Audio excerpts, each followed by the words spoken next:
The great Brahma gods from each of the 5 pure abodes brought the news to all beings that 100,000 years from now, a perfectly enlightened Buddha would arise in the world. Those who wish to meet up with him must maintain the 5 moral precepts and constantly develop loving kindness. Humans and deities wondered who the future Buddha might be, but no answer was forthcoming until a sign appeared, making the identity of the heavenly Bodhisattva known.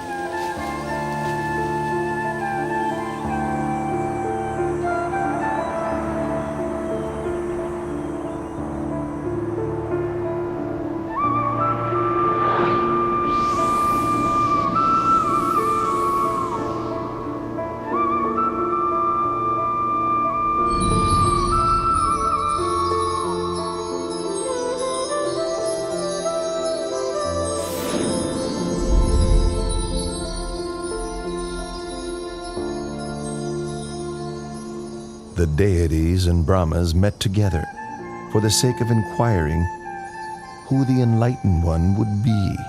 At that very moment, the answer became clear, as they all saw the 5 preliminary signs appearing in Santusita Devaputa. The 5 signs which appeared were withering of the decorative celestial flowers on his body, the divine raiment becoming discolored, sweat dripping from his armpits, his complexion becoming mottled, and a feeling of weariness with the heavenly world arising within him. Upon recognizing the 5 preliminary signs, the deities invited Santusita, the Buddha to depart from Dusita heaven and take birth in the human world. Santusita Devaputa then made the 5-fold survey of the earth to see if conditions were right for his birth. The first criterion was that the lifespan for human beings at the time must not be too short nor too long, suitable for attaining the Dhamma. The continent must be India and the country the middle country. He must be born either into the warrior caste or as a Brahmin, and his mother must be one pure in moral conduct with much accumulated spiritual virtue. Seeing that all of these conditions were fulfilled, the Buddha-to-be accepted the invitation to be born upon the earth.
How do you Royal astrologers interpret the Queen's dream. Your wife, the Queen's dream, indicates that you are to have a son. He will possess tremendous merit, great power and might. He will be peerless.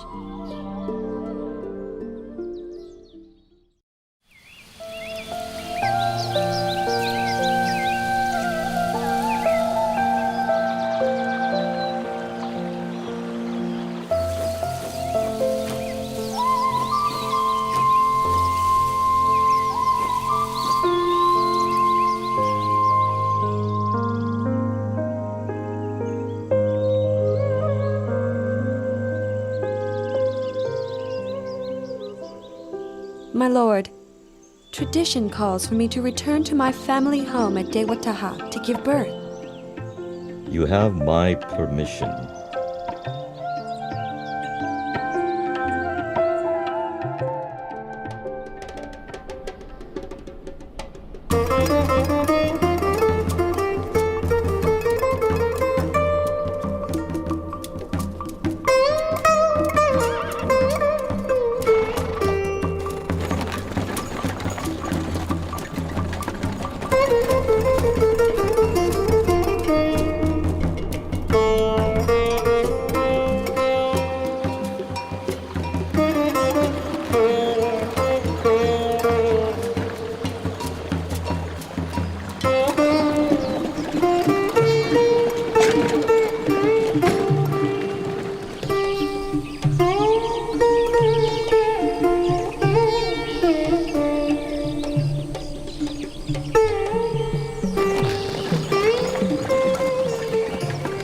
Counselors, let's stop and rest here. We have now completed half of our journey.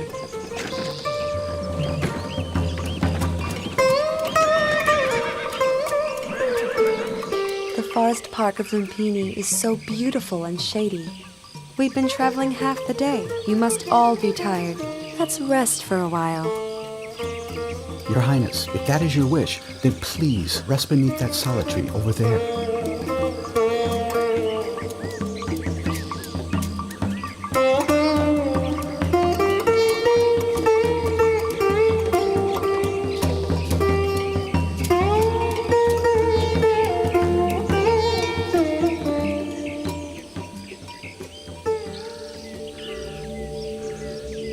I feel as if I'm about to give birth. Quickly, join in and help. Her Majesty's time has come. Hurry, hurry!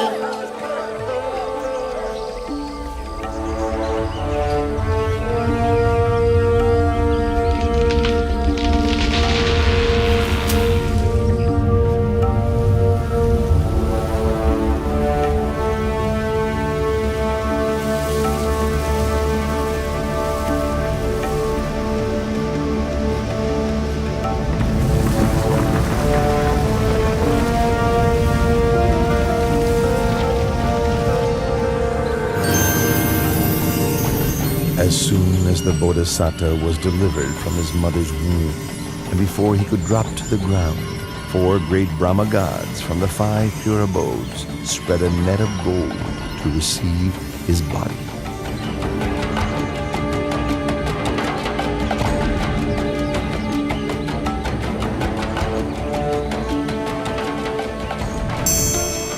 On that day, the full moon of the 6th month, the year of the Buddha's birth, equivalent to 623 BC.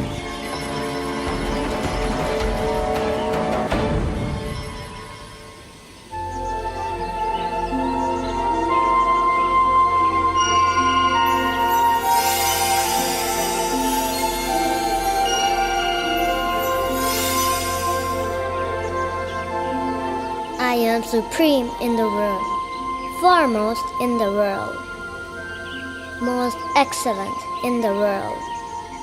This is my last birth. There will be no more birth for me.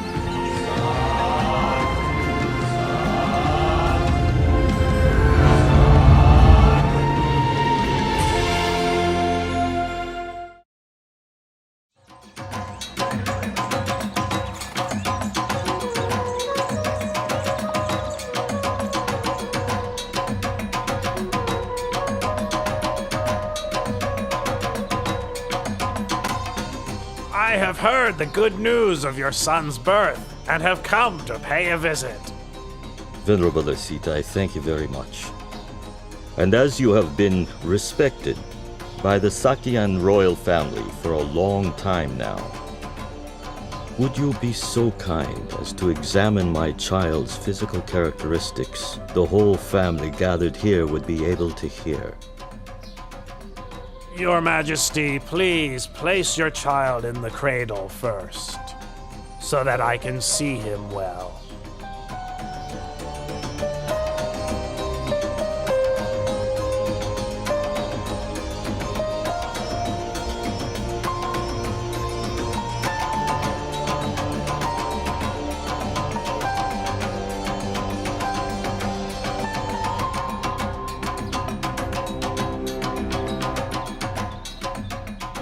This royal child exhibits all the characteristics of a great being laid down in the ancient texts.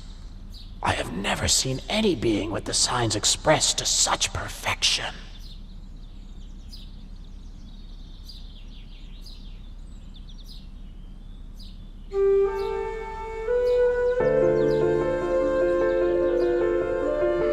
Huh? Venerable Asita!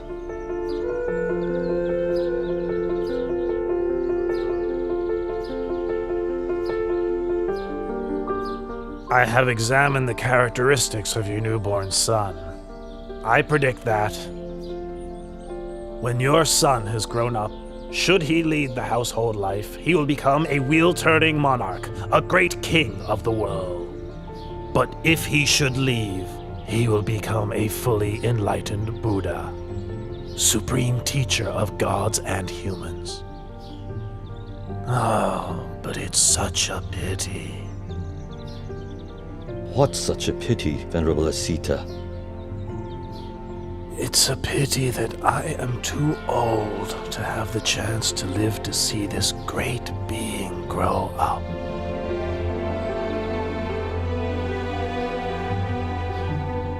In the future, my son will be a great being with more power and might than any other in the world.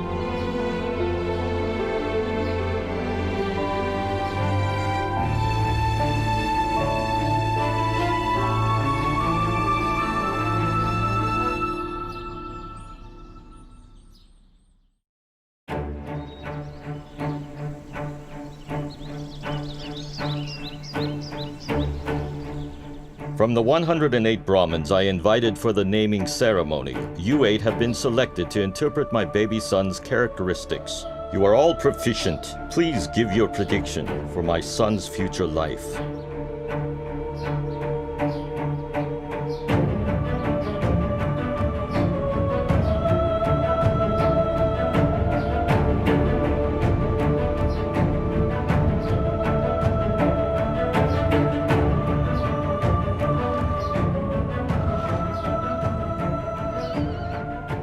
Your Majesty, having examined your son's characteristics, I predict that, should he inherit your throne, he will become a great wheel-turning monarch with an empire that spreads far in every direction.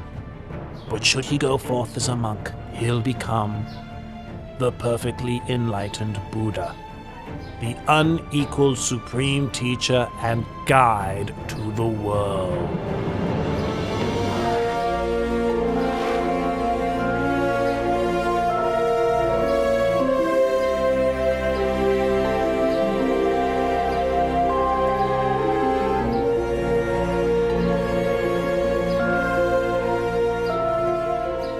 Venerable Kundanya, you are the last of the 8 Brahmins. Do you agree with the other 7 Brahmins that my son has 2 courses, either to become a great wheel-turning monarch or to become a fully enlightened Buddha? I have considered your son's characteristics in detail, and can see only one path for him. He will certainly not live as a householder, but will go forth as a monk. Then he will become enlightened as the Lord Buddha. This is beyond doubt, Your Majesty. You predict my son will reject the household life, What would cause him to make such a decision?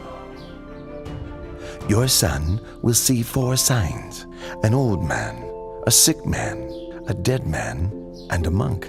These signs will inspire him to give up the royal throne for the sake of the holy life through which he will become enlightened as the Buddha.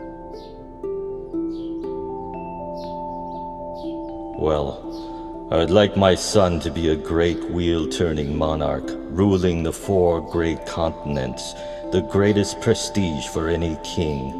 From this point onwards, I will not allow my son to ever see an old, sick, or dead man, or a monk.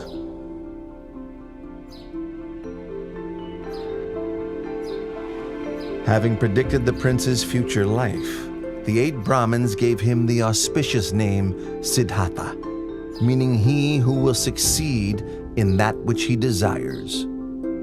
Having returned to their homes, each of the Brahmins instructed their sons that when the time comes for the new prince to leave the household life, they should go forth and follow him.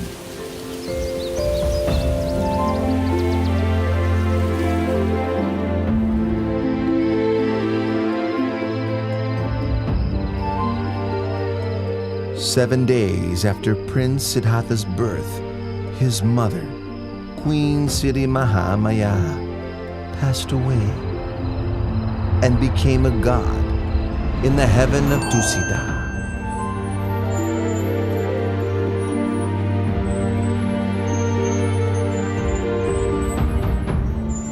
So King Suddhodana had Queen Siddhi Mahamaya's younger sister Mahapajapati raise Prince Siddhartha. Later, the king took Mahapajapati as his new queen. King Suddhodana and Queen Mahapajapati had a son and a daughter together, but the queen still loved and cared for Prince Siddhartha as if he were her own son.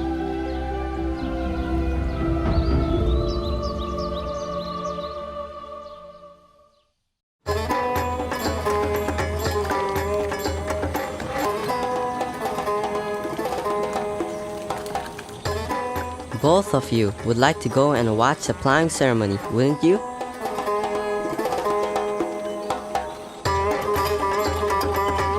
Today my father has had the city decorated in preparation for a great ceremony. It only takes place once a year. Go and watch. I will simply sit here. You needn't worry about me. With your permission, we'll go and watch for a while. As soon as the ceremony is finished, we'll be right back, Your Highness.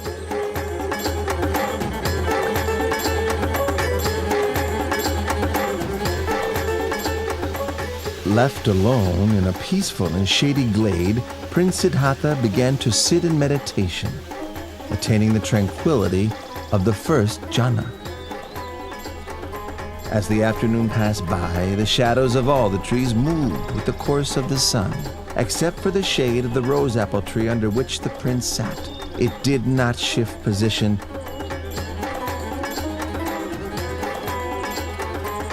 but remained steadily in place.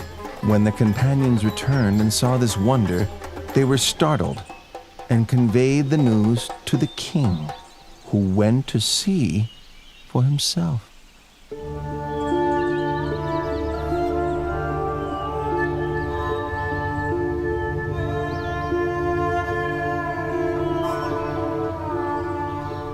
When my son was newly born, Asita the hermit came to look at him, and to my surprise he bowed at my son's feet. On that day, I also bowed to my son for the first time. Now, my son has performed this marvel. Having seen it, I feel I must bow to him for a second time.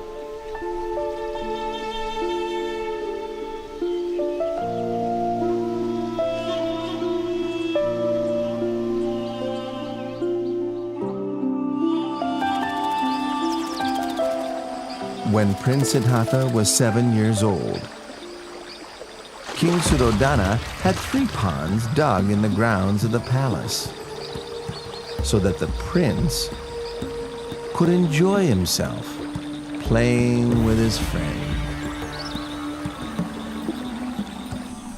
Upon seeing that the prince had grown sufficiently to begin his education, King Suddhodana sent him to study with the renowned teacher Vijayavamita.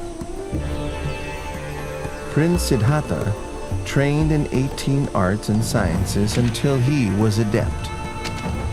He was his teacher's top student, and before too long, he had learned all that his master could teach.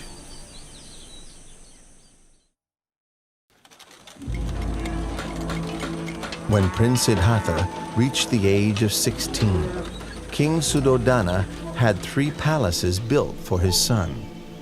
One in which to reside during the hot season, one for the rainy season, and one for the cold season. The king, wishing to prevent his son from leaving the household life, consulted with his ministers and obtained the hand of Princess Yasodhara for him in marriage.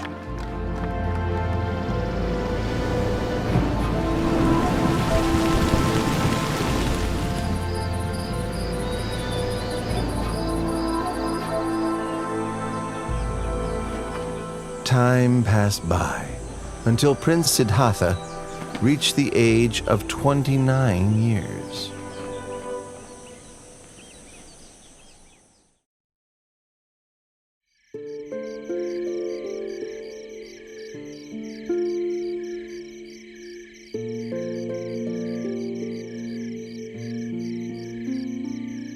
Siddhartha, there is nothing worth seeing outside of the royal palace. Since I was a child, I've not once set foot outside the great walls of this palace. I'd like to see what's outside. There's no place out there as beautiful or pleasant as right here inside our royal palace. That may be true, but I'd still like to go and see for myself. Please give me permission to go outside, Father. Well, if you really want to, I won't frustrate you, my son. I'll have a royal chariot prepared. Tomorrow morning, you may go outside. Thank you very much, Father.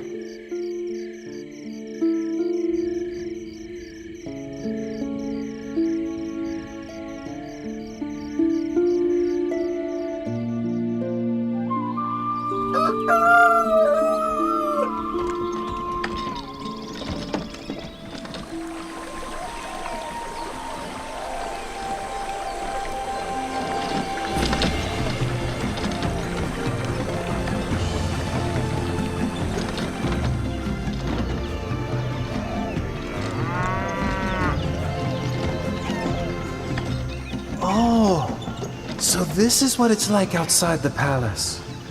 Why did my father say there's nothing worth seeing and wish for me not to go out?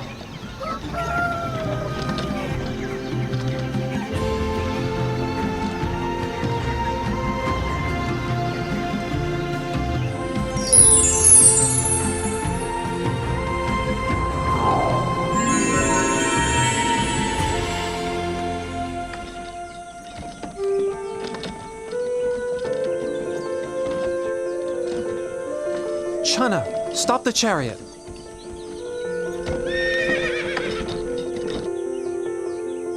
What is it, Your Highness? Look at that man over there. Why is his skin so wrinkled? And why is he having trouble walking? Oh, that's an old man, Your Highness. An old man? Everyone who lives for long enough will come to be like that man, Your Highness. Everyone must come to a state like that?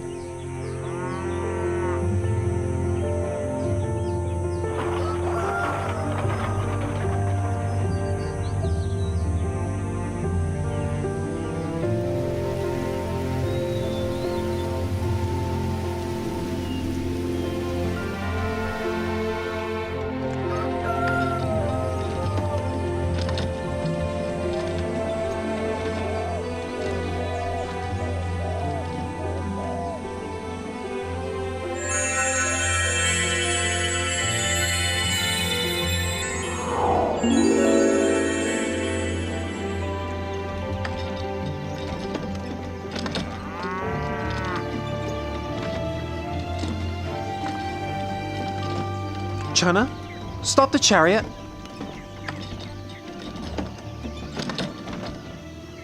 What is it, Your Highness? Why is that man sitting and shivering over there? He is sick, Your Highness. He is sick? Sickness is a natural part of life. We must all experience sickness, every one of us.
Your Highness, where are you going?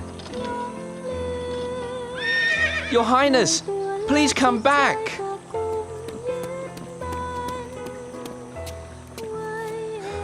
Please get back on the chariot, Your Highness.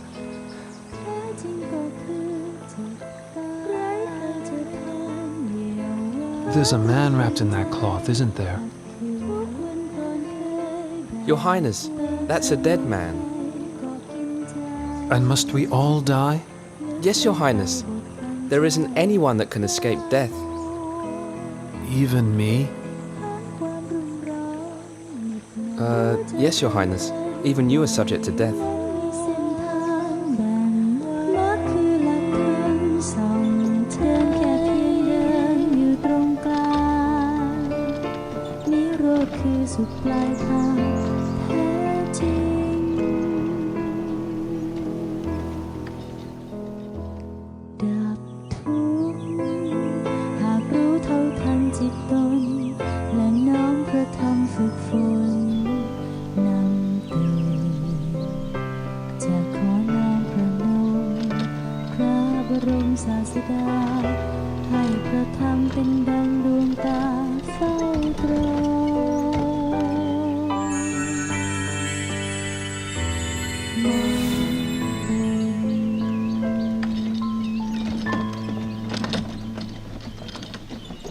Chana, stop the chariot.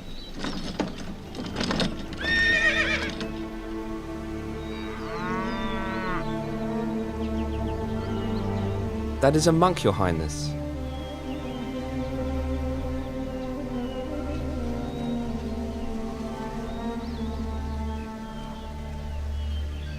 Oh, so calm and peaceful, composed and restrained, truly inspiring.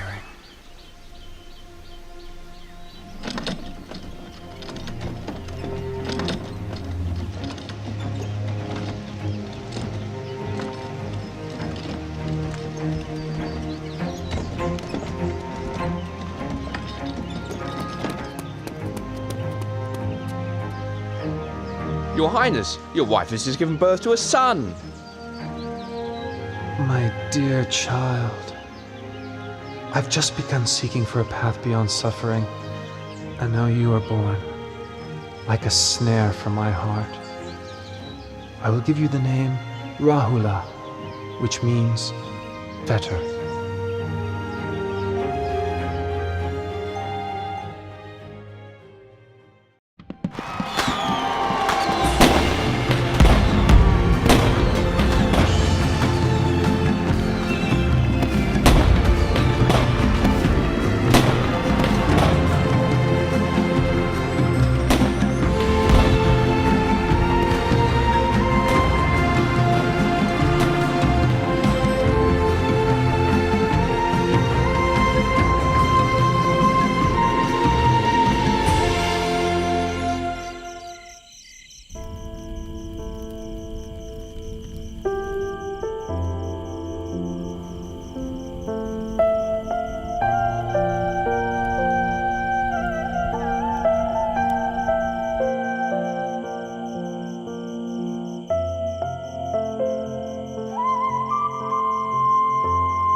Yasodhara, you are as dear to me as my own heart.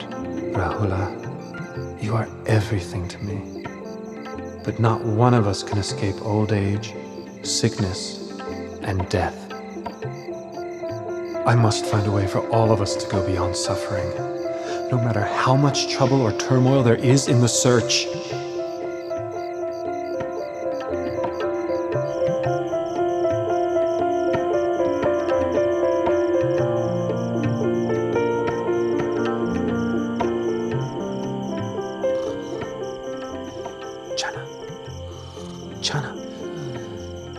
Chana, wake up! Chana, wake up! What is it? Chana, go quickly and prepare my horse, Kantaka. Don't let anybody see you. Meet me in front of the palace gate. Hurry! Yes, Your Highness.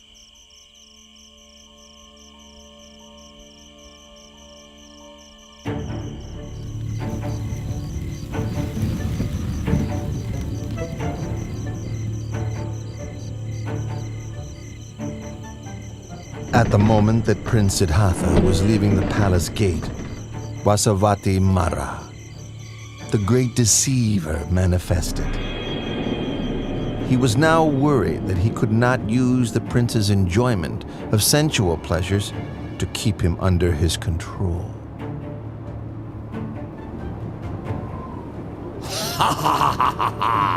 Prince!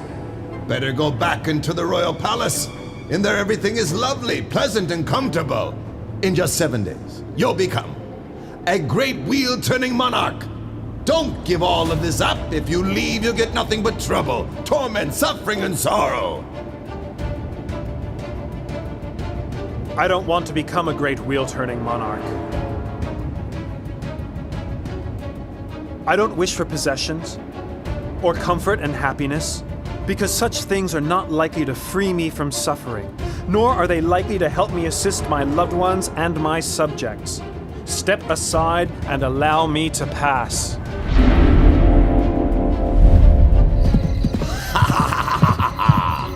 Do you think you can escape from my power? I'll be here waiting for you, you see? For a chance to overwhelm you with greed, hatred, and delusion. I'll follow you like your shadow. Let's see who will win this battle. Ha ha ha ha ha.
We've reached the river Anoma.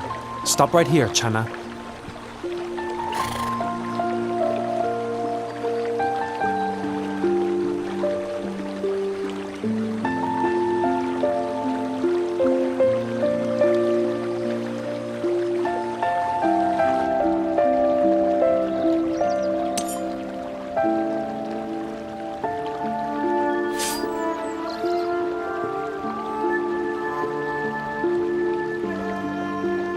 If I'm to attain to the supreme enlightened knowledge, may these strands of hair float away into the air.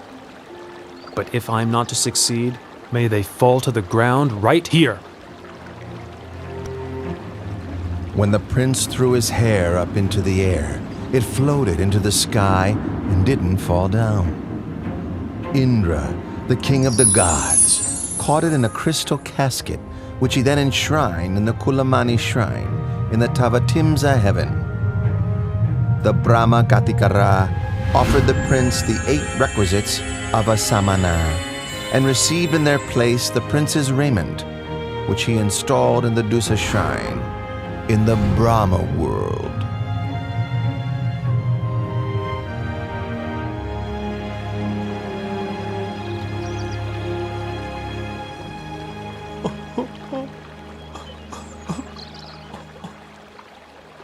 Don't be sad and upset, Channa. I'm doing this in order to seek the way out of suffering for all beings. You must go back and inform my father that I will not return to the royal palace until I have attained direct knowledge of the end of suffering.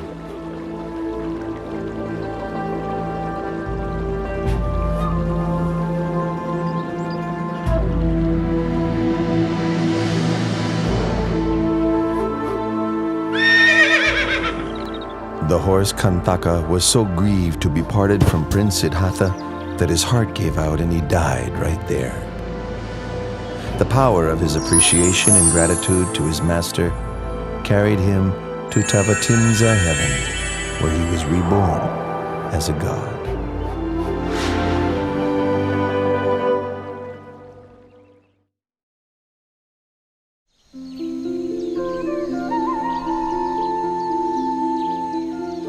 Having left Channa behind, the renunciant prince walked on to a mango grove, where he stopped and resided, eating no food for a period of 7 days.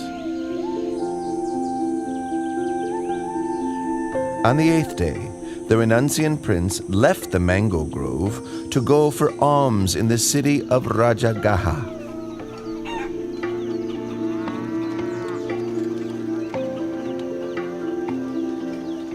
All the townspeople could see that this monk was different from other renunciants because of his radiant complexion and an effably calm demeanor.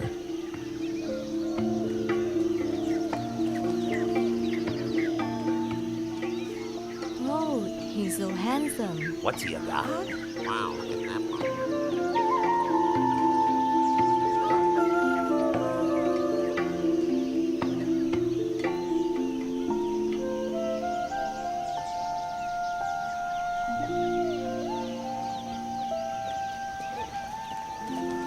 Wow, he's handsome, he's beautiful. That's amazing. Look at that guy right there.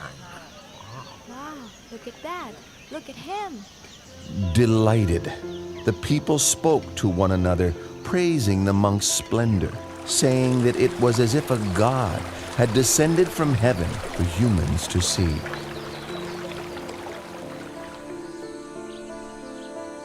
Once the renunciant had received a suitable amount of alms food, he returned to his place of rest.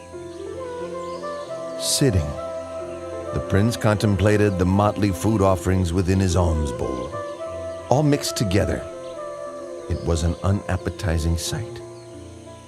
In the past, I would partake of only the most refined and delicious foods.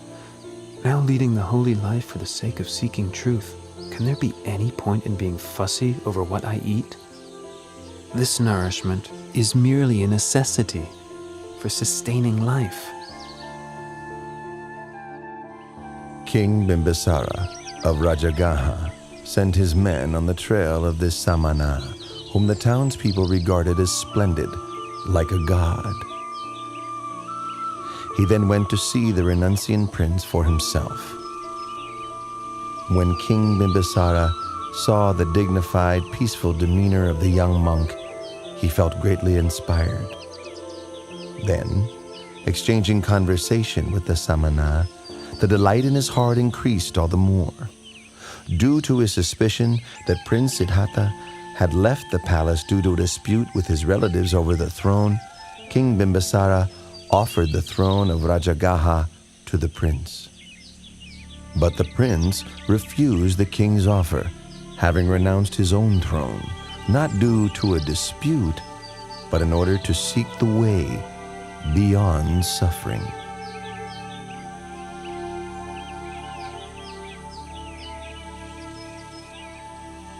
With such firm intention, I'm sure you'll attain the supreme enlightenment.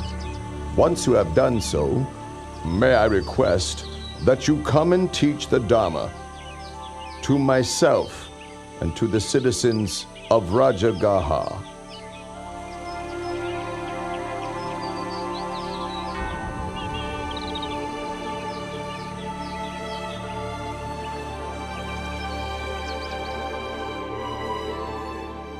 The renunciant prince traveled on to the hermitage of Alara Kalama in order to study and practice under him. In a short time, he had learned all that his master could teach, and so then he traveled on to seek Udaka Ramaputta at his hermitage. Before long, he had come to the end of this teacher's knowledge too. When he asked about attainments beyond that which he had already been taught, Udaka Ramaputta could offer no reply, but instead offered him the leadership of the community.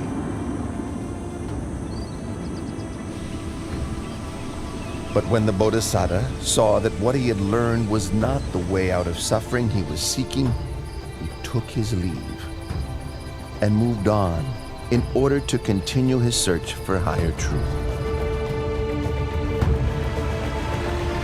The Bodhisattva came to Uruvela at Senanigama and considered the fresh coolness of its shady forest with orderly rows of trees and a river running through, located nearby to the village.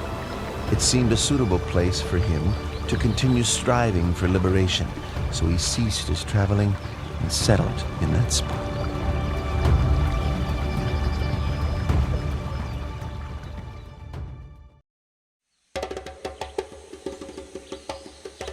The Brahmin Gondanya was very pleased to hear the news that Prince Siddhartha had gone forth, and hurried to seek out the sons of each of the 7 other Brahmins with whom he had divined the identity of the Bodhisattva according to his physical characteristics when he was just born.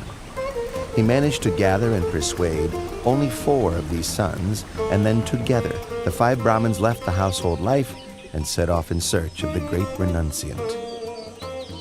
The 5 Brahmins now gone forth were Gondanya, Vapa, Badia, Mahanama, and Asaji. This group of 5 together were known as the Pankavaggiya. The Pankavaggiya followed after the Bodhisattva through various places until they found him practicing ardently in the place where he had settled. They settled there with him, attending to his needs, with the hope that when he attained enlightenment, he would teach the Dhamma to them.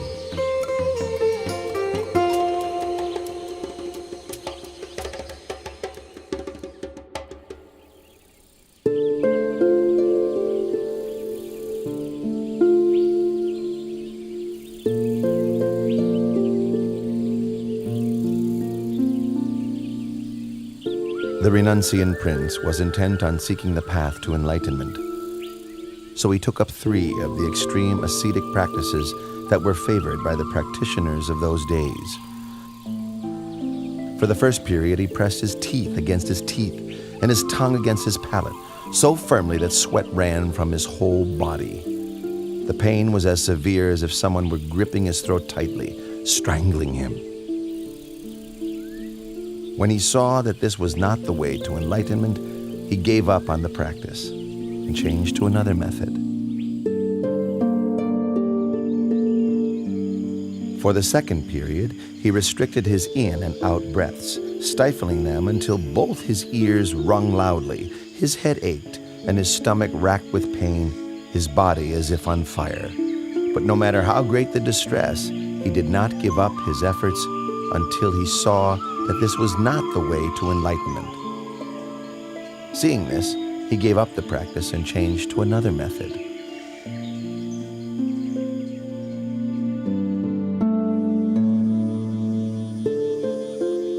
For the third period, he fasted until he was emaciated, wrinkled, his complexion discolored, his bones and sinews extruding.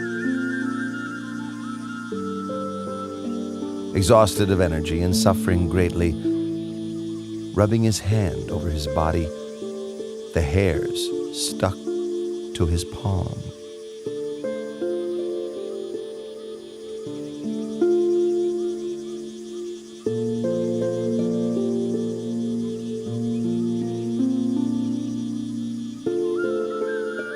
I've carried out the extreme ascetic practices, pushing the body to limits which no other could exceed. Why have I not yet attained enlightenment? Or perhaps this path is not the way to liberation. The Bodhisattva is worrying and wondering about the path to realization. What's the best way to help him?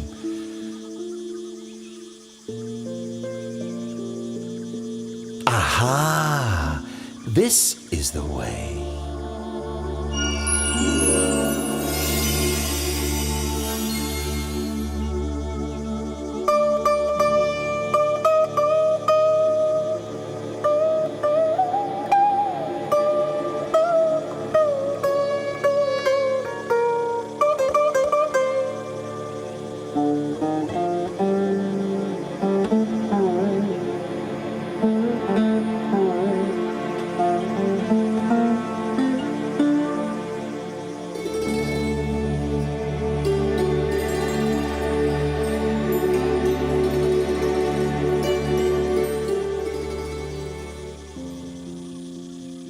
One string of that lute is too tight. A little pluck and it snaps. One string is too loose. When plucked, the sound is barely heard. One string is just right, not too loose, not too tight. When plucked, the sound resonates far and wide, sweetly. Oh, it is the practice of the middle way that leads to enlightened knowledge.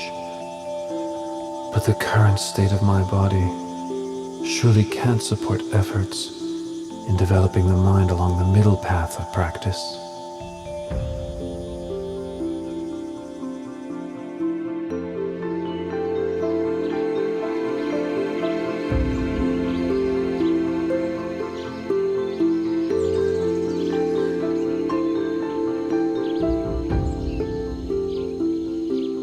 Prince Siddhartha, whom we had held in esteem as a bodhisattva, bound for success, even after practicing strictly for 6 years, using all his effort, is still unable to achieve enlightenment.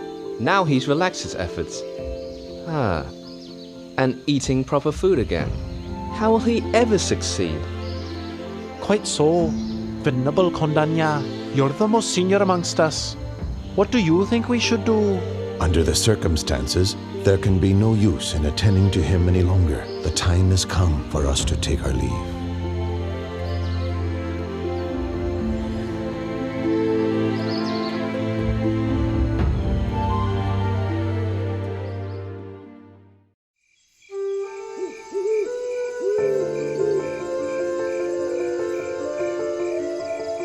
On the night of the 14th waxing moon of the 6th lunar month, as dawn was approaching and the Bodhisattva close to waking, 5 auspicious signs appeared in his dreams.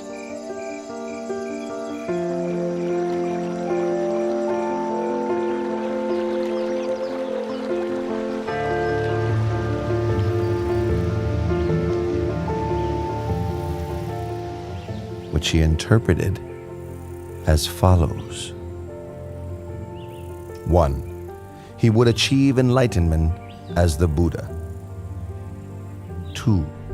He would declare the true Dhamma for the benefit of all humans and deities. 3.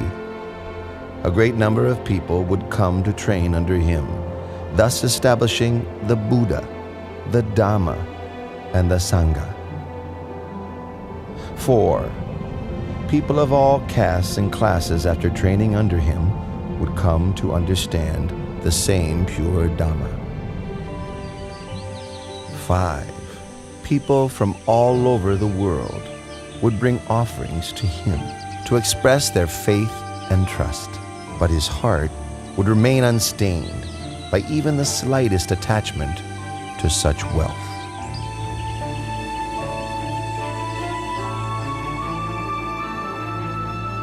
In the village of Uruvela Senanigama, there lived a wealthy man's daughter named Sujata. When she was young, she made a vow to the deity abiding in a banyan tree close by, so that she might have a husband of equal wealth and birth, and that her first child might be a son. Once her wishes had been fulfilled, she prepared a rice dish, prepared with cow's milk and honey, as an offering to honor the tree deity. Madam Suchada! Madam Suchada!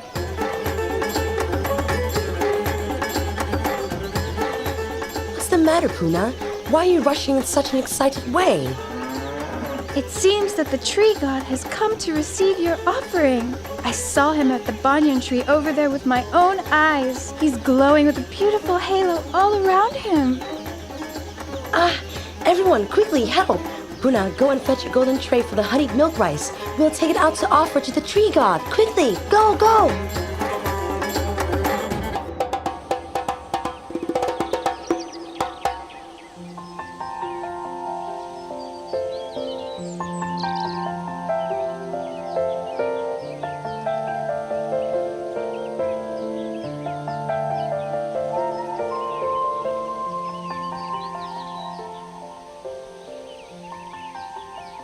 All of my wishes have been so graciously granted. Please, may I offer this meal of honeyed milk rice and this golden tray to you.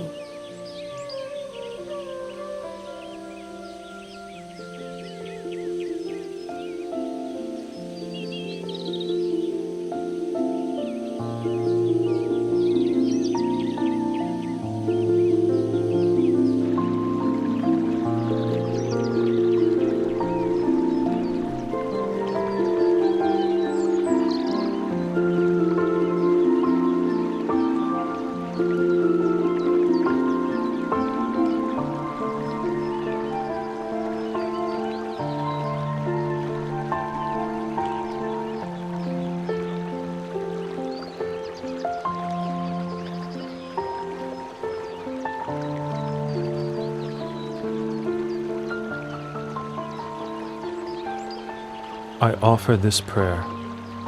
If I am to succeed in realizing perfectly enlightened knowledge, may this golden tray float up the river against the current. But if I am not to achieve my goal, may this tray float downstream with the current.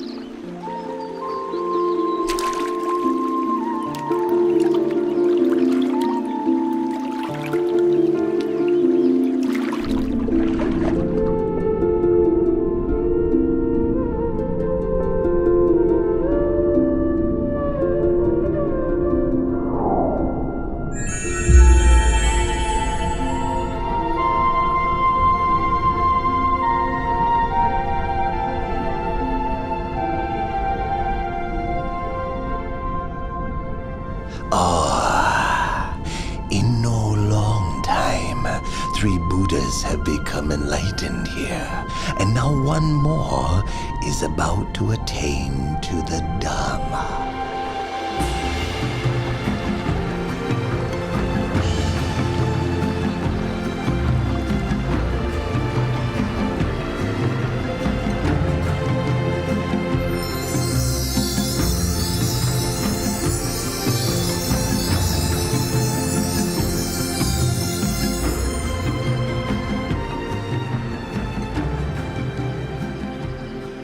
I'm a Brahmin called Sotiya, sir.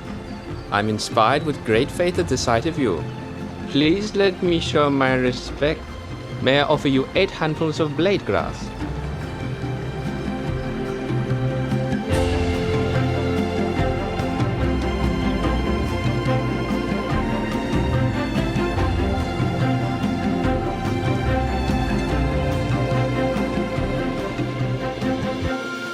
For as long as I have not yet attained to supreme enlightened knowledge, even if my blood and flesh should dry up with only skin, bone, and sinews remaining, I shall not rise from this seat.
I've been following Prince Siddhartha's every step so as to stop him from achieving enlightenment. If I let him go ahead with this, he'll slip out of my grasp for sure. I must cut him off now. I must destroy him. Ha ha ha ha ha.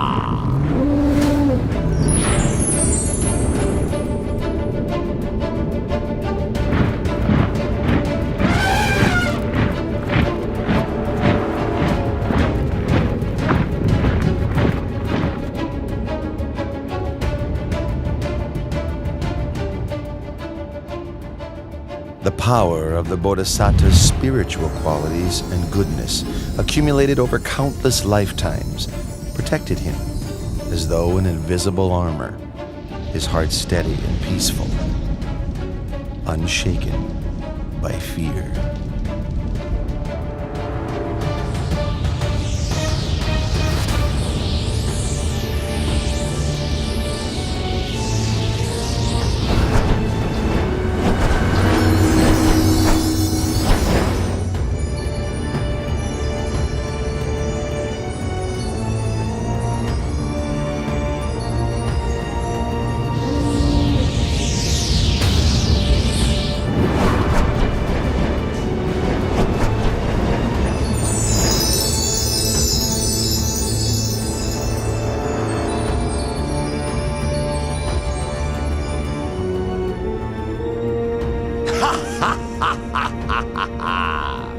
Prince Siddhartha, do you think you can escape from Vasavati Mara's control?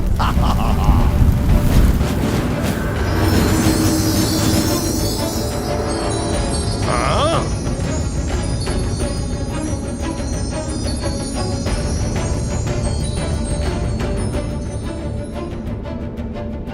My powerful weapons cannot harm the prince. I must make use of a ruse to deceive him. Prince Siddhartha, the seat you sit on came to be because of my own spiritual powers. My troops are my witnesses. You must get up at once. Pay attention, King of Deceivers. This seat comes to me as the fruit of my good actions, accumulated through all of my efforts in the past. Then who will bear witness to your ownership of this seat? I will bear witness.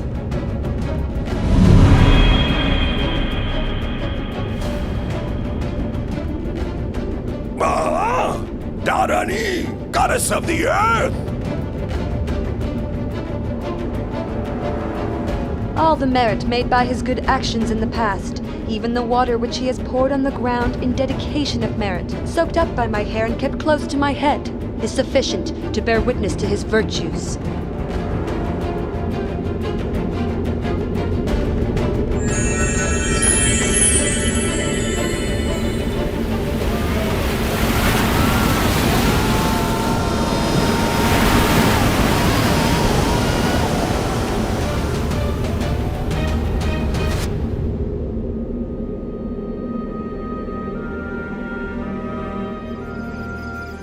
After his victory over Mara and his host of deceivers, the Bodhisattva's mind was firm, focused, and concentrated.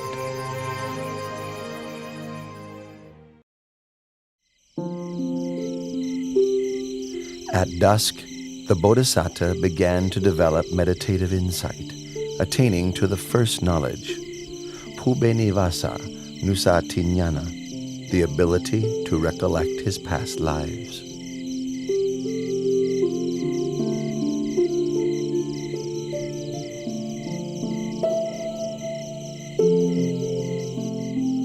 In the silence of the late night, he attained the second knowledge, Kutu Papa Tanyana, knowledge of the passing away and rebirth of beings according to the results of their actions.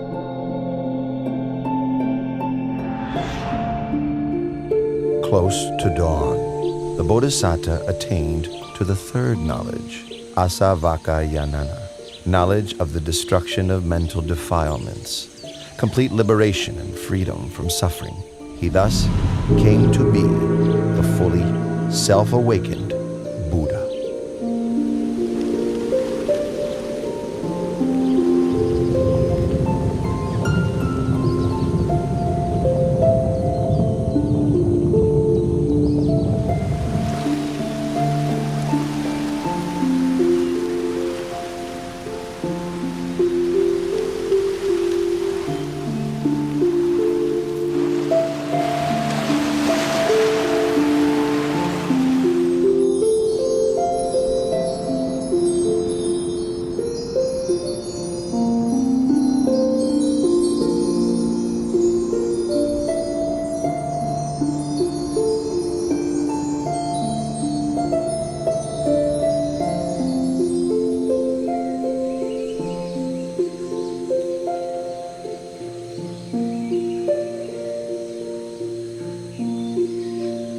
Craving. With you I've been born again and again, but now you are revealed, and your power redundant.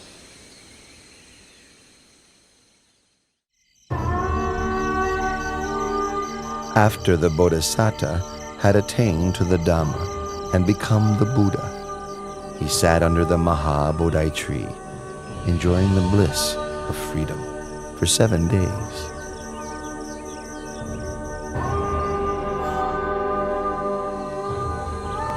Then he went and stood in the open, gazing back at the Maha Bodhi tree and recollecting its virtues. He stood there and gazed without blinking for 7 days.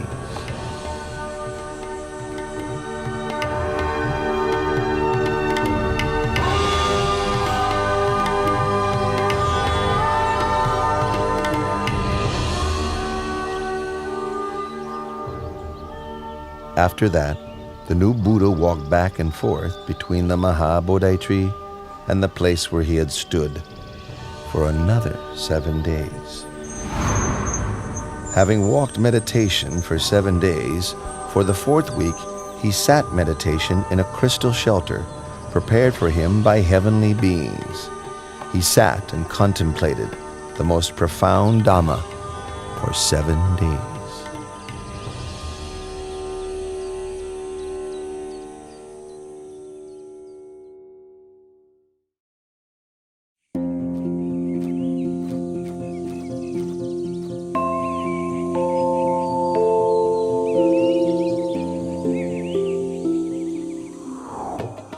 Sisters Raka, Ardi, that's the recluse Gautama who attained the Dhamma.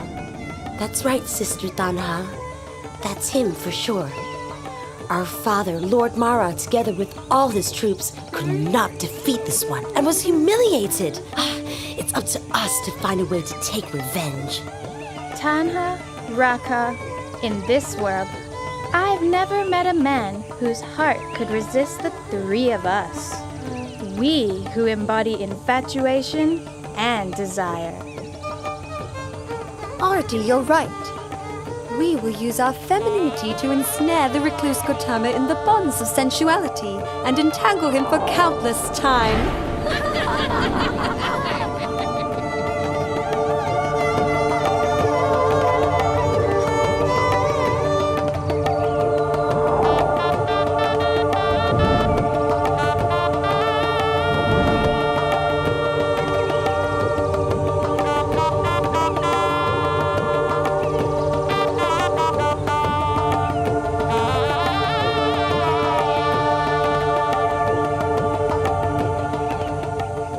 Oh Prince, oh Prince.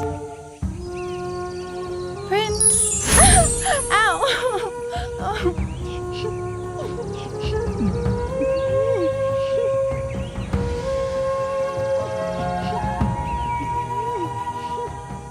Daughters of Mara, go back. There is no way you can succeed in what you are trying to do. For I have utterly destroyed all kinds of satisfaction and infatuation.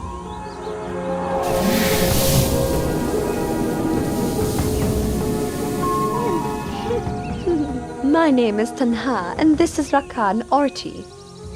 We're not here to tease or deceive you, but the truth is, we are quite taken with the sight of you.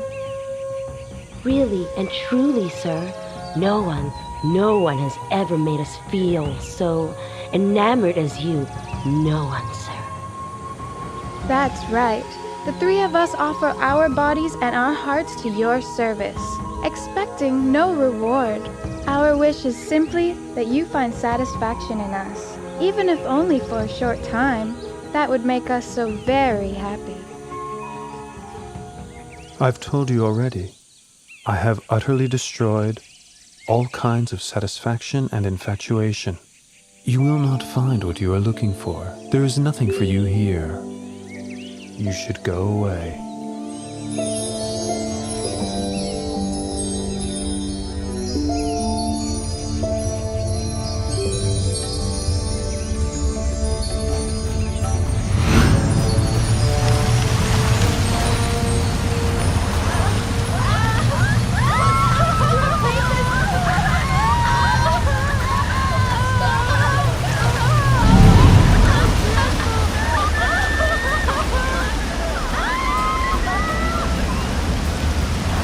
From this moment on, no one will ever again be able to wield power over the Samana Gautama, the Enlightened One.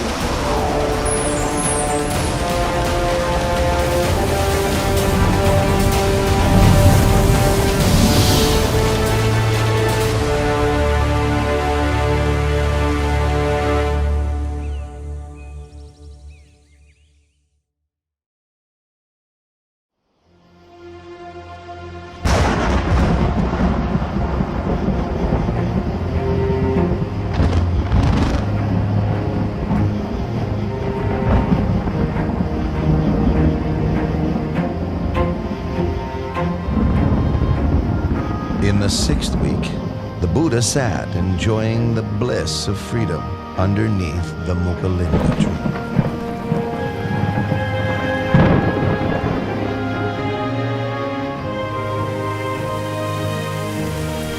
As he sat, the rain fell constantly.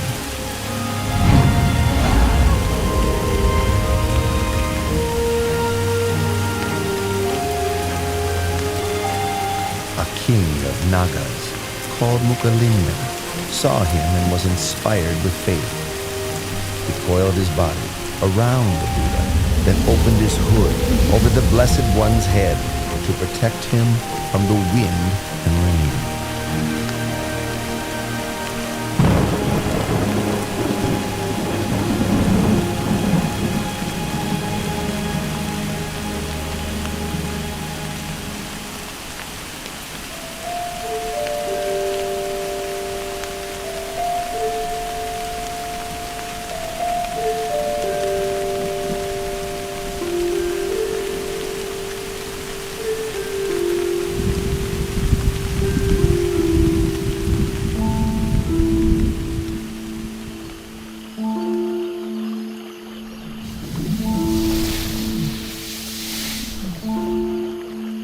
When the wind and rain subsided, he uncoiled from the Buddha and changed his body into the form of a young man, bowing and paying respects to the Buddha.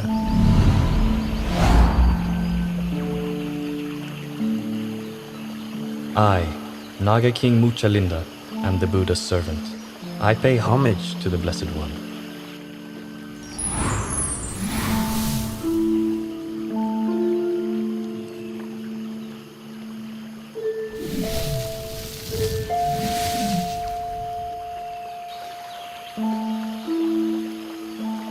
Silence is happiness for the one who has seen the Dharma. Delight in the peace of seclusion, harmlessness to all beings, freedom from lust, and overcoming sensuality. These are the highest joys in the world. Eradication of conceit is the greatest happiness of all.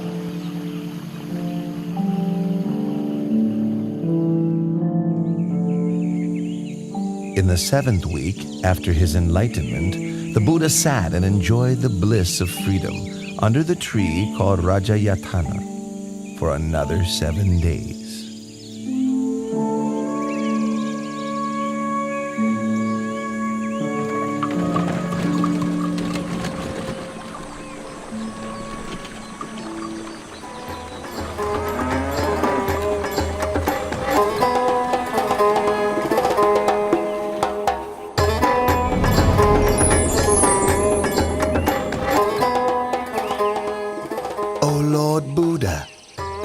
enjoyed the bliss of freedom for 7 weeks without taking any food to eat.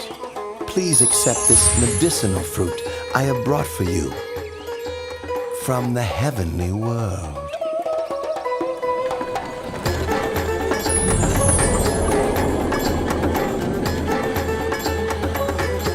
Those 2 merchant brothers made merit with me in the past. I should take this opportunity to help them meet the Buddha.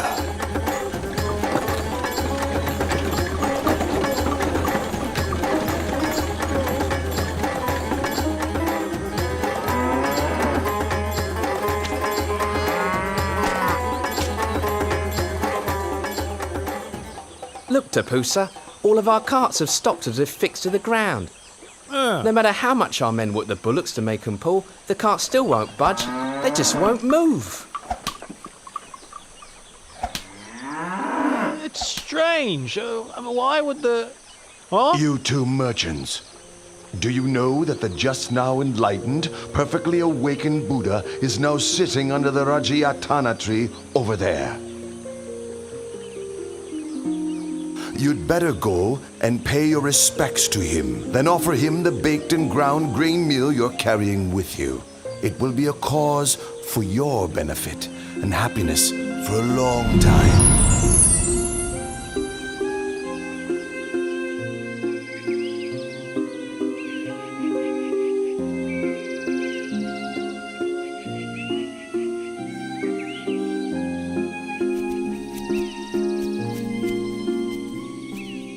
Your 2 humble servants bring baked and ground grain meal to offer.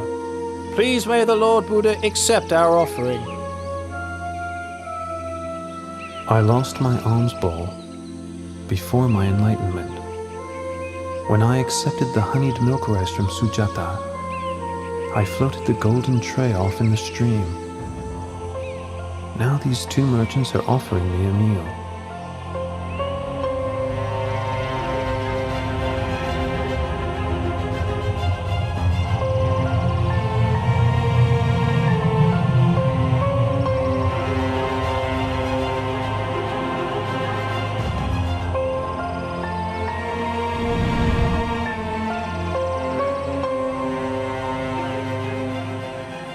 A recluse should not have more than 1 alms bowl.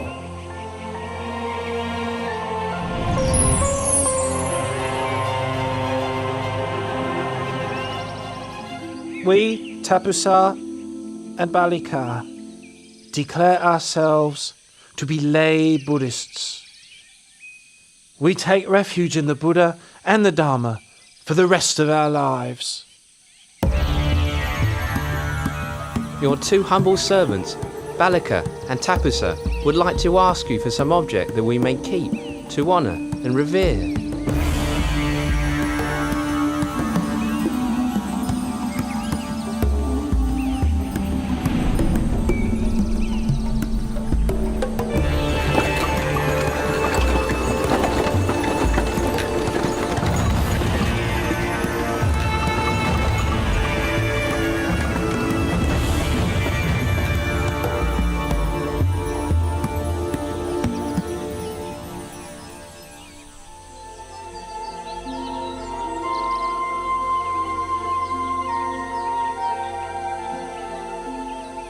I have attained the Dharma, which is profound and subtle. It is difficult for ordinary people to understand and practice.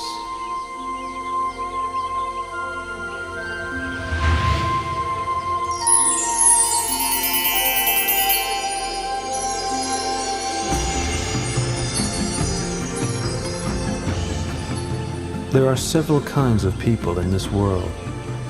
The quick-witted, upon hearing my teachings, know and understand them quickly, just like a lotus flower above the surface of the water that blossoms as soon as it receives the sun's rays. Those of moderate intelligence, having heard my teachings and then receiving some further explanation and training, are able to know and understand within a short time, just like a lotus flower level with the surface of the water, ready to blossom the next day. The slow-witted having heard the teachings, receiving further explanation and training, persevering with faith, are able to know and understand in the end, like a lotus flower below the water, which grows upwards before finally breaking through the surface and blossoming. The final kind of person, no matter how many times they hear the Dhamma, are unlikely to grasp the meaning or understand, although their listening may be a cause for realization in a future existence. This type may be compared to a lotus down in the muck and mire, falling prey to fish and turtles, not rising up and blossoming. This being the case, I'll preserve my life for the sake of spreading the Dhamma. I will teach humankind until the Dhamma becomes firmly established and widespread for the benefit and happiness of all for a long time.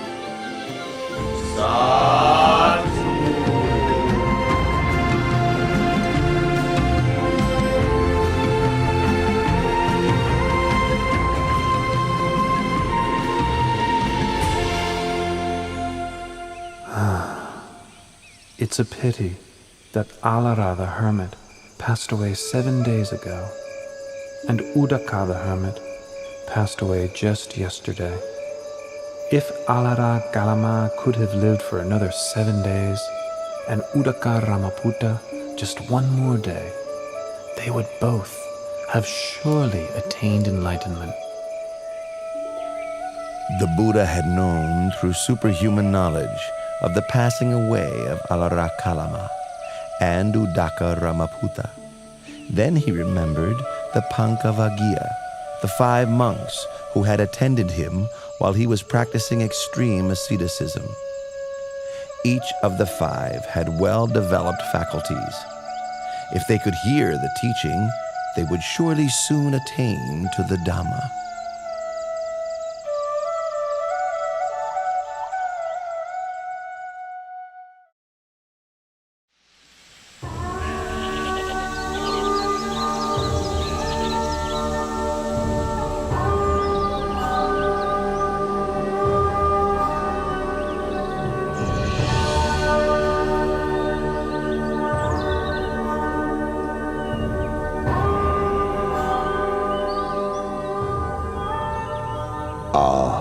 That's Gautama, the recluse, the one to whom we formerly attended.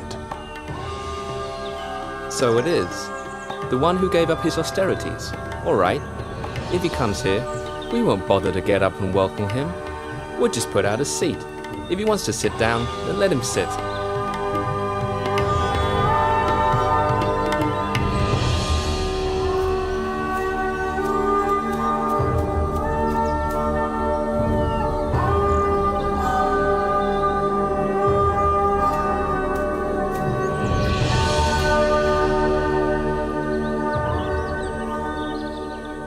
Look, we're so glad to meet with him again that we've forgotten our agreement to show no interest. Even I, myself, forgot it completely.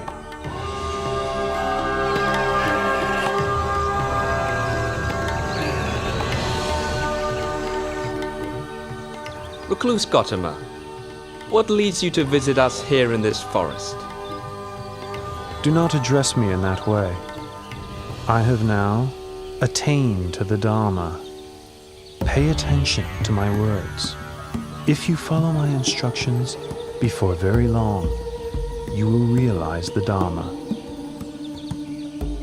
While practicing austerities for a long time, you did not become enlightened. So how could you? How could you have attained liberation after giving up your efforts and causing us to abandon you? Throughout all of that time, did I ever say anything like this to you all? No, it's true. You have never said anything like this to us before.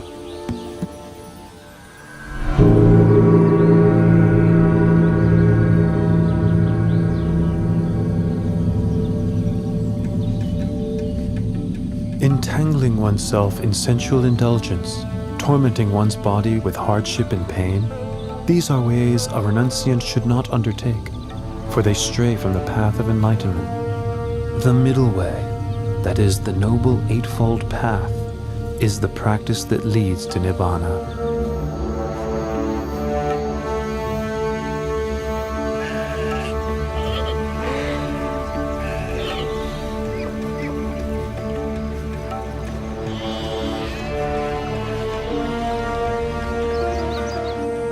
There are four noble truths as follows. Suffering, disease of the body, disease of the mind, should be understood. Craving, which is the cause of suffering, should be abandoned. Cessation of suffering should be realized. The path of practice leading to the cessation of suffering should be developed. Once the Buddha had given his first Dhamma teaching, the Venerable Gondanya gained the vision of Dhamma and thus became the first stream enterer. Anya Kondanya knows the truth. Lord Buddha, please grant me ordination as a Buddhist monk. You are now a bhikkhu. Well taught is the Dhamma. Practice the holy life and put an end to suffering.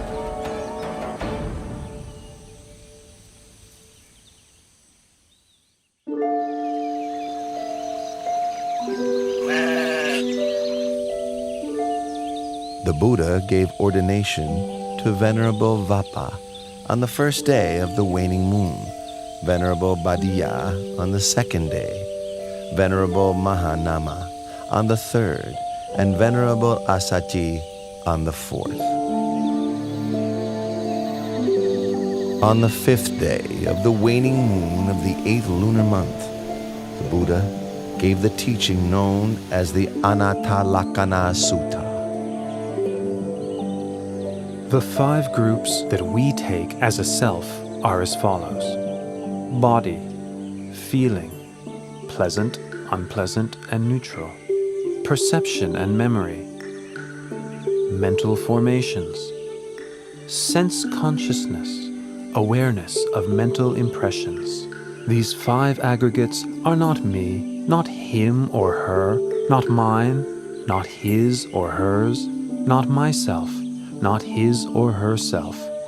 All these things are impermanent and insubstantial. It is their nature to arise, persist for a while, and then pass away.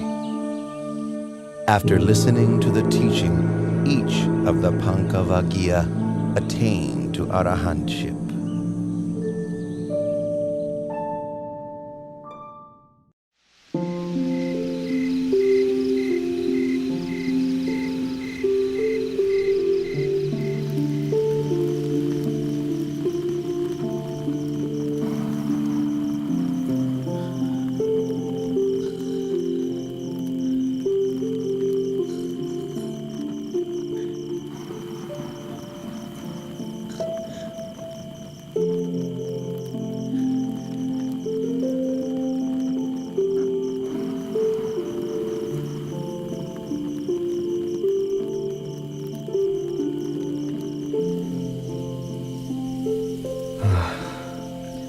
Actually, these women are not so attractive at all.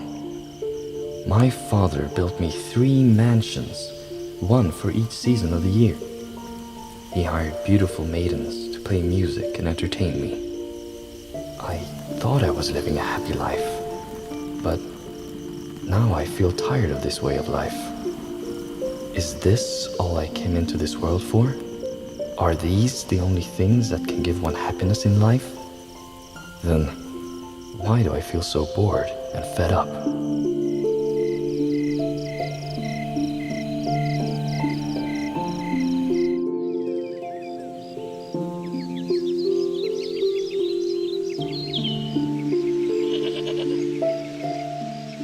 How troubled I feel.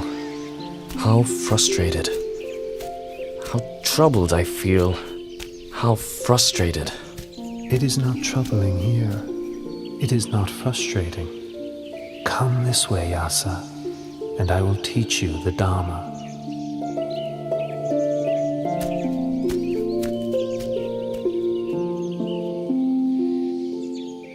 Dana, or giving, means training one's heart to know generosity, to know sacrifice. Sila, or morality, means establishing one's heart within the full doctrine of goodness. Heaven is the reward for a wholesome heart. The harm of sense pleasures is the heat and worry that comes with attachment to the sense of a self. The benefit of renunciation is that present suffering can be abandoned, with no other suffering taking its place. After the gradual teaching, the Buddha taught the Four Noble Truths. Once he had given this teaching, Yasa attained to the fruition of stream entry.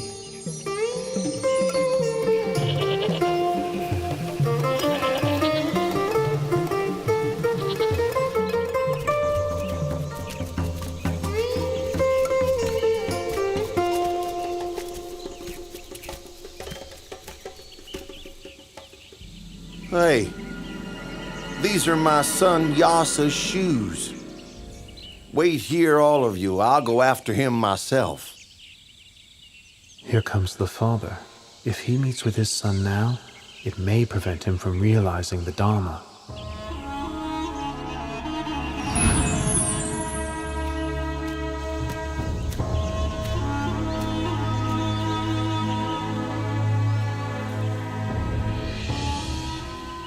You sitting there, have you seen a young man named Yasa? He's my son. Please take a seat first, and I will teach you the Dharma. And after that, you will meet with your son. Then the Buddha gave the same Dhamma teachings that he had given to Yasa.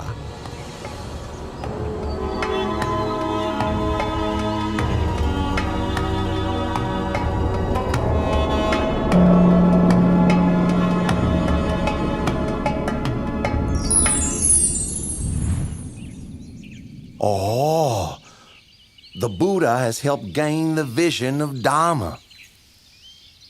I declare myself a Buddhist and take the Triple Gem as my refuge for the rest of my life.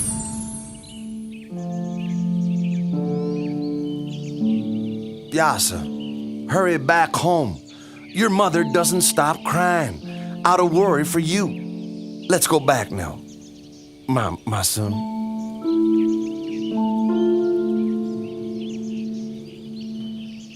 Yasa has now heard my Dhamma teaching twice and has fully penetrated it.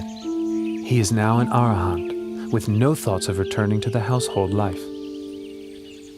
Yasa, now you've gained what is truly supreme. Please, may I invite the Lord Buddha to receive alms food at my house this morning.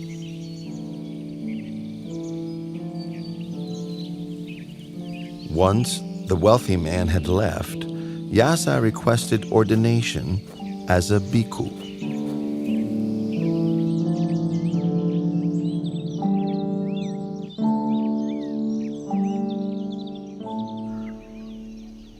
Once Yasa's mother and wife heard the Buddha's teachings, they both gained the vision of Dhamma, attaining the fruition of stream entry.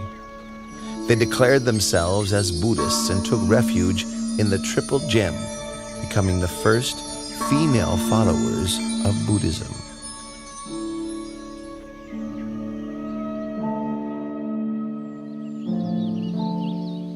Vimala, Subahu, Punaji, and Gavampati. You were my close friends during the time when I was a layman. Now I've gone forth and do not concern myself with worldly pursuits. For what reasons are you all here? We heard you'd gone forth, and were sure you must have had good reasons to do so. and so we came to see you. Well, if that's the case, I will take you to meet the Lord Buddha, the one who has shown me the light. I will request the Lord Buddha to give you instructions as well. Follow me.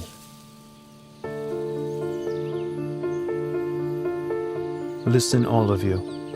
Once you know the unwholesome and the roots of the unwholesome, know the wholesome and its roots, know decay and death as well as their causes, know the cessation of decay and death, the path leading to the cessation of decay and death. Once you know suffering and its causes, the cessation of suffering, know the path leading to the cessation of suffering, then you can be said to have the right view. The 50 of you are all friends from my home region. If you need help with something, I will do whatever I can to help you. When we heard that you had ordained as a monk, we felt inspired, and it made us want to ordain as well. Very good. I will take you to meet the Lord Buddha, but you must make the request for ordination yourselves. Listen, all of you. A bhikkhu in this Dhamma Vinaya is taught not to grasp at any state. Hearing this, he understands with wisdom. Understanding with wisdom, he attends to knowing all states as they arise, knowing feelings as they arise, pleasant feelings, unpleasant feelings, neither pleasant nor unpleasant feelings. He considers the impermanent nature of feelings. He observes the arising, persistence, and passing away of feelings. Seeing impermanence, he grows weary of feelings, weary and disinterested. He is able to let go. Meditating on letting go, not grasping or clinging to feelings, leads him to contemplation and realization of cessation.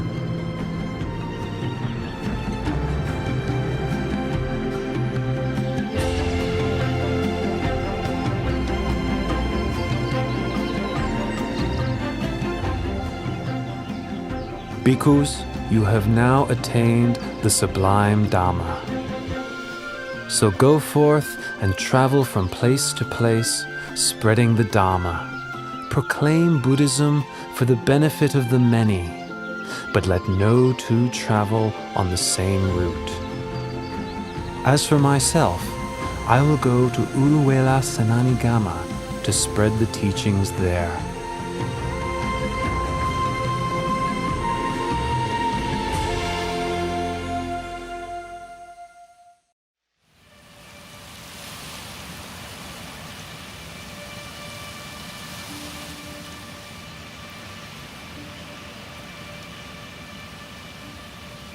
Because of that one courtesan, the 30 of us have had to go through all this trouble, forcing our way through the forest into this cotton plantation.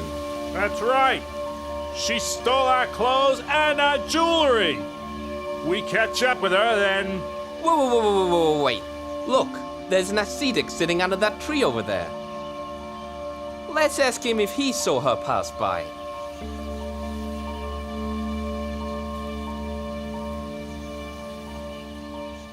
Ascetic, sir? Did you see a courtesan dressed in green pass by here? Please, sir. She took off with our clothing and our jewelry. So now we're searching for her, but we can't seem to find her. O Bhattavaggiya, is it better for you to seek for this woman, or to seek for yourselves? I guess it would be better to seek for ourselves. In that case, I will teach you the Dhamma. The wise person rids himself of infatuation and preoccupation with the 5 sensual pleasures. He sees that life is short, and to be distracted by such pleasures is like being snagged and bound up just as a fish is caught by a hook. Having taken the bait, it's a cause for much suffering and struggle thereafter.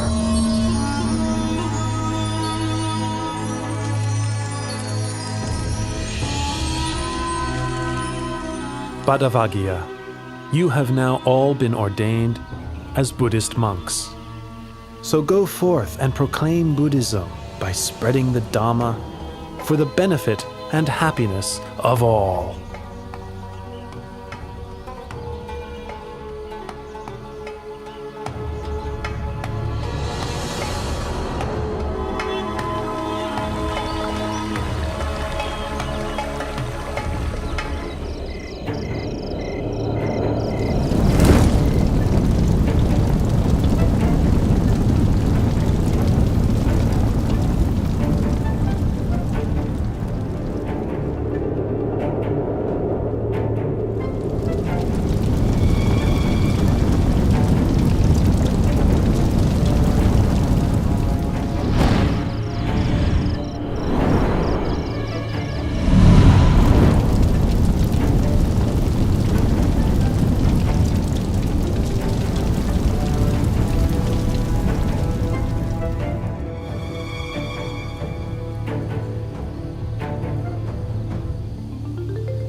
Ascetic, sir, why are you coming into my hermitage? Venerable Uruvela Kassapa, I've come to ask permission to stay here. Here we practice fire worship, but this ascetic is not one of our kind. What does he want? I'm sorry, sir. I have no accommodation for you here. Please look elsewhere. But I would suggest that you travel in a different direction from this. This bank of the Naranya Jara is occupied by we 3 Jatila brothers. My name is Uruvela Kassapa. The surrounding area belongs to myself and my 500 followers. Further on down the river is the hermitage of my younger brother, Nadi Kassapa, and his 300 followers. The area beyond that is occupied by Gaya Kassapa, my youngest brother, with his 200 followers. These 3 riverside hermitages are full. There's no room for you to stay. But I can see a place which is available. Where, ascetic? In your fire-worshipping shrine. Please, give me permission for me to stay there. Ascetic, I don't mind if you stay in there, but I must warn you that there is a fierce and strongly poisonous serpent king in there. If you spend the night in there, your life will be in great danger. Uruvela Kassapa, please give me permission to stay. The Serpent King will do me no harm. If you say so, please make yourself comfortable in the fire-worshipping house.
By now, The recluse must have been burned up by the fire of the Serpent King.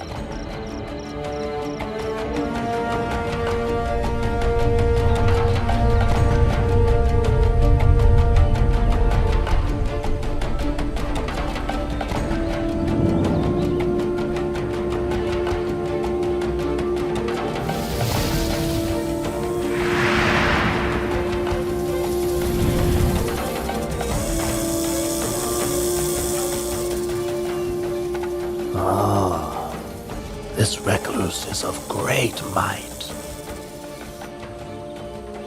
But despite his power, he's still not yet an arahant like me.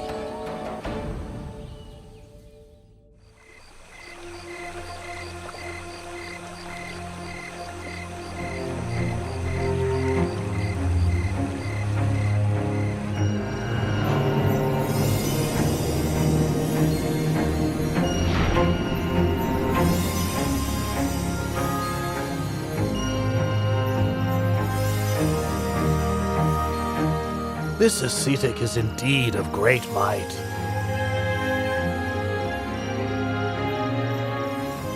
The gods of every heaven realm take turns to come each night to hear his teachings. But despite his power, he's still not yet an arahant as I am.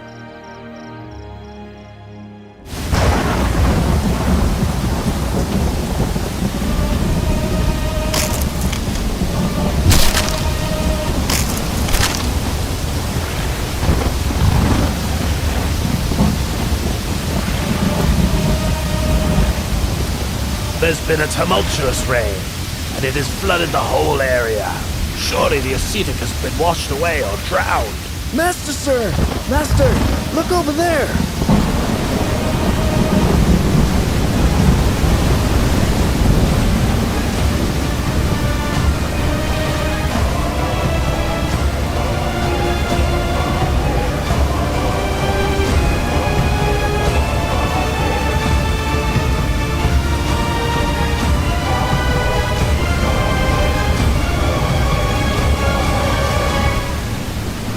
This ascetic has so much power.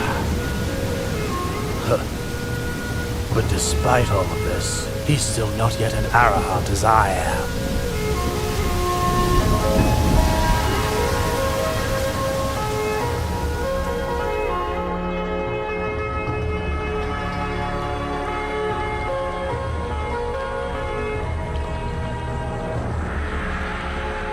This fire worshipper is so proud and conceited.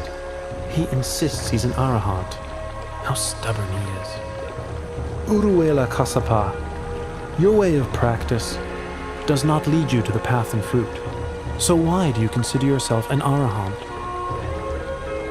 Having deceived yourself, you deceive others. If you could give up your pride and practice according to my teachings, in no long time you would truly be an arahant. Oh, I realize my fault.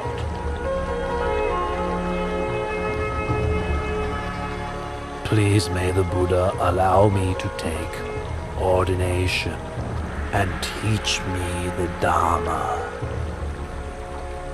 You are the master of a great hermitage with many followers. You should make this known to all of them.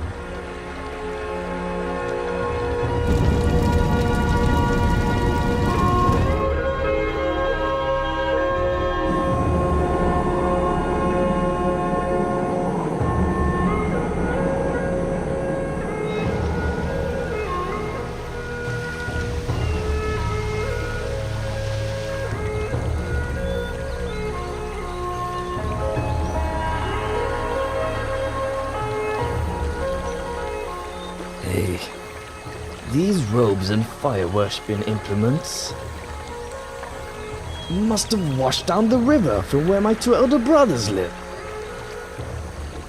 Something must have happened to them.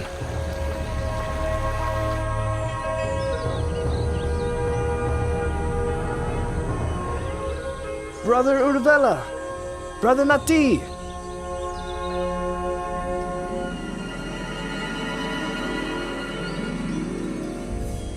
Oh, Gaia, your two elder brothers have found the right way of the Dharma. Quickly bring your 200 followers to approach the Buddha, the one who illuminates the path.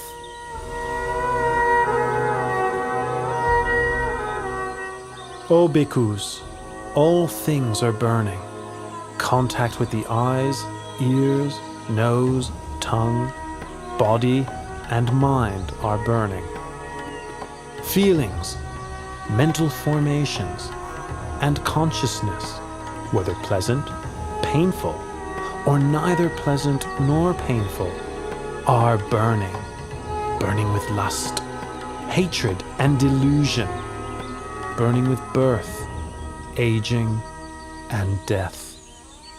Burning with sorrow, lamentation, pain, grief, and despair. The well-taught noble disciple, seeing this, becomes weary of thoughts and feelings. Being weary, he releases his clinging. Releasing his clinging, his heart is freed.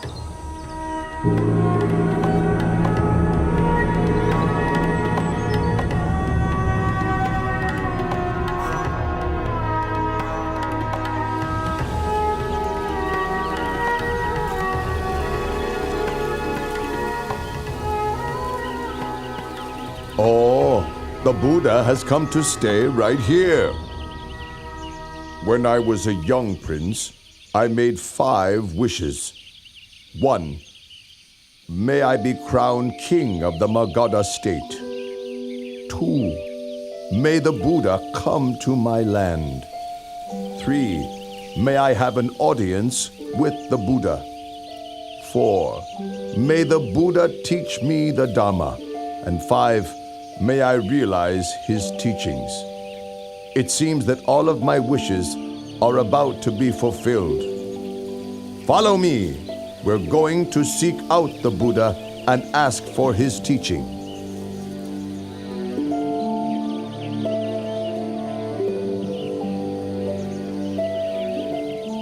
Dana, or giving, has forgiveness as its highest form.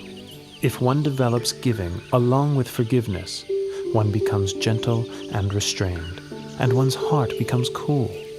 This is because one has to let go of one's attachment to material things and to one's sense of self.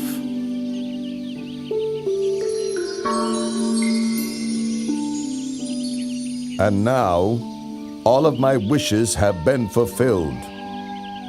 Oh yes, your teaching fills me with the greatest joy. Please, may I invite the Lord Buddha and all of the bhikkhus to have a meal in my palace tomorrow morning. The Lativana Park where you're staying is far from the city. It is not convenient for the faithful lay people to visit. Please, may I offer the Veluvana Park to you. The Veluvana Park is cool, shady, and very large, not far from the city, but still quiet and peaceful. Please, give me your permission to build a monastery for you here.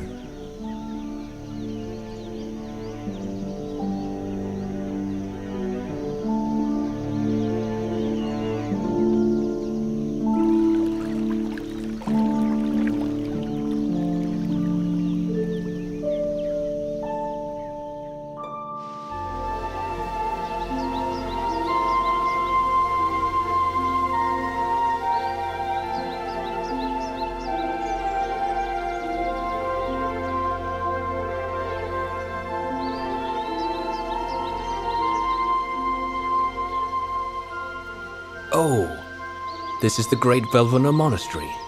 A solid foundation for Buddhism has now been laid. Since I, Asaji, left the Buddha at the Deer Park in Isapatana in order to go and spread his teachings, I've not met with him at all.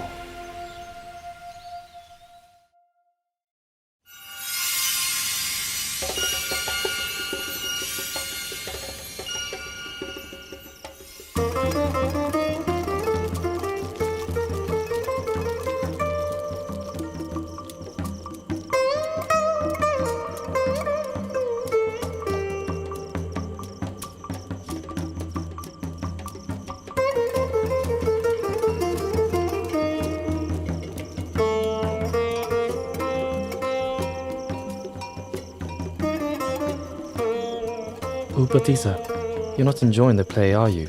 You seem completely indifferent and uninterested. Ask yourself the same question, Kalita. You seem quite unimpressed yourself. Neither the actors nor the viewers will live for more than 100 years. In no long time we'll all be dead. We're absorbed in watching entertainments, seeking fun, but for what benefit? Surely it would be better to seek the path beyond all suffering. I've been thinking the same way as you. All right then. Let's seek out a teacher under whom we can live and practice. To which hermitage should we go? Which teacher should we seek out? These days, there's so many sects. But we should choose the school of Master Sanjaya. It's large and respected, with many followers, located right in the city of Rajagaha.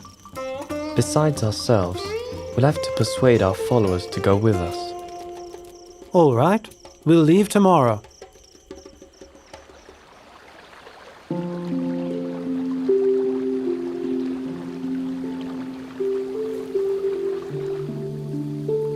The two of us have trained under Master Sanjaya until he has nothing more to teach us. Quite so. And it's clear that his doctrine does not teach the way to deliverance that we are seeking. If that's so, we have to seek out another hermitage, another master. We have been friends for a long time. It's best if we make the promise that whichever one of us discovers the path out of suffering first, we'll seek out the other and inform him. Agreed? Agreed.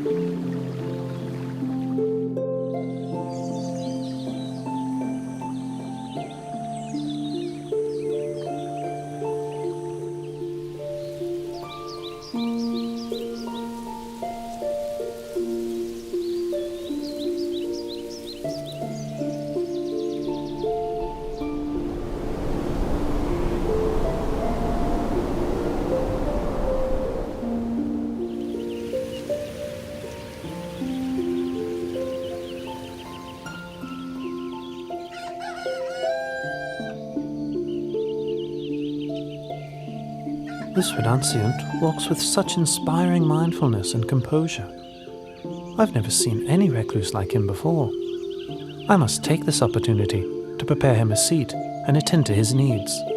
Then, when he has eaten, I'll politely ask him where he comes from.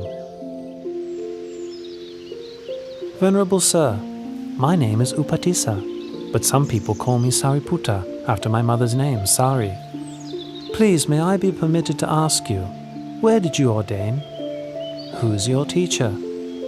Whose teachings or words do you follow? My name is Venerable Asaji.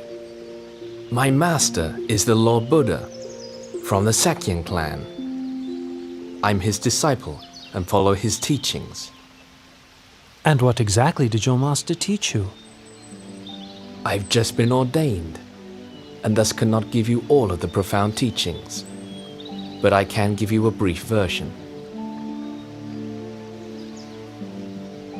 Whatever dharmas arise due to causes, the great teacher explains those causes and the ending of those dharmas.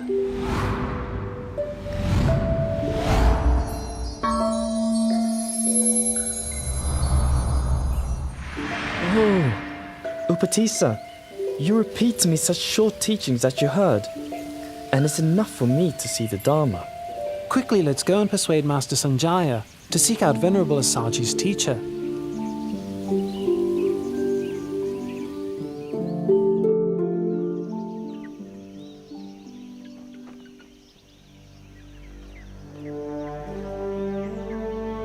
In this world, of which do you think there is more? Intelligent people or foolish people? More foolish people, Master. Such being the case, let those intelligent people go to study under Samana Gautama. I'll stay here for the sake of the foolish.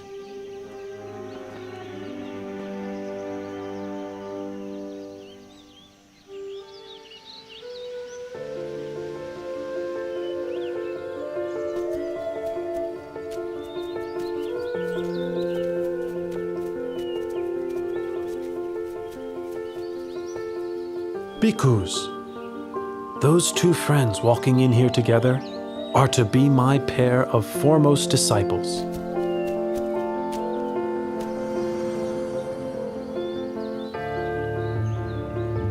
The one well established in morality develops ever-present awareness of objects as they arise in the mind. Seeing such objects arising and ceasing continually, he begins to grow weary of them. Becoming weary, he lets go of his grasping and clinging. Letting go of grasping and clinging, his heart is released.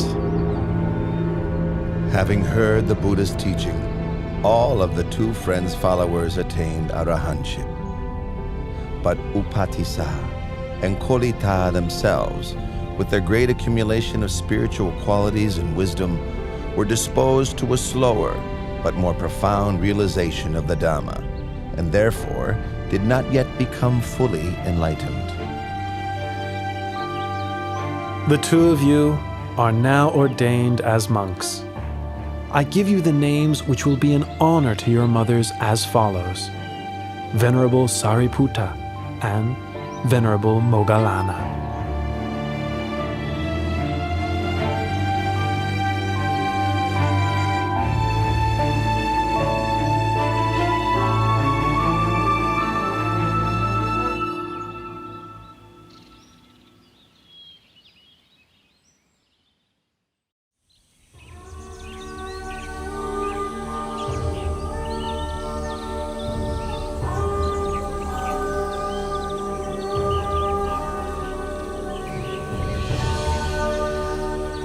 Moggallana. Employ the methods for overcoming drowsiness that I taught you. Moggallana. Feeling, whether pleasant, unpleasant, or neutral, is impermanent. It is of the nature to arise and cease. Being impermanent, it makes for suffering. Being impermanent, it is transitory and insubstantial, unreal, aniccham, dukkam, anatta.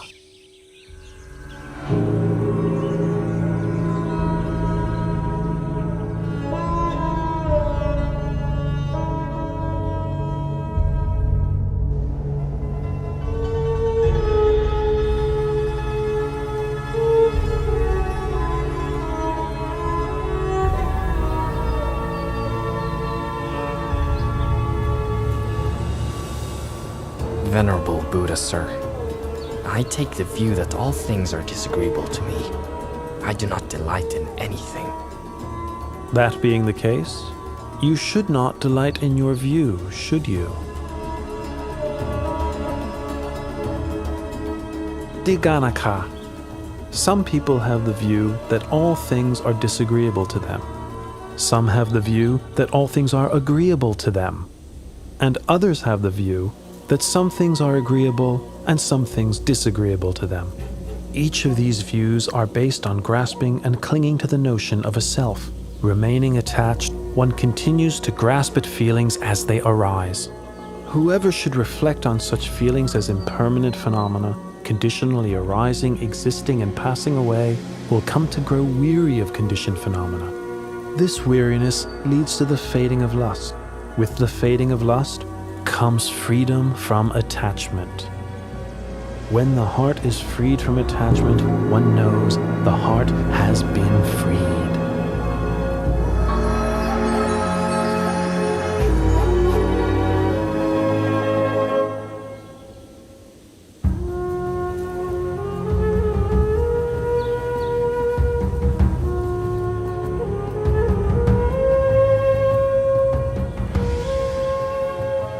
Hearing the Buddha's teaching uprights that which was overturned, reveals that which was hidden, shows the way to one who was lost, shines a light in the darkness.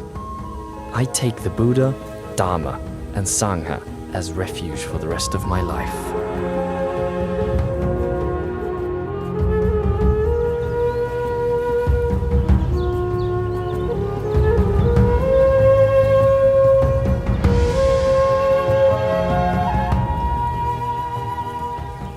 Venerable Sariputta was now the Buddha's right-hand disciple, foremost in wisdom.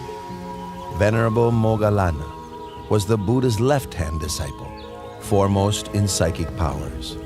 Both became great supports to the Buddha as he continued to spread his teachings to people far and wide.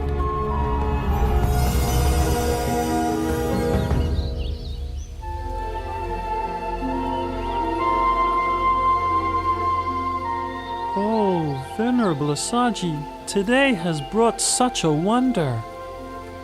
Yes, indeed. Many of the Buddha's faithful disciples, hearing that the Lord Buddha was staying at Velvovana Monastery, traveled separately to meet him and pay their respects. This one great meeting was the occasion for 4 great marvels. Katuranga Sanipata means that 4 marvels occurred together on the same day. 1. On that day, 1,250 disciples of the Buddha came together without having made any prior arrangement. 2. Each of those disciples had been ordained by the Buddha himself. 3. Each of those disciples was attained to arahantship. 4. The meeting took place on the full moon of the 3rd lunar month, which is named Magha. Today is the day of the Katuranga Sanipata. I'll deliver the Ovada Patimokkha to the bhikkhus.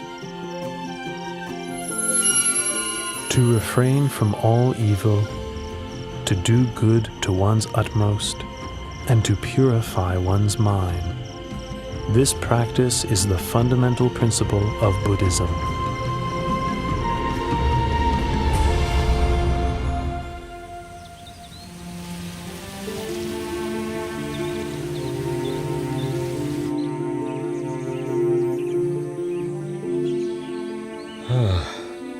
Kalodaihi, my senior counselor, ever since I first heard that my son had attained enlightenment and become the Buddha, I've been wishing to meet him. 9 times I've sent a counselor, each time accompanied with a retinue of 999 subjects to invite the Buddha to come to Kapilavatthu. Each time, the party of 1,000 has disappeared without a trace. That's 9,000 subjects I've sent and heard nothing in return. Well, Kalodai, since you are my senior counselor and have been close friends with my son since childhood, I must send you with your retinue to seek out the Buddha at Velvovana Monastery and invite him one more time. Surely you will succeed in this. Yes, Your Majesty. I will do my best to bring the Lord Buddha back to the city of Kapilavatthu. And with your permission, I would also like to request ordination from the Lord Buddha on this occasion. I give you my permission, Counselor Kalodai. Please make your journey as quickly as possible. I'll be waiting to hear news from you.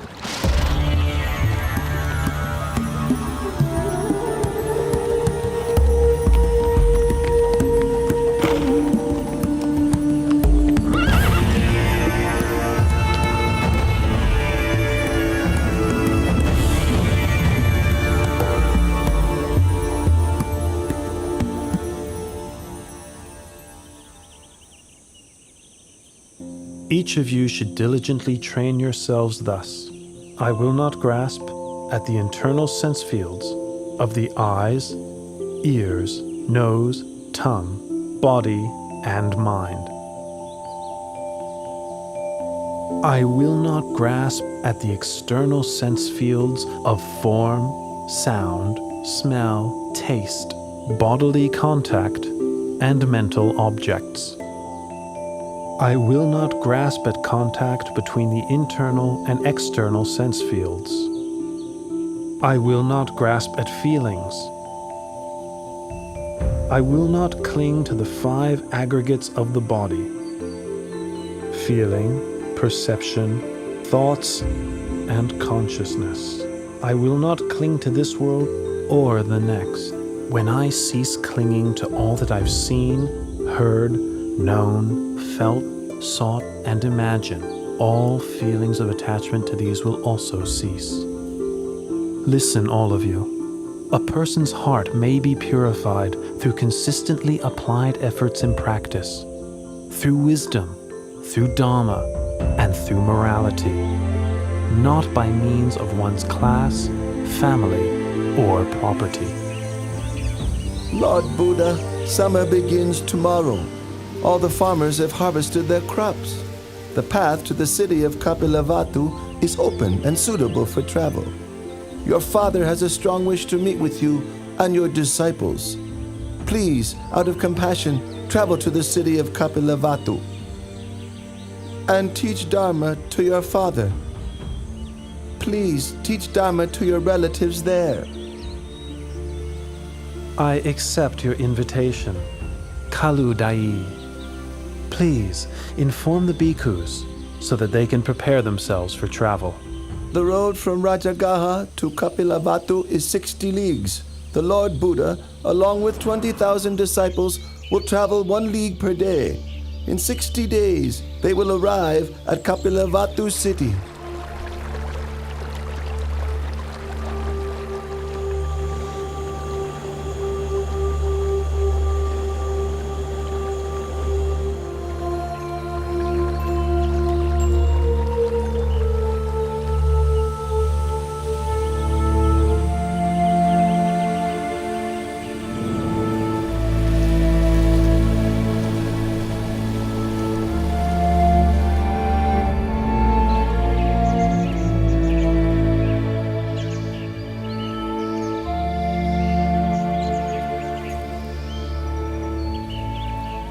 My relatives chose this banyan grove to build Nigrota Monastery as an offering to the Buddha. It's been 60 days since Venerable Kaludai sent news of the Buddha's departure from Rajagaha city. My relatives are waiting here to greet him. The Lord Buddha and 20,000 bhikkhus have arrived, Your Highness.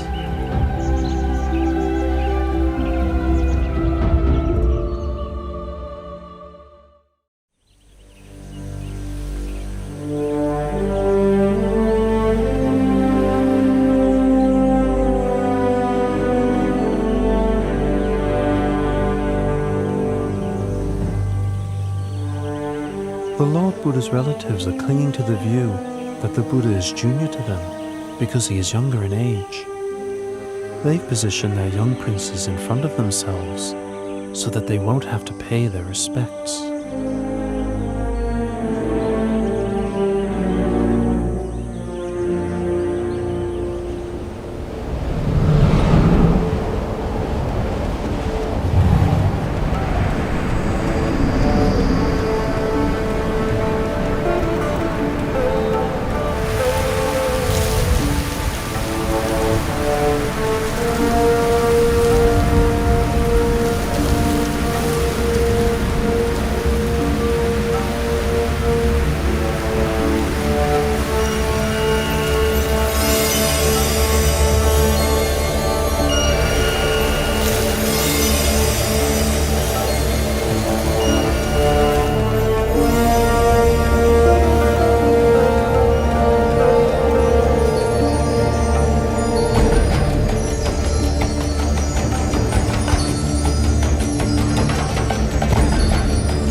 When my son was newly born, and the Sita the hermit bowed to him, at that time I also paid homage for the first time.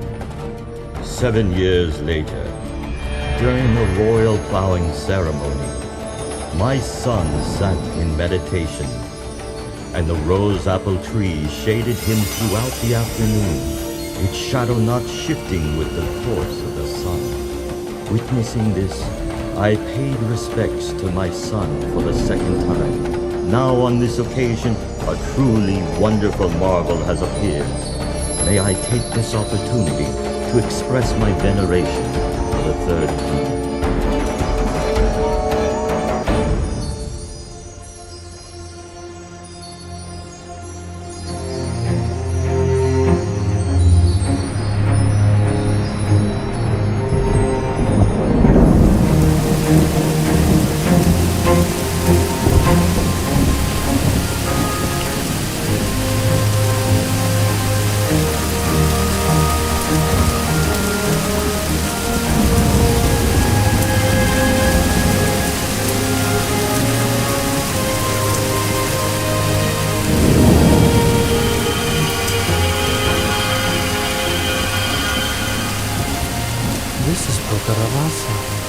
The red rain. Unlike ordinary rain, it soaks only those who wish to be soaked by it. For those who wish to remain dry, every drop will roll right off, just like water drops roll off of a lentil field.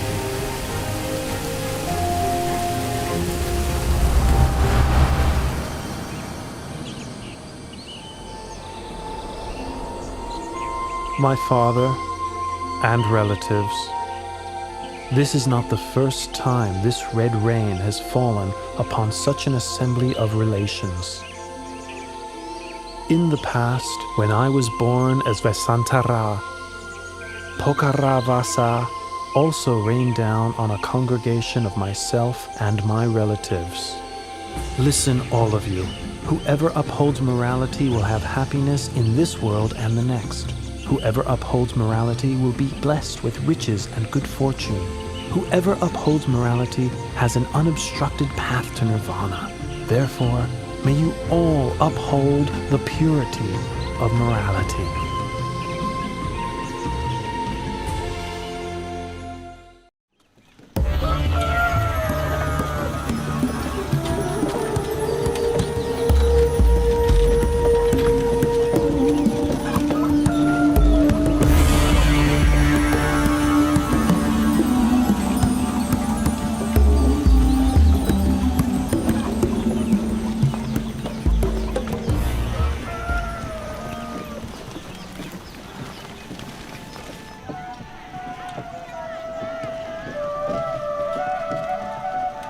My son, why do you bring shame to me by going around collecting alms of rice and food in this manner?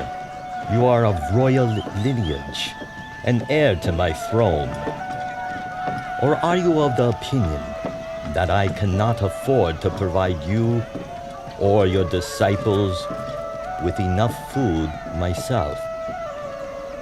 Father, at the moment of my enlightenment, I departed from the Sakyan royal family lineage and was established in the lineage of awakened Buddhas.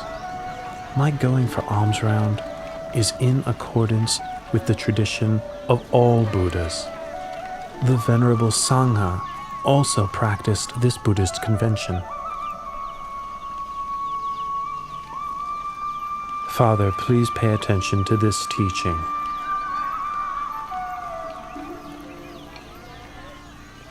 When a person clings to and indulges in form, feeling, perception, mental formations, and sense consciousness, that person is bound by the snare of Mara and burdened with the whole mass of suffering. When such a person doesn't cling or indulge in these, that person is freed from the snare of Mara and released from the whole mass of suffering.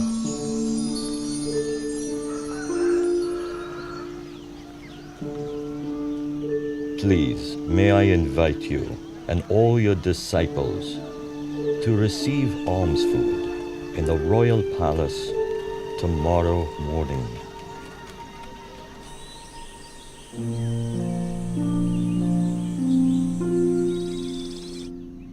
In the 3 days since your arrival in the palace, myself and Queen Mahapajapati have listened to your teaching and developed in the Dharma more and more each day. However, Bimba, who was your wife, has not yet emerged from her room to approach you. She has stayed right there the whole time, immersed in misery. I would like to invite you to please go and speak to her, so that she also may benefit from your teaching. Father, I will go to teach Bimba, taking Venerable Moggallana and Venerable Sariputta, my left and right hand disciples, with me.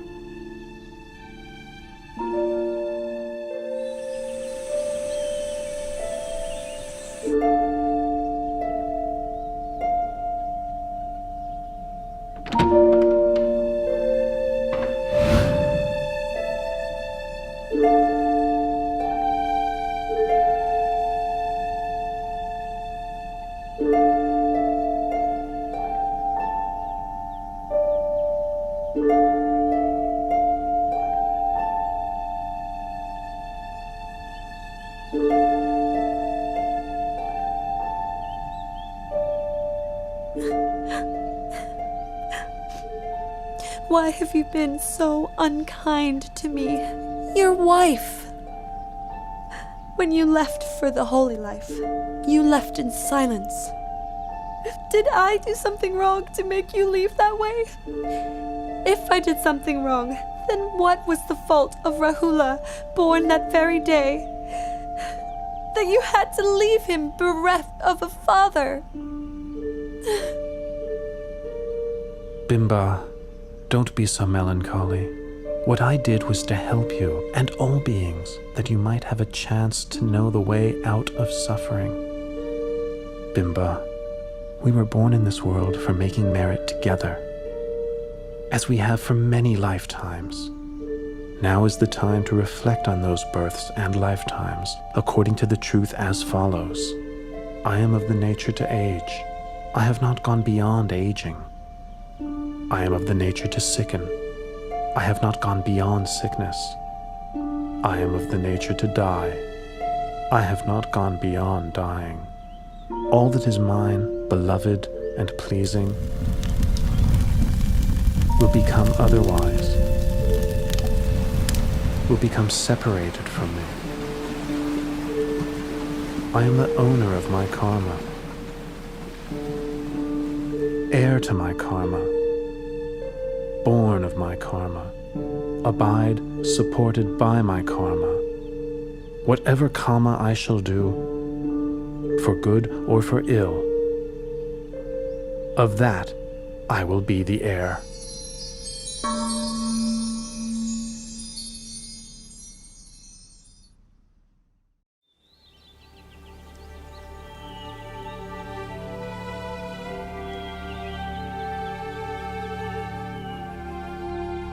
My mother tells me that you have great treasures, you have great wealth.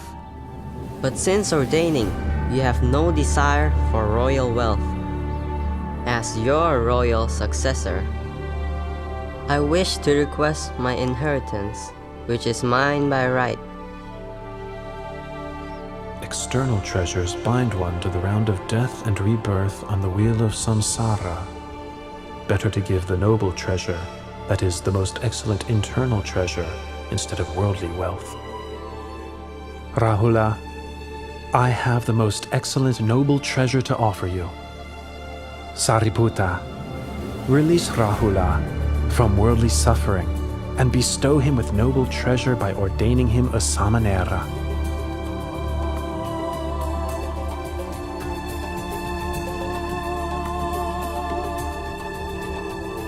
Rahula, from this point on, you are a samanera Rahula.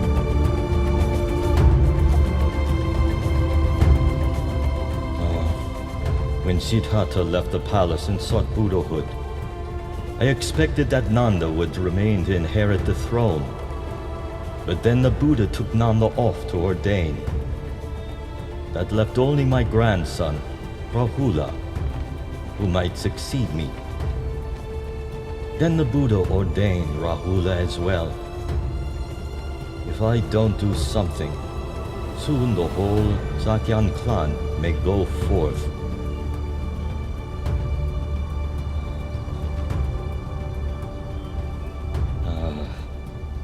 I must quickly go to the Nigrota monastery and plead with the Buddha.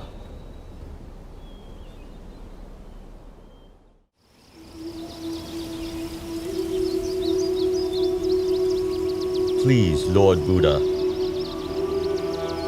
from this point on, should any householder's son wish to ordain, in the Buddha's dispensation, if his parents don't give their consent, please don't give the ordination.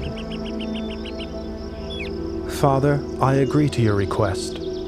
Tomorrow I will leave together with the Venerable Nanda, Samanera Rahula, and the Bhikkhu Sangha for the Veluvana monastery in the city of Rajagaha.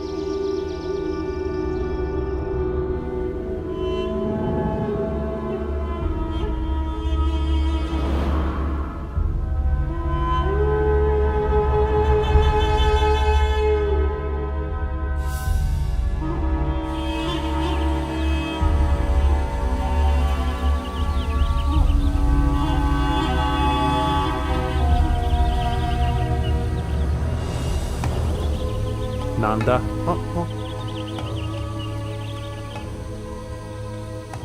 Since you were first ordained, you have not been intent on the practice of Dhamma or the living of the holy life. All your thoughts are of returning to the household life. My heart is constantly yearning for my wife, Janapada Kalyani. There's not a moment spent when I don't think of her.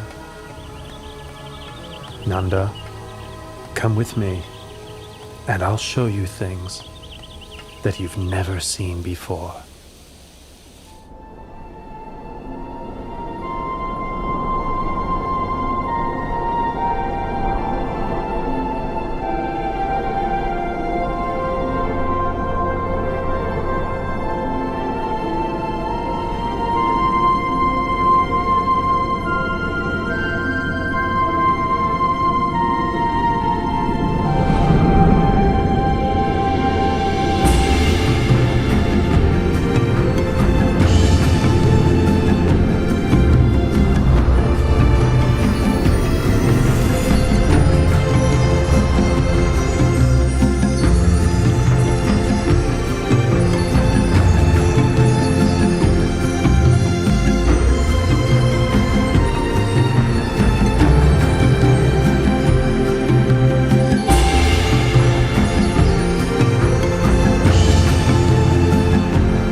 Nanda, those are Apasara goddesses in heaven.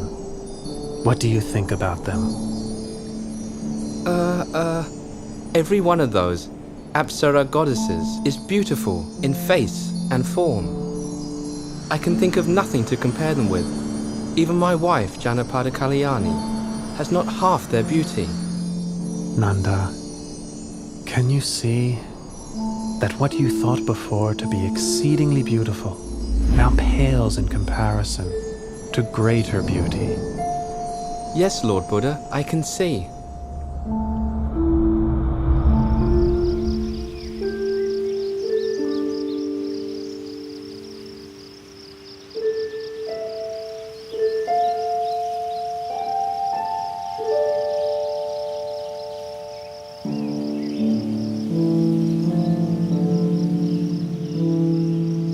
From this point on, I'll make up my mind to practice the Dharma. I'll live the holy life without letting my heart be obsessed with Janapada Kalyani ever again. I've now seen for myself that there are countless goddesses in heaven, many times more beautiful than her.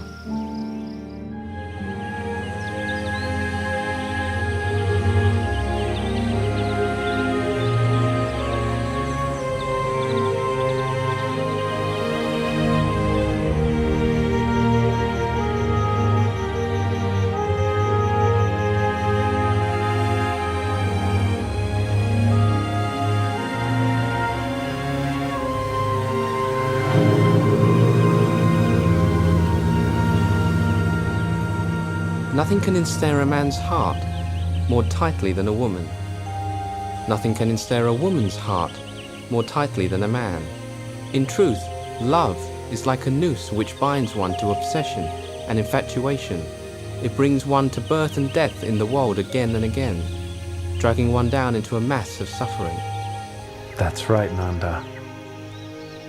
There is no pleasure equal to the peace that can be found within one's own heart.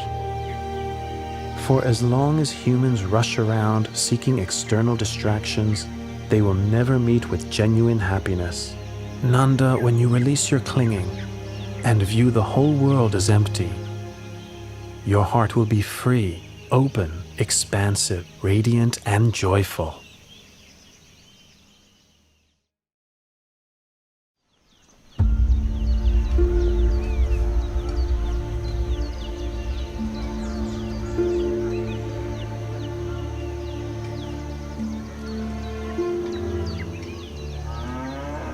Uttara, why did you send someone to ask for such a large sum of money from your father?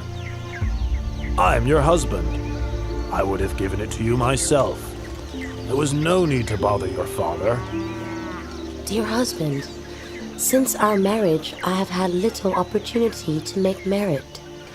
I wanted the money to buy food to offer to the Lord Buddha and his disciples.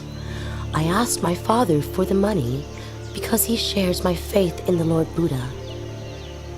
It's not, you see, that I have no wish to accept your money, good husband. In that case, let it be as you wish. My intention is to prepare the food myself and invite the Lord Buddha and his disciples to receive food in our house for 15 days. In that case, let it be as you wish. And I am afraid that during that time, I will be unable to perform all my wifely duties. In that case, let it be as you wish. I've heard that here in Rajgir, there's a courtesan called Sirima, whose beauty is renowned throughout the city, although few men get to enjoy her charms because her fee is so high. For these 15 days, I'm going to hire Sirima to take my place as your wife. In that case, let it be, as you wish.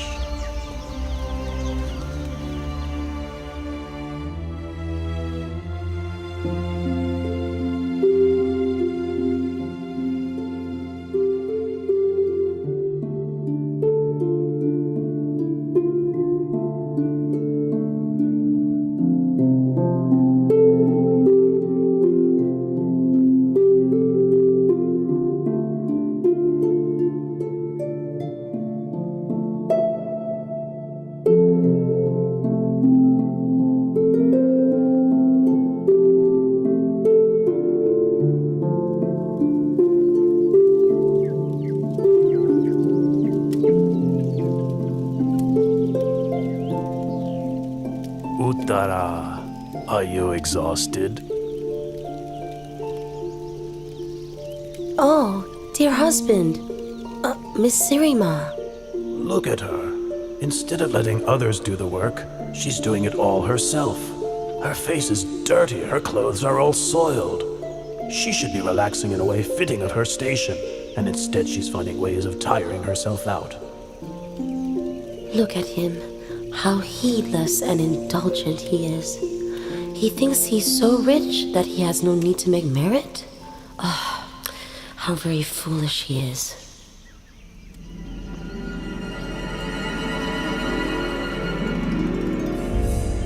Look at Uttara. She's looking at me with a smile of contempt. It's as if she's scolding me with her eyes. It's sickening. I'm not putting up with this. You, Uttara, look at me. You want to fight? Well, you're gonna get what you want.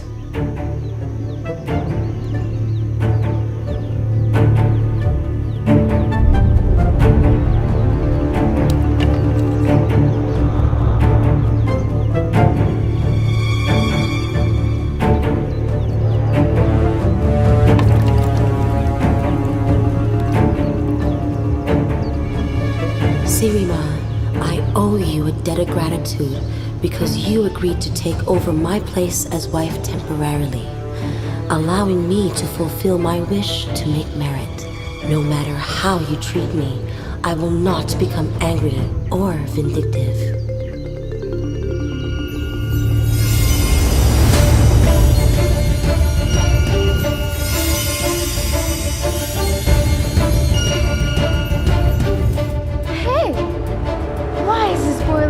Unable to hurt her. Hey! This prostitute is dared to attack our employer! Come on! Let's get her! Yeah, let's get her! Come on, guys, let's go! All of you, don't hurt her. Sirima is like a friend to whom I owe a debt of gratitude. I am not angry with her.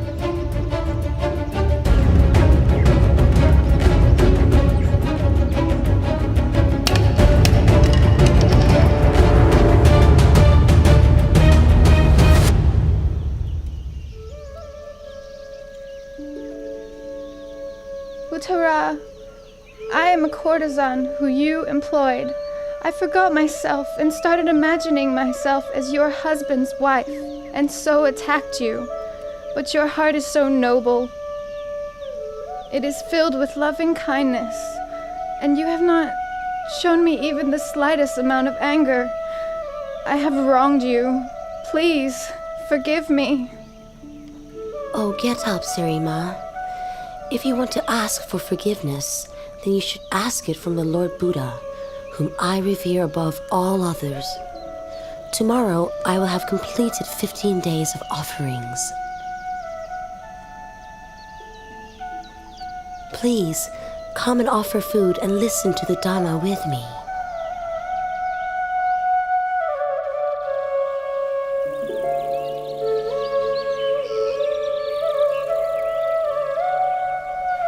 A person should overcome anger with non-anger, overcome evil with goodness, overcome stinginess with generosity, overcome careless speech with words of truth. Those engrossed in worldly enjoyments, indulging in sense pleasures, intoxicated by wealth, social standing, extravagance, praise, rank, prestige, and power, cannot see the noble beauty of truth.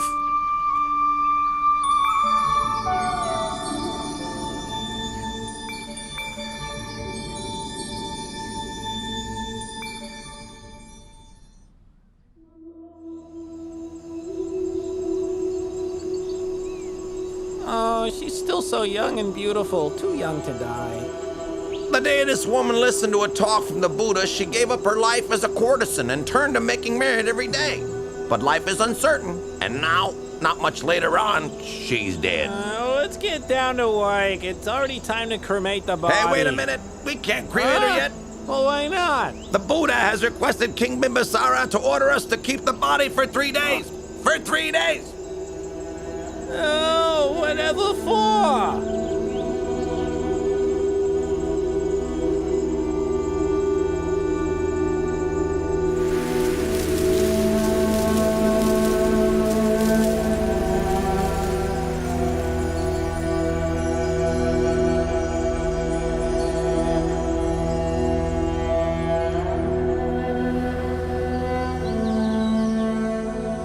When Sirima led her life as a courtesan, all the men in Rajgir were infatuated with her.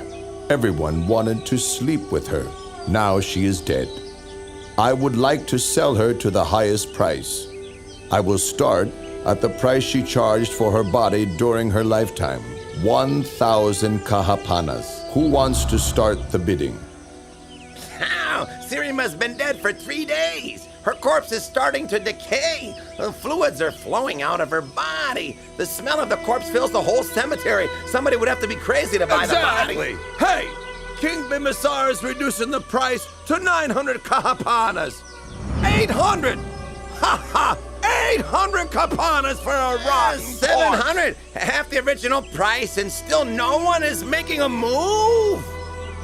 100 kahapanas. If nobody is going to buy this corpse, then I will give it away for free.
It is the nature of all conditions to arise, persist for a while, and then pass away. Investigate the impermanence of all conditioned phenomena. The tears of beings wandering through samsara are beyond measure. The bones which are laid down upon this earth cover it without gaps. This is something that is truly sobering to know. One who is still attached to forms, sounds, tastes, odors, and physical sensations cannot find liberation from this world.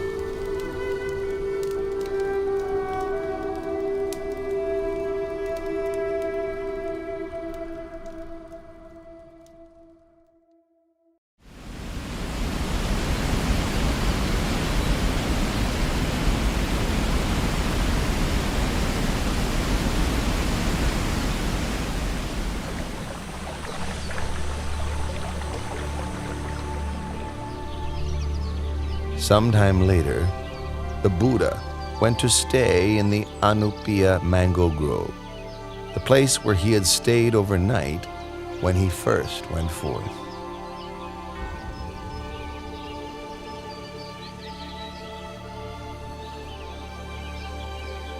Five Sakayan princes, Prince Badiya, Prince Anuradha, Prince Ananda, Prince Bagu, and Prince Kimbila, along with Kolian Prince Devadatta, and a barber named Upali, approached the Buddha and asked for ordination. The Buddha ordained Upali the barber first, followed by each of the 6 princes respectively.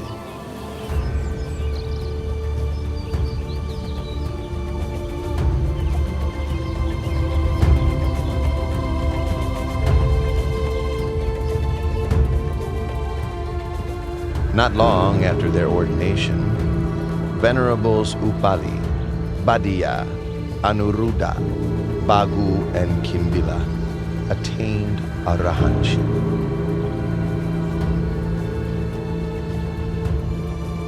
Venerable Ananda, receiving instruction from Venerable Punamantaniputta, attained the fruition of stream entry.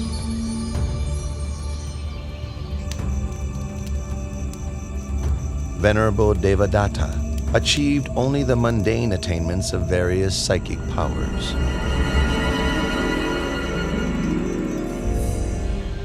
Later, the Sangha requested of Venerable Ananda that he act as the Buddha's personal attendant. Venerable Ananda, the Sangha is in agreement that you would be suitable for the position of the Buddha's attendant.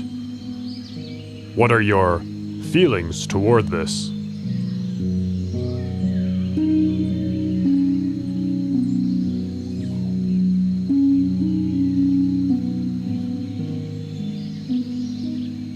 Lord and great teacher, I am ready to serve and attend to you. But please, may I make 8 requests of you? Very good, Ananda. Make your requests. My 8 requests are as follows.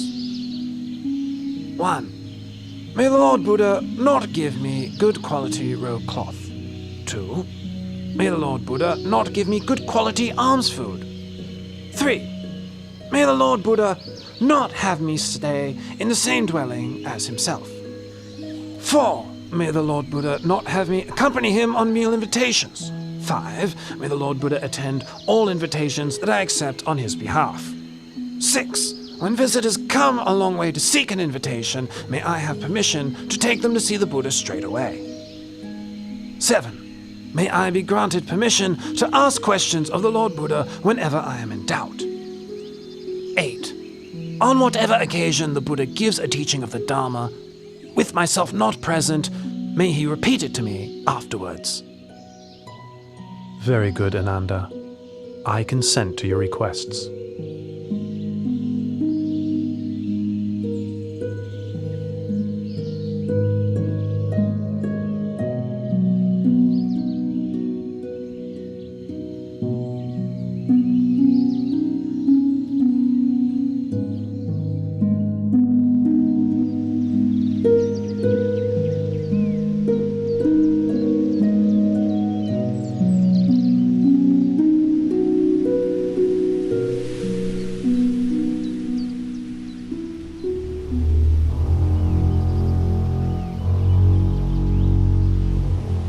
I am from the royal clan. Why are the laity respectful and devoted to other monks and not to me? Prince Ajatasattu, son of King Bimbisara of Rajagaha. He is still young, doesn't yet know right from wrong. I'll display my supernatural powers and gain the devotion of the young prince. Then whatever I may wish for, he'll find a way to get it for me. Ha ha ha ha ha!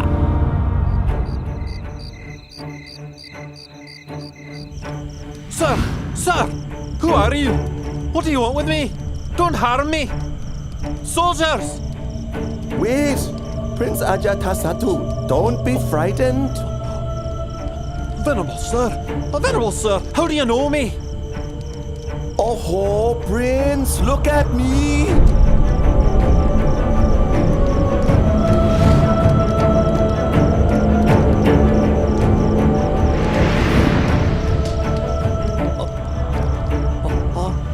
Venerable sir!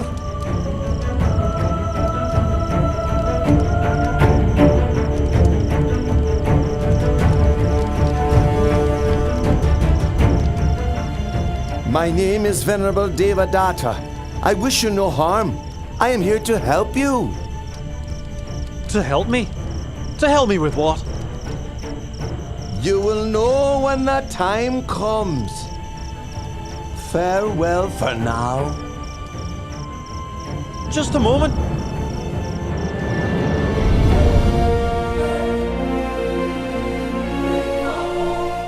I displayed my supernatural powers and Prince Ajatasattu gained great faith in me.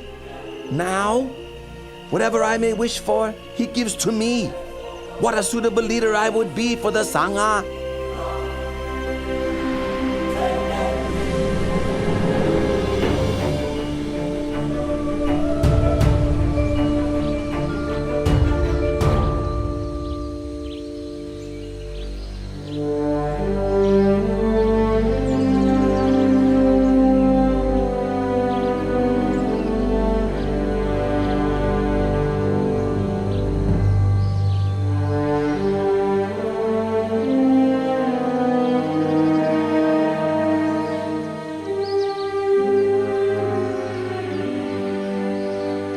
Lord, you are now getting very old. It's time for you to lay your duties down. I request the burden of leading the Sangha. Please make the matter known to all the bhikkhus. From now on, I'll take over your teaching responsibilities.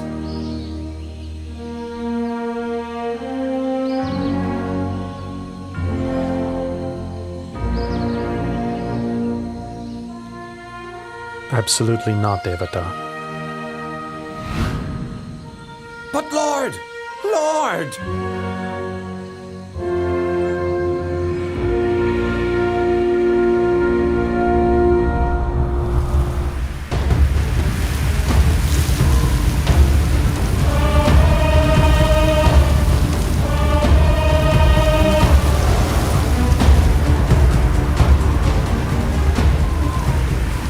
The Buddha humiliated me in front of all the monks.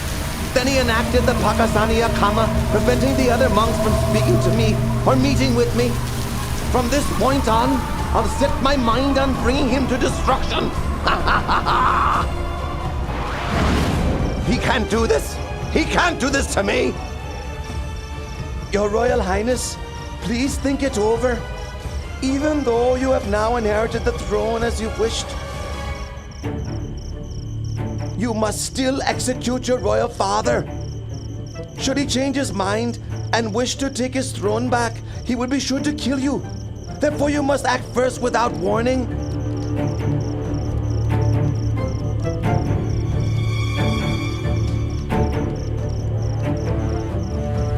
That could be arranged. I'll keep him imprisoned until his life comes to an end. It's your decision, Your Royal Highness.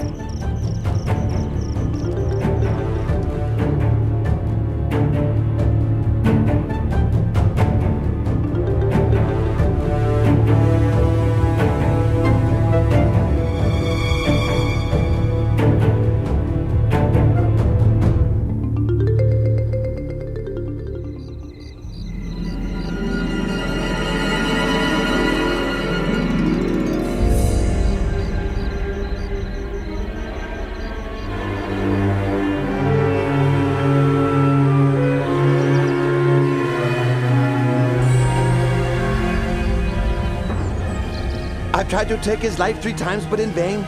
It's time to try my last resort. I have to pretend to be strict in Dhamma Vinaya, so that all the bhikkhus will become my disciples.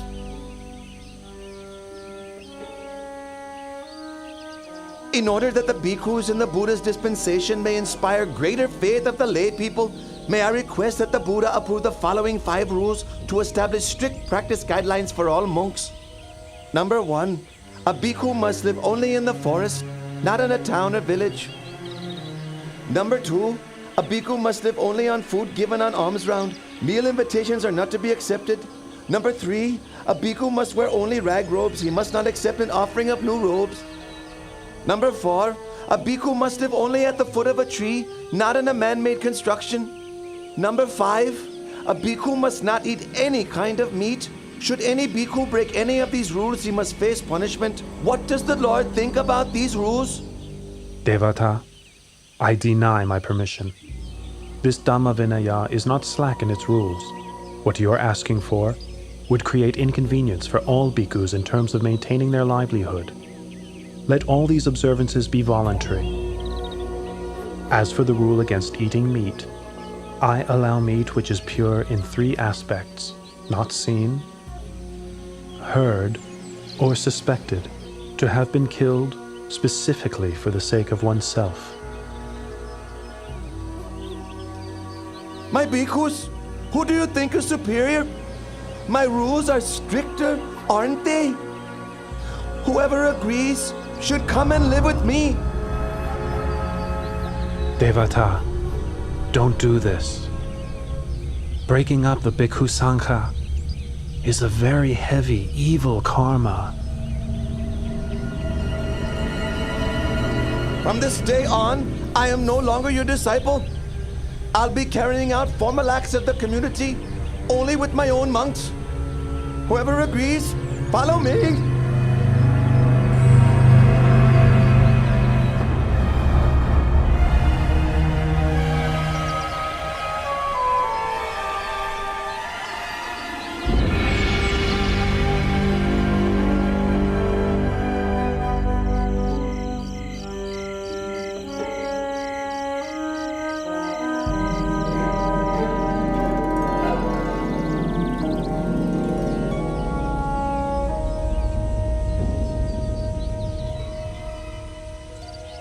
Devadatta, can't you see that you're not a suitable leader for the Bhikkhu Sangha?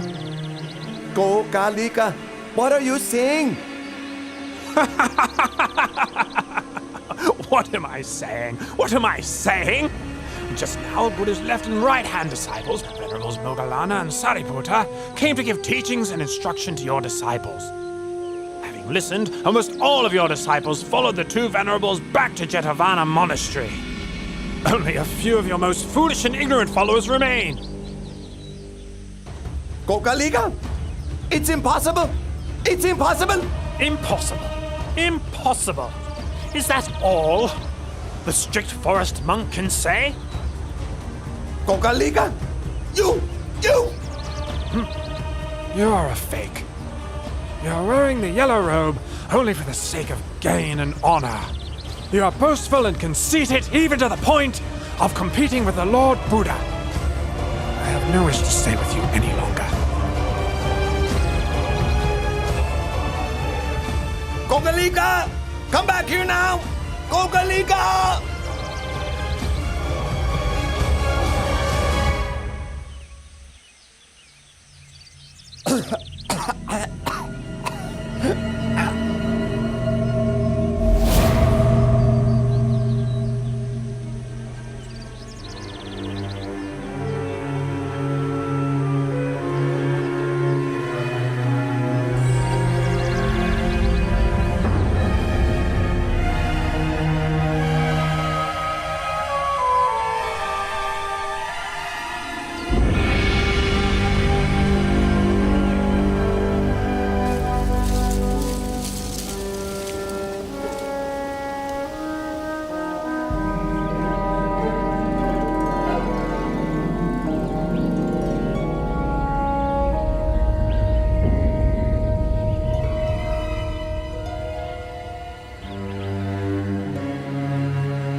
I've been seriously ill with no improvement for a long time.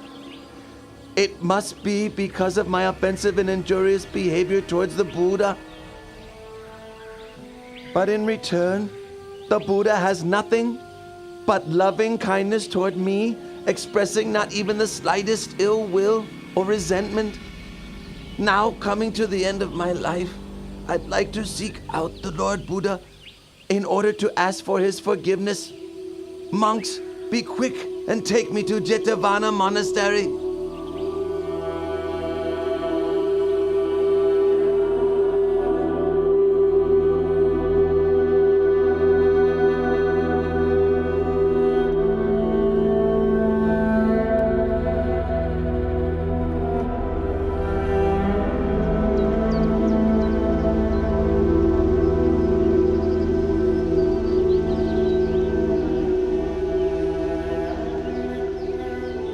We're getting close to Jetavana Monastery. Stop for a while so that I can bathe myself before entering into the presence of the Lord Buddha.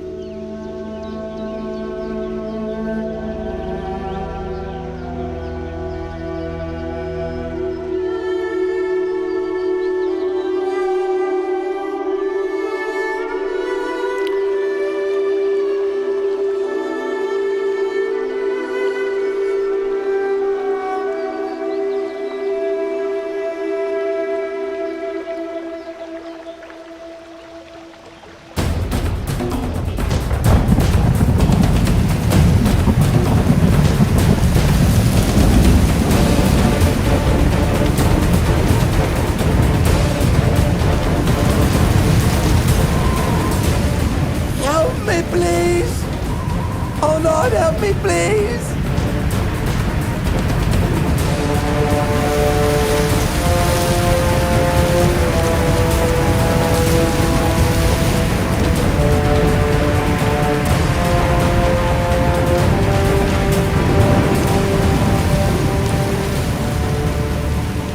Oh, Blessed One, knower of worlds purified in knowledge and conduct, Great One, Teacher of gods and humans, I leave my chin bone as an offering to the Buddha, and I take the Lord Buddha as my refuge forever.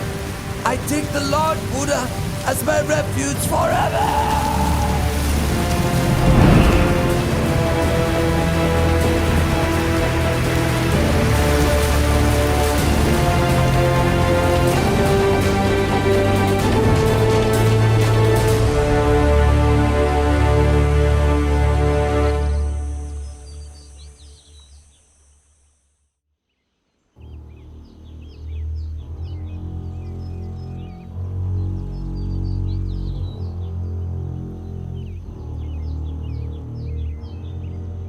Venerable Devadatta has performed gravely serious evil karma. Even coming so close to Jetavana Monastery, he still was unable to catch a glimpse of the Lord Buddha. Rather, he was swallowed up by the earth and sank down into hell. And I myself cooperated with him in committing a tremendous many evil deeds. I can't sleep at night. Dr. Shivaka, what should I do? Your humble servant thinks that your highness should go and approach the Lord Buddha in order to pay your respects and to ask for his forgiveness. You are right.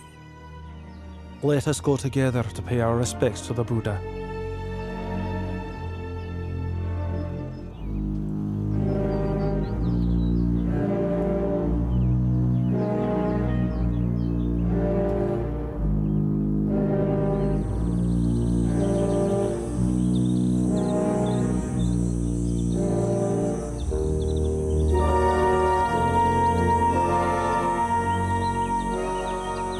O Lord, I was duped into believing what Venerable Devadatta said.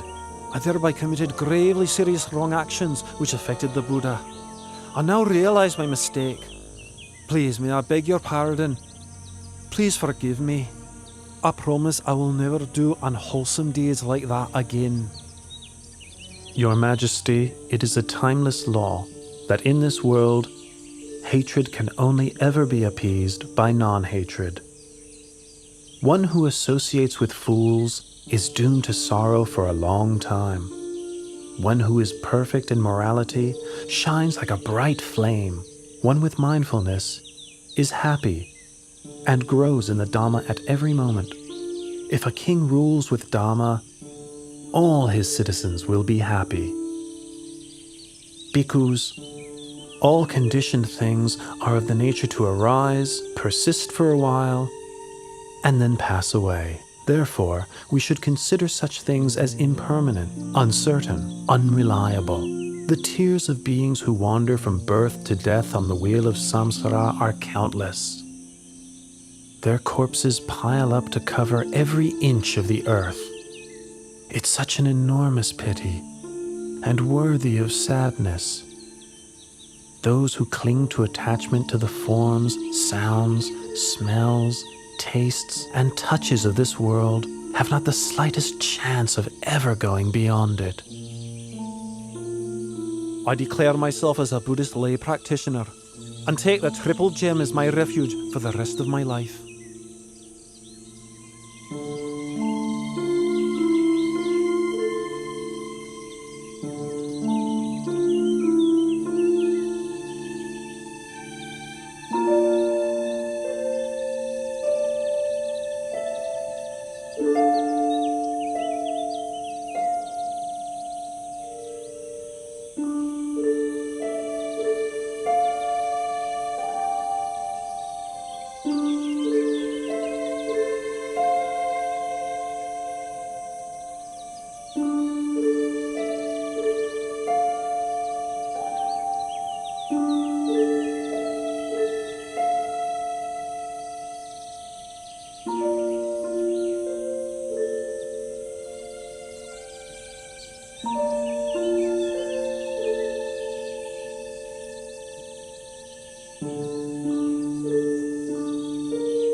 The king has no alternative but to receive the heavy results of his terrible deed, murdering his own father.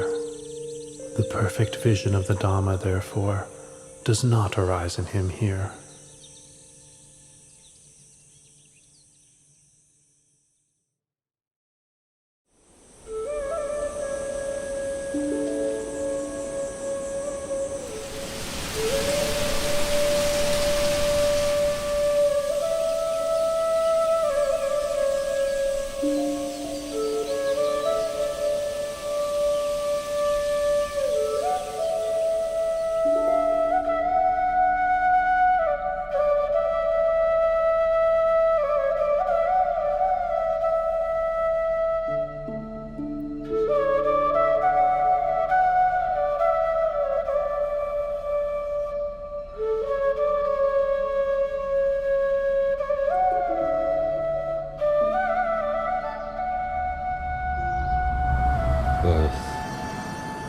aging, sickness, death. Greatness, striving, struggle, conceit, suffering. Your Majesty, the Lord Buddha has arrived at the royal palace.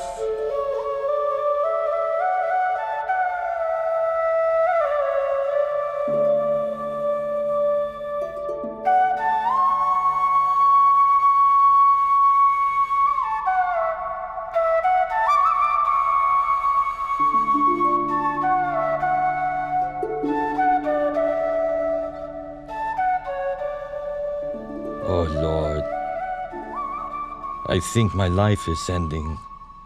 I can't bear this suffering very much longer. O Father, please do not worry. All conditioned things arise according to their nature.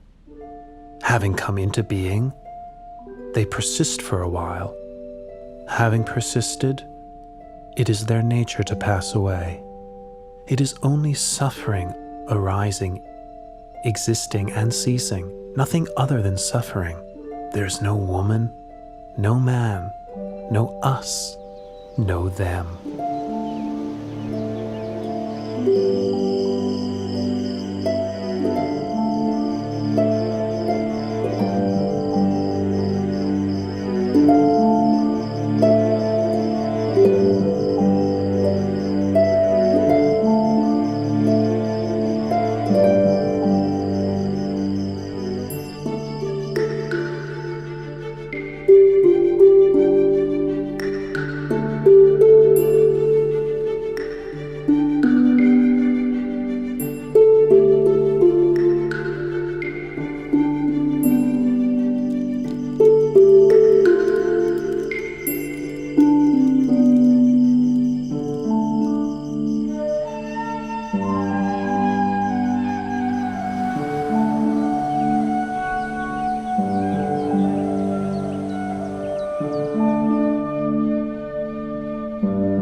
Throughout the last 7 days, Lord Buddha, you have taught me the Dharma day and night.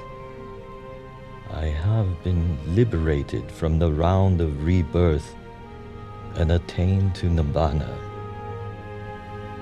I have very little time remaining. I wish to express my veneration and then enter Nibbana for whatever faults I have committed through body, speech, or mind. Please, through your great compassion, forgive me.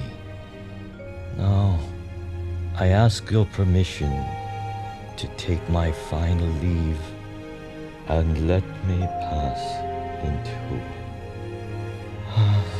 Nibbana.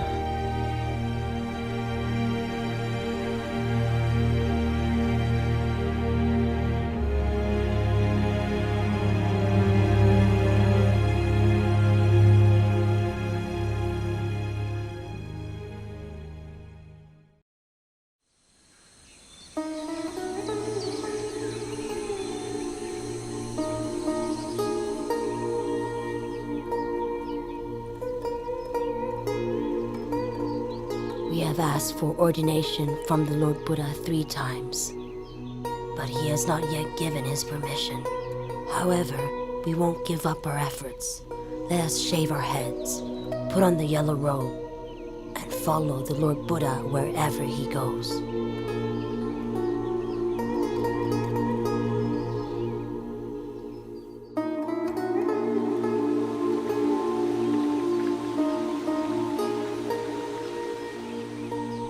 Oh Lord, if women were allowed to ordain in the Buddhist dispensation, could they attain to the level of arahantship? Ananda, if women were ordained in the Buddhist dispensation, they could attain to arahantship exactly the same as men can.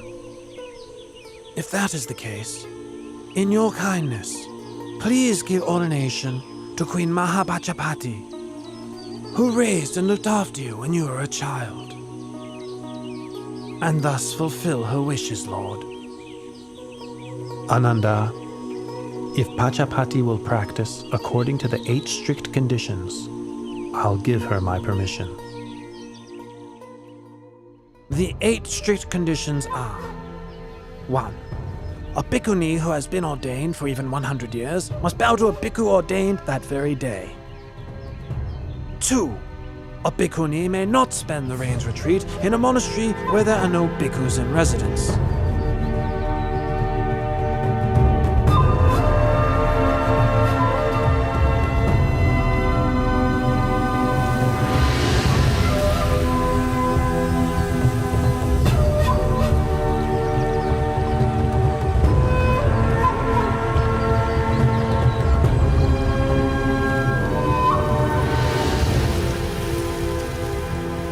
'Practice the 8 strict conditions for the period of 2 rains retreats.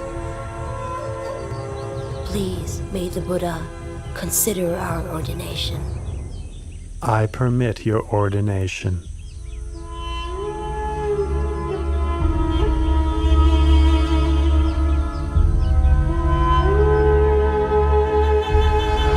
After their ordination, Pajapati Bhikkhuni and the Sakayan Bhikkhunis practiced mental cultivation with great determination until each of them had attained to arahantship.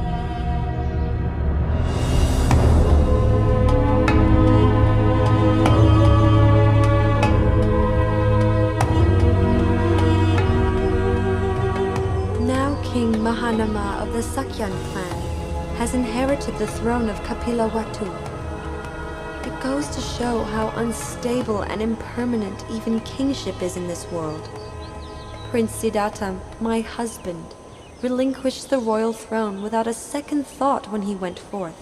My relatives, my son, and even Queen Mahapajapati Gotami have followed after him and ordained. That being the case, it is best for me also to relinquish material comforts and ordain in the Buddha's Dhamma Vinaya.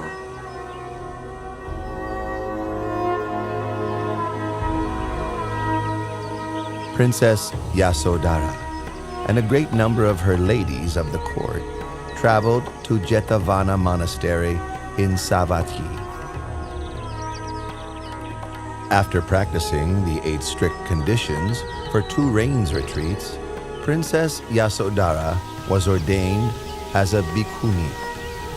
She practiced mental cultivation with great dedication and attained arahantship. Her ordained name was Venerable Badakacha Nateri.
Having performed the twin marvel, the Buddha arose from his crystal seat and stepped forward with his right foot.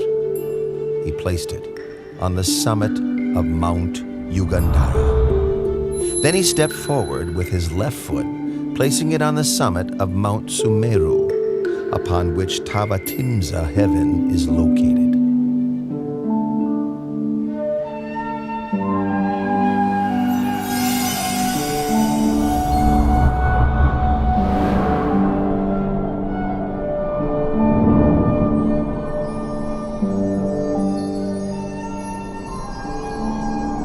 With his third step, the Buddha ascended into Tavatimsa heaven. He seated himself upon the Pandukambala stone, the seat of Lord Indra, the god of Tavatimsa heaven. His purpose was to teach the Dhamma to his mother in accordance with the tradition of past Buddhas. Delighted, Lord Indra and the host of Tavatimsa heaven gathered before the Buddha to hear his discourse. Tell me, have you seen my mother? O Lord, your mother was reborn, Santusita Devaputa, in the higher realm of Tusita. I will quickly go and invite your mother down.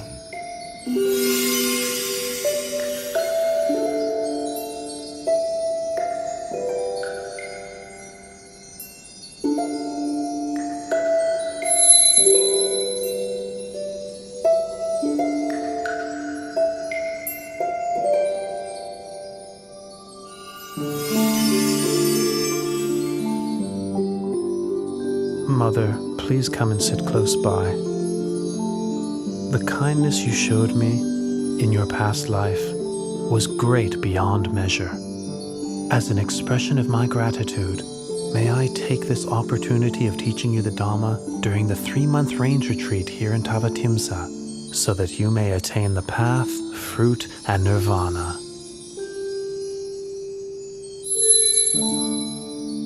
Mother, please listen. Ignorance and craving lead a person to rebirth. Agitated, their heart rushes around within samsara. For as long as the aggregates come into being, the supposition of a being is also there. In truth, such conditioned things are not worthy to be called a being. There is only suffering which arises, and suffering which decays and ceases. Aside from suffering, nothing arises. Aside from suffering, nothing ceases.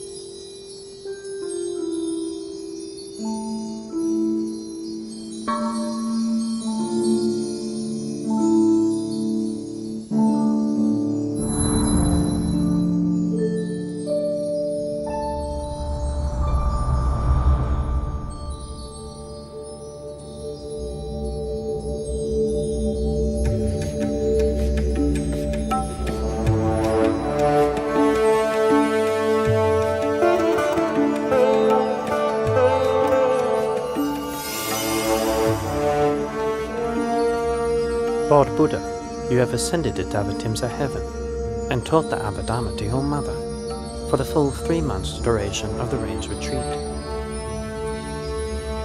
The people of the world are now wondering, when will you depart from heaven and descend to the human world? Moggallana, please let the people know that I will descend from heaven in 7 days' time, arriving at the gates of the city of Sankasa.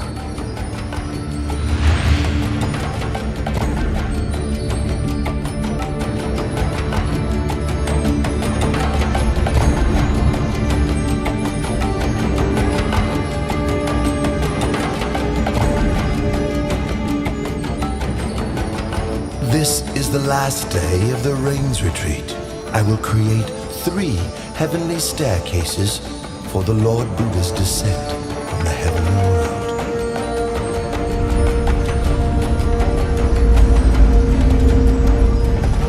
The crystal staircase for the Lord Buddha is in the middle.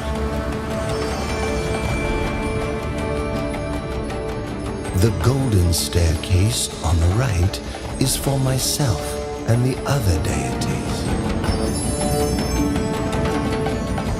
The silver staircase on the left is for Sahampati Brahma and his host of Brahmas.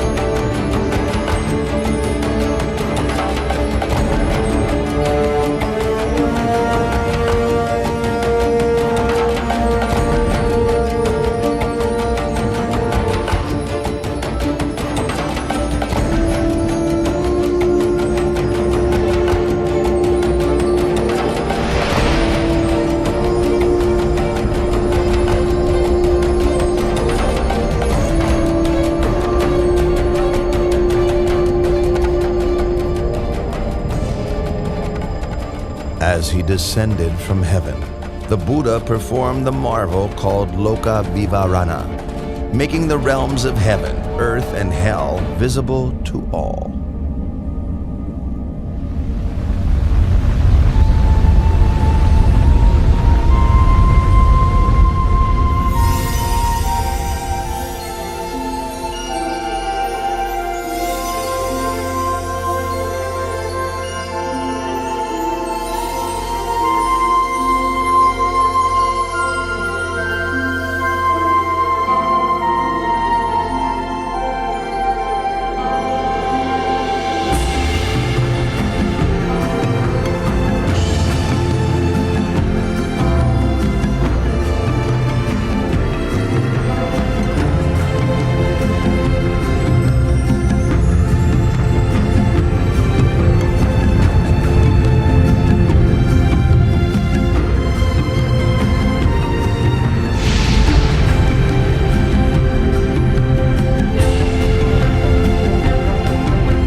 Having revealed this amazing sight, he stepped down to earth at the gates of the city of Sankhasa.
Oh, this renunciant has a very noble appearance. fitting to be a great man. Here in Kuru, it's very hard to find a husband suitable for my daughter, Magandia. But today I found one.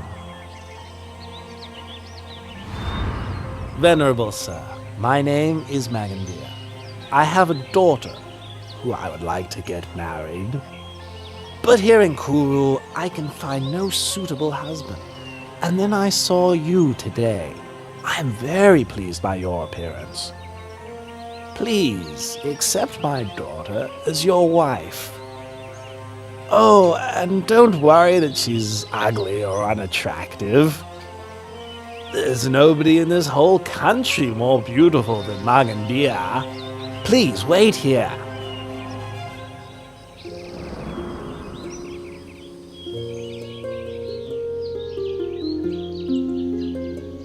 Oh, my dear child, Magandia. Oh, I'm exhausted. Hurry up. Make yourself as attractive as you can. Now, right now. Quickly, my daughter. If you're tired, then sit down and take a rest, husband. And why do you want our daughter Makandia to dress up prettily? Come on, please. Sit down and rest. No. Magandia, are you ready yet? Hurry up.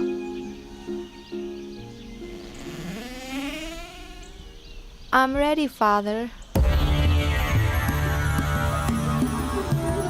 Right. Go quickly. I've met him. Met who? I've met him. Hey, where's he gone? What's this all about? You've brought me all this way and I still don't know what you're talking about. I've met our daughter's future husband. That's what I'm talking about. I told him to wait for me here, but he's disappeared. Ah, there, you see? His footprints are still there. You're knowledgeable in the texts dealing with the interpretation of footprints. Have a look at them.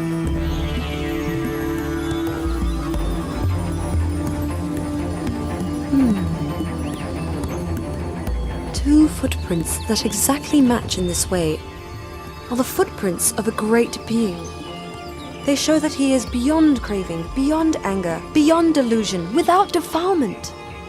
Such a one is not interested in household life. No defilement? What? Every man likes beautiful women. Let's see what happens when he sees our daughter. The main thing is to find where he's gone to.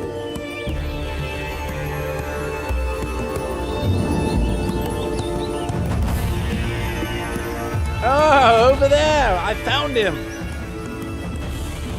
Quickly, wife! Magandia, hurry! Follow your father! Venerable sir! Venerable sir! Venerable sir, this is my wife. And this is my daughter, Magandia, who I'm going to offer to you. Brahmins, I rejected sensual pleasure on the day of my enlightenment. I've seen the root cause of your existence, karma. You arise from sensual thoughts. Those thoughts arise in me no longer. Your karma will appear no more. Brahmins, listen to this teaching. The wise person must put effort into raising his mind out of attachment to sensuality, freeing himself from Mara's snare, steadying himself with the hook of mindfulness. He is able to master himself. He is able to have victory over himself.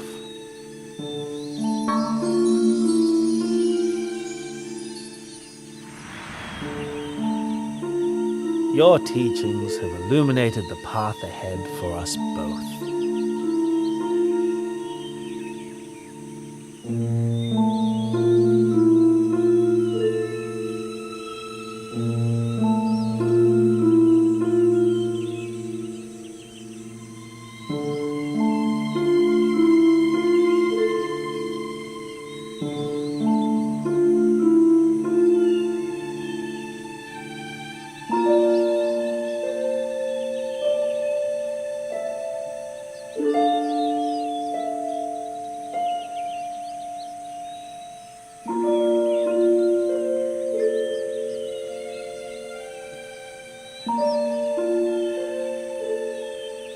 Lord, do not hold it against our daughter. Magandia is still very young. We ask permission to go to my younger brother, to give him all my wealth, and ask him to take over as guardian of our daughter. As for my wife and me, we will ask permission to join the monastic order, so that we may, in time, realize enlightenment.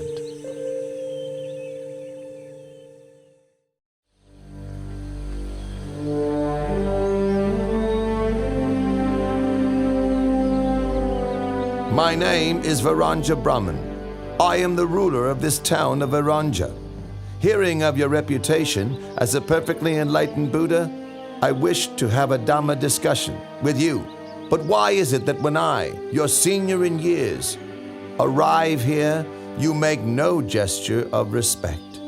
Don't rise up to welcome me, and don't invite me to sit on the same level as you. Varanja Brahmin, in this world or in any other world, I have not yet met anyone superior in Dhamma to me to whom I should make a gesture of respect, stand up to welcome, or offer my seat. It's my view that your way of practicing and conducting yourself is quite tasteless. Brahmin, my way is indeed tasteless. I have abandoned the taste of the sensual pleasures of form, taste, smell, sound, and bodily touch. But I am not tasteless in the way that you understand it. You have no assets. You teach non-action and praise annihilation. And furthermore, I would say that you are loathsome. Brahmin, I have no assets or wealth because such things consist of forms, tastes, smells, sounds, and touches. Venerable Brahmin, I teach non-wrong action, non-evil action by body, speech, and mind. I praise the annihilation of lust, hatred, and delusion. Brahmin, loathsome is bodily misconduct, verbal misconduct, mental misconduct. I loathe all that is evil and unwholesome. But I am not at all loathsome in the way that you believe. You teach eradication, destruction. You teach non-arising and non-birth. Brahman, I teach the Dhamma for the eradication of lust, hatred, and delusion, and for the eradication of all unwholesome states. I teach the destruction of bodily misconduct, verbal misconduct, and mental misconduct. Because these are things which are worthy of destruction, I have attained the state of non-arising and non-birth by abandoning the causes of birth and becoming. I speak only the truth in response to your comments. The truth is not as you understand it to be. Pay attention, Venerable Varanja Brahmin, and I will teach you the Dhamma. Sending your mind outside and seeking faults in others is a cause for suffering.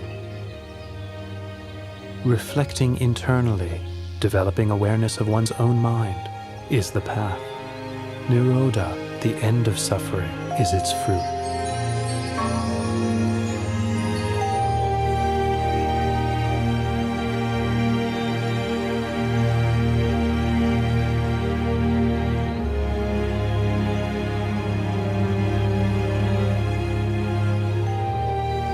The Dhamma teaching you have given has illuminated the way for me.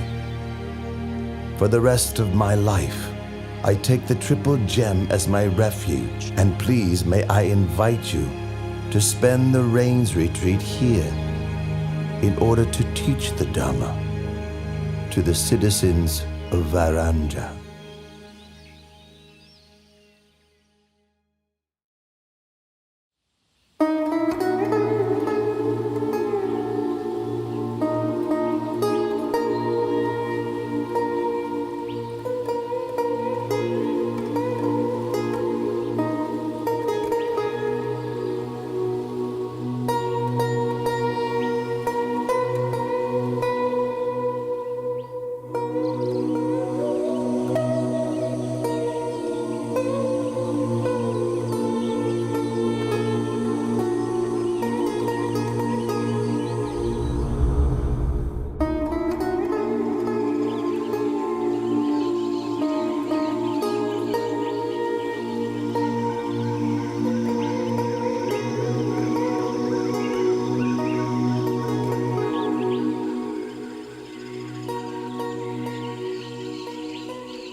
Come out where I can see you right now. Otherwise, you'll do what? Who are you? What are you doing here? I should be the one asking you the same question. I am the Lord of Monkeys, and I have been living in Rocky Tavanna Forest for a long time. And you, what are you doing here? I am Pali Canon, the Lord of the Elephants. I got fed up with all the busyness and problems of my entourage and left to spend some time alone. Yes, your entourage sounds just every bit as irritating as mine. You say you are the Lord of the Elephants, but then why are you wandering around spying on a human? This one is not like other human beings. He bears the marks of a great man. From the moment I saw his bearing and the graceful, peaceful way he moves, I felt full of faith and inspiration.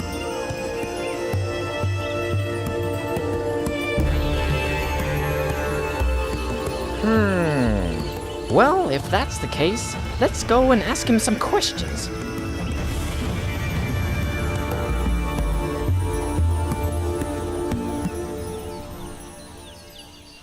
Did you know that the Lord Buddha has left the Gositarama monastery? Well, he is probably gone to give teachings in another city. Not at all. I have heard that one of the senior monks expert in the monastic discipline has had a falling out with a senior monk expert in Dhamma teaching over some small matter of the discipline.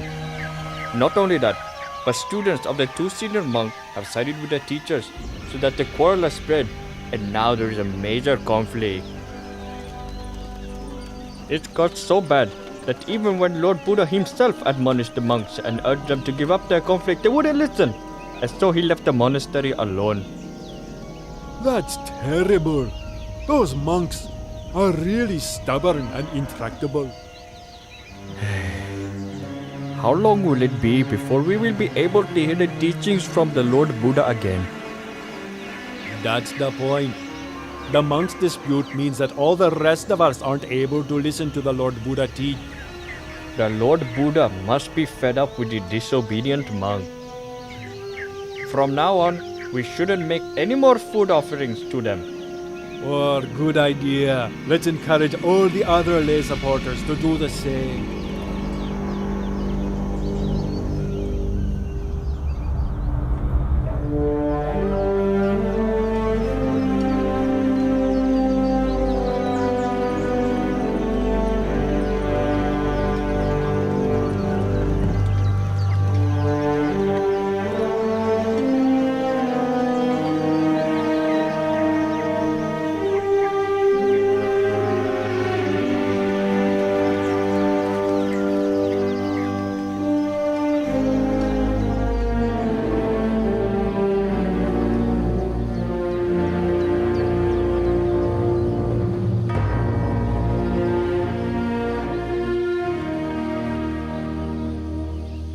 We've been coming back from alms round with empty bowls for many days now.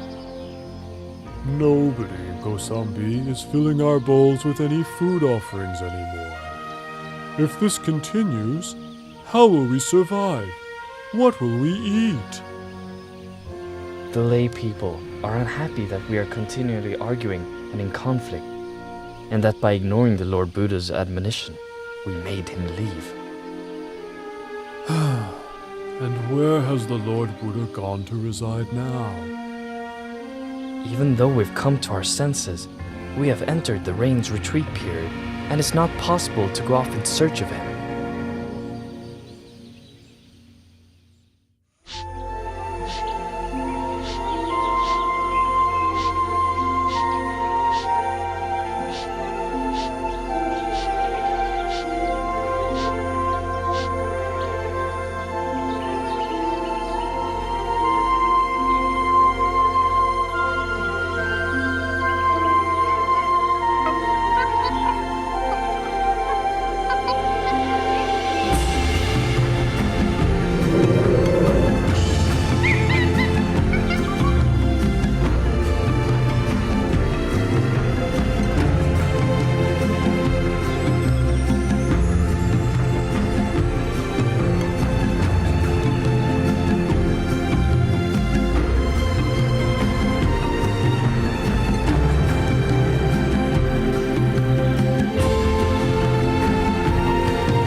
Venerable Ananda, I, Visakha, and my wife, along with all the wealthy families of Savatthi, have come to know that Lord Buddha is currently living alone in the forest. And so we wish to send an invitation to him, requesting that he graciously come to reside here in our city of Jetavana. The people of this city will offer food to the Lord every day, in order that we may be able to listen to his teaching. Please, would you assist us in this? Do not worry, Anathapindaka. I will see to it myself. The rains retreat has ended now, so I will take 500 monks with me to Rakitivana Forest to invite the Lord Buddha to come and reside here. You may put your minds at ease. Oh, it is our great good fortune to be able to pay respects to the Lord Buddha again and to listen to his teachings.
Palilayaka, that is Venerable Ananda, my personal attendant, and those monks accompanying him are my disciples. Allow them to approach.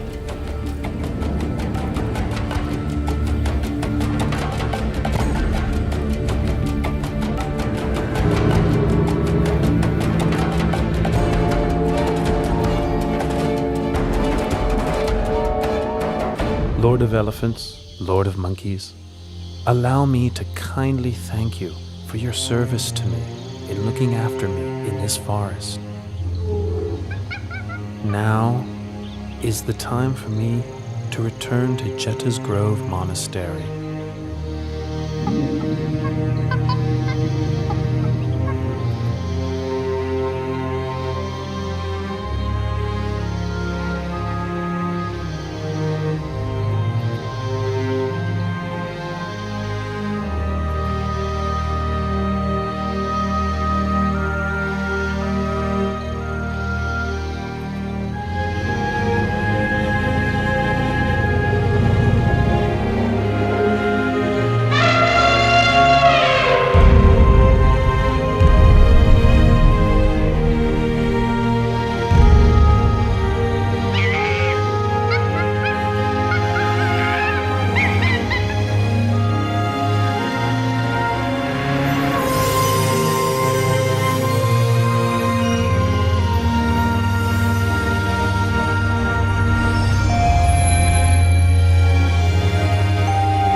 How many tens of thousands of years more must pass before another such great being appears in the world?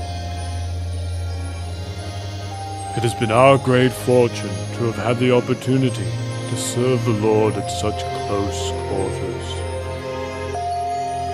What a great shame if the Lord has to leave after such a short time. It will be very unlikely that we will have such an opportunity again. We will probably never see the Lord again.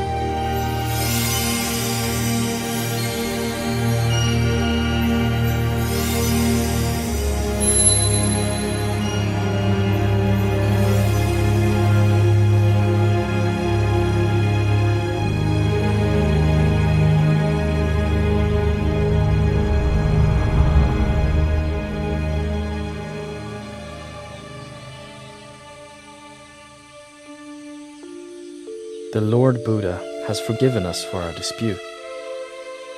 It was good that we saw our fault and swiftly made our way from Kosambi to pay our respects to the Lord Buddha in Jedda's Grove.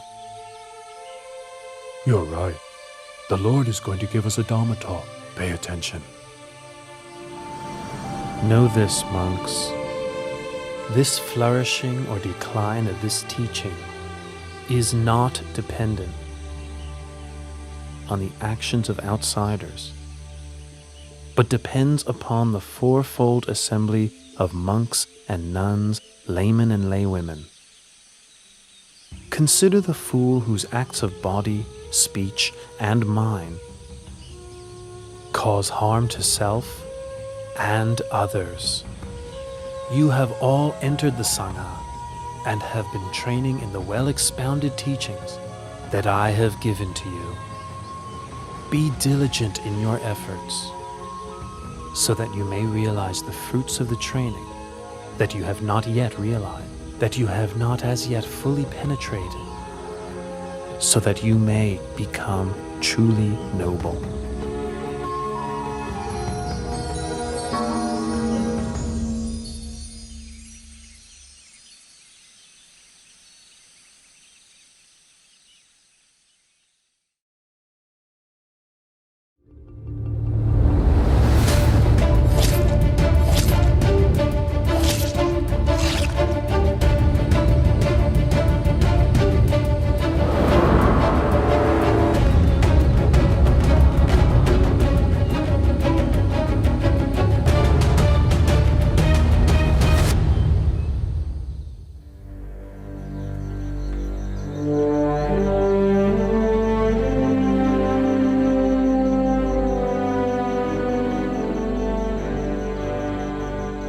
In a short time, Angulimala will commit matricide. He will kill his own mother. This is a very heavy karma, which prevents one from attaining to the path, fruit, and nibbana. But this outlaw does not kill with malicious intent. He does so out of ignorance. This being the case, he should still be able to attain to the Dharma. I'll help him to escape from the deadly snare of his own foolish mistake.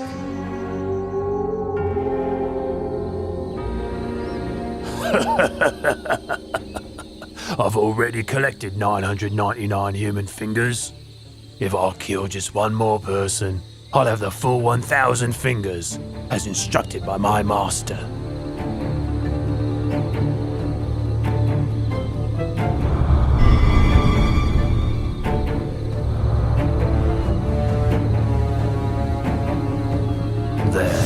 There's a recluse walking alone. He's about to meet his doom.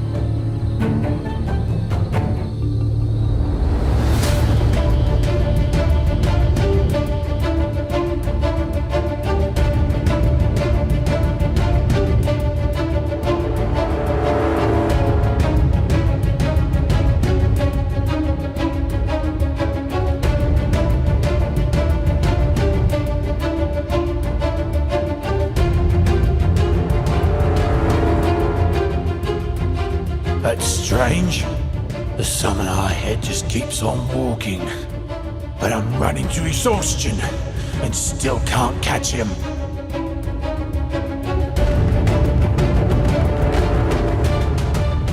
Oh. Stop there, summoner! Summoner, stop there! I have stopped already. It is you who have not yet stopped. A holy man should speak only the truth. But there you are, striding onwards, telling me you've stopped. Here I am standing still, and you tell me I haven't stopped?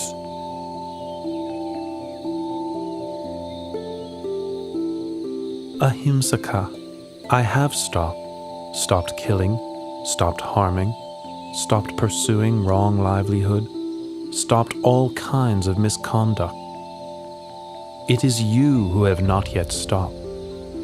Not stopped killing, not stopped harming, not stopped pursuing wrong livelihood, not given up misconduct. You're still grasping your sword. How can you say you've already stopped?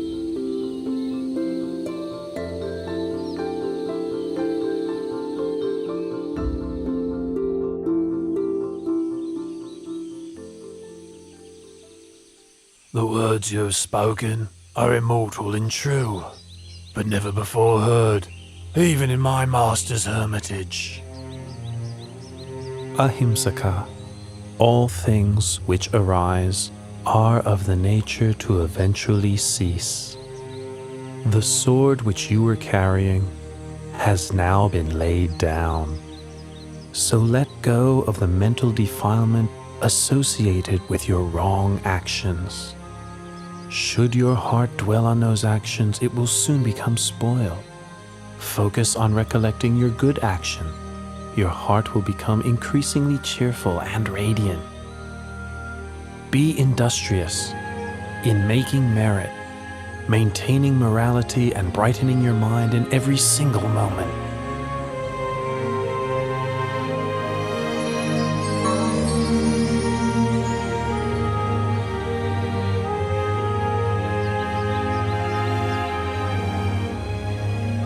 From now on, I devote myself wholly to Buddhism.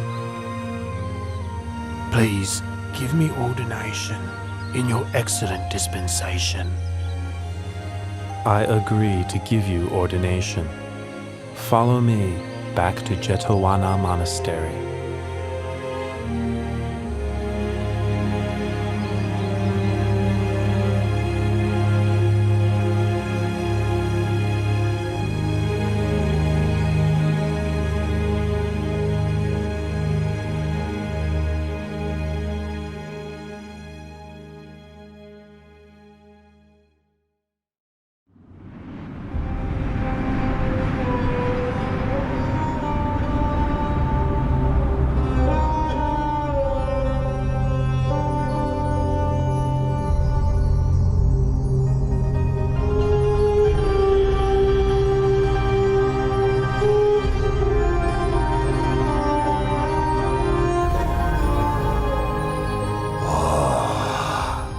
These poor human beings, thinking their good and evil deeds make any difference, when in fact all things are already fixed, dependent on my will. They are so ignorant. The Brahma god Baka has the wrong view. I will help him to see the truth of things.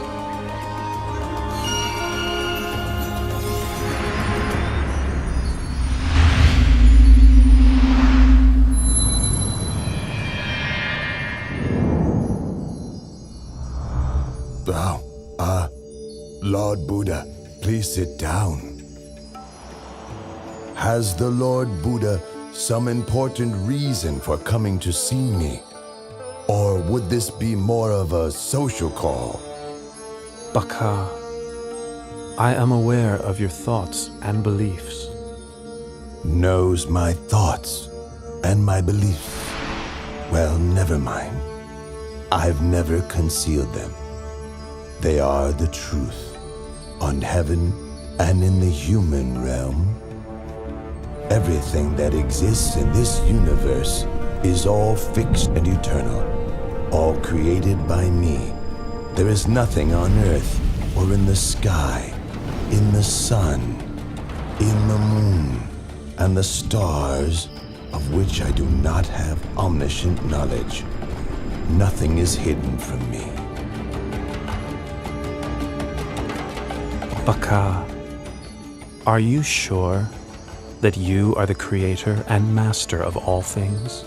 Are you sure that you alone know all things and that nothing is hidden from you? Absolutely. In that case, why don't you use your powers to create a magic body and hide in a place you believe nobody else can find? Then I will look for you. Ha ha ha ha! Yes, sure. I can do that. Try to find me if you can.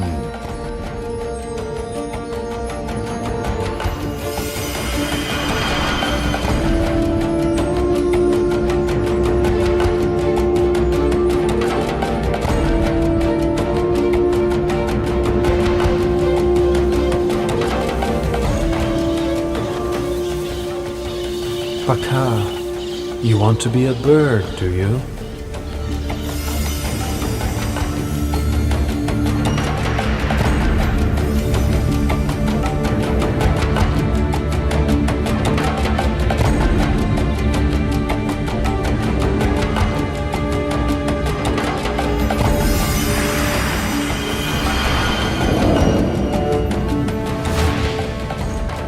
Baka, so you want to be a bee.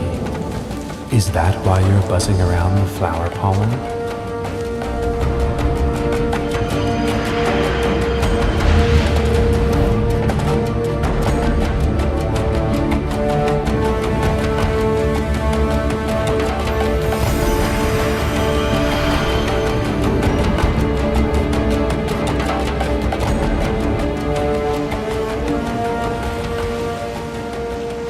Baka, do you not want to enjoy the happiness of the Brahma realm any longer? Is that why you have made yourself so fine and mixed yourself with the sand grains on the seafloor?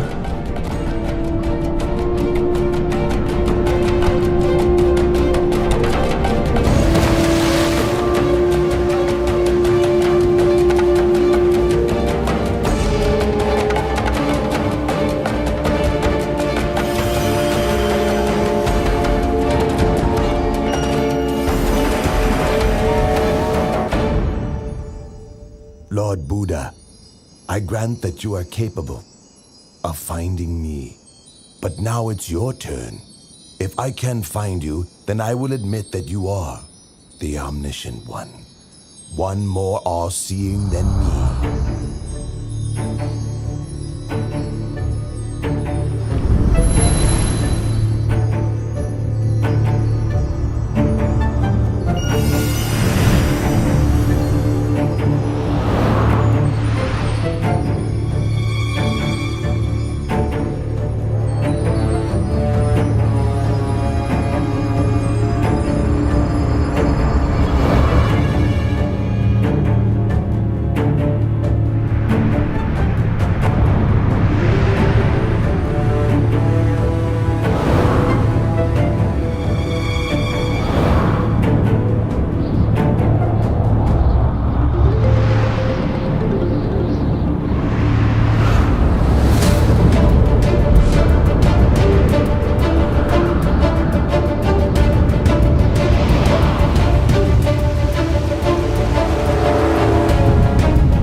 All right, I give in.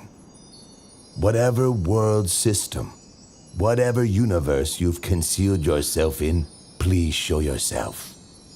Baka, I did not conceal myself in any world system or universe. All the time that you were searching for me, I was walking up and down above your head.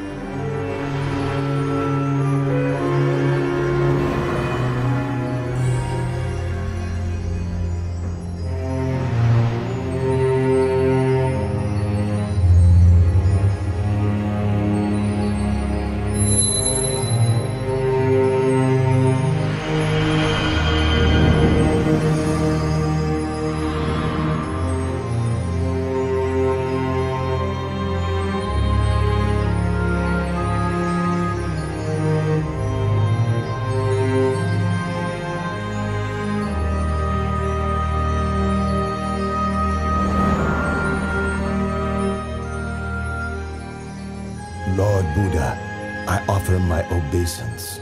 The powers that you have shown to me exceed those of all the deities and Brahma gods. Baka, pay close attention to this teaching. The power and pleasures in this Brahma realm are very long-lasting. They encourage you to think that all things are permanent. In fact, all phenomena have the nature to arise, persist for some time, and then pass away. All things exist in dependence on causes and conditions.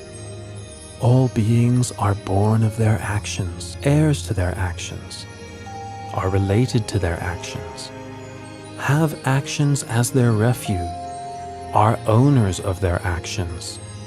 Whatever actions are performed, good or bad, we must receive the results.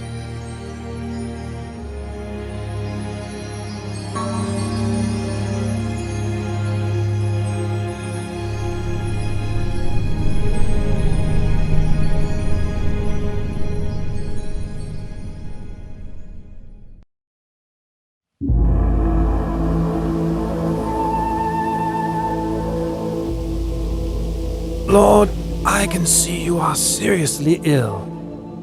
But although your pain is intense, your mindfulness remains firm, and your patience immense. You subdue your symptoms by practicing the 4 methods for success. I am so happy that you will live on for a long time as a refuge to your ordained and lay disciples. Ananda, I am now 80 years old and my body is decayed and deteriorating. It's like an old cart held together with bamboo. It can be used to carry a load for only a short while longer, but it's not a lasting solution. Only through concentration of mind can I hold this body upright and keep on walking. As for you, you must take refuge unto yourself. In the end, there can be no other refuge.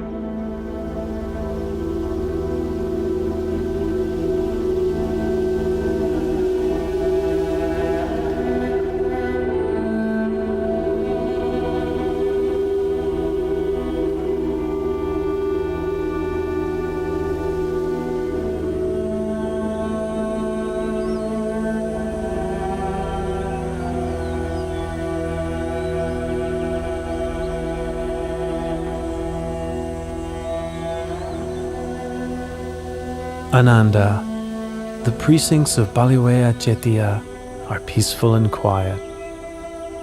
Should anyone develop the 4 methods for success and have the wish to extend his life for a very long period, he will surely succeed in what he wishes.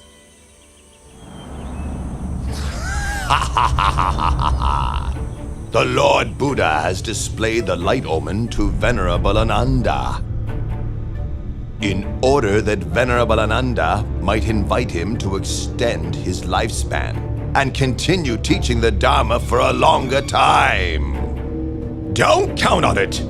I must obstruct Venerable Ananda's heart and prevent him from understanding so that he will remain silent and appear indifferent to the light omen.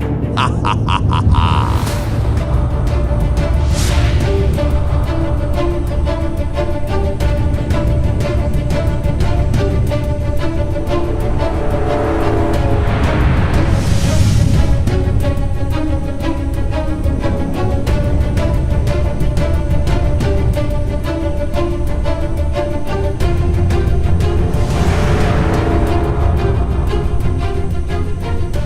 The Buddha has spoken to Venerable Ananda 3 times, and each time I've obstructed the message, leaving Venerable Ananda silent. Ha ha ha ha! Ananda, go and find a peaceful place and develop your meditation.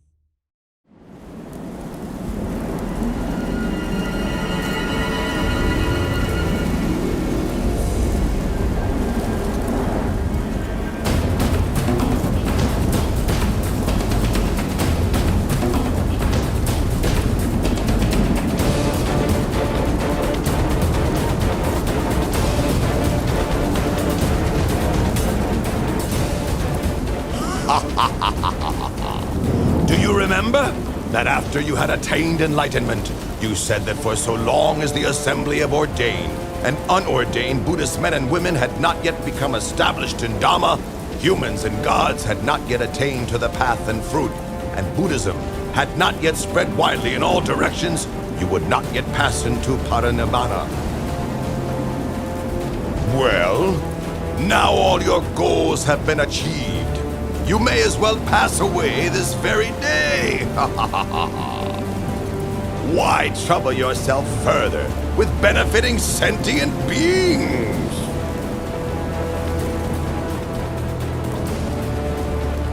Mara, no need to get heated up with worries and speculations. In 3 months' time, I will enter Parinibbana. Be sure then to keep your promise.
What was the cause of that sudden, unexpected earthquake?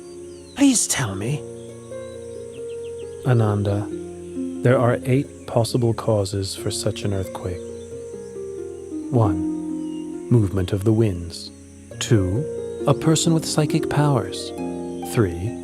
The Bodhisattva departs from the heaven of Tusita and enters his mother's womb. 4. The Bodhisattva is born. 5. The Buddha becomes enlightened. 6. The Buddha gives the first teaching, setting the wheel of Dharma in motion. 7. The Lord Buddha lets go of the life principle. And 8. The Lord Buddha passes away. I have now let go of the life principle. In 3 months' time, I will enter Parinibbana. This is the cause for the earthquake which just occurred. Oh, Lord Buddha, please live on to the end of this eon to teach the deities and humans. Lord Buddha, please live on to the end of this eon to teach the deities and humans.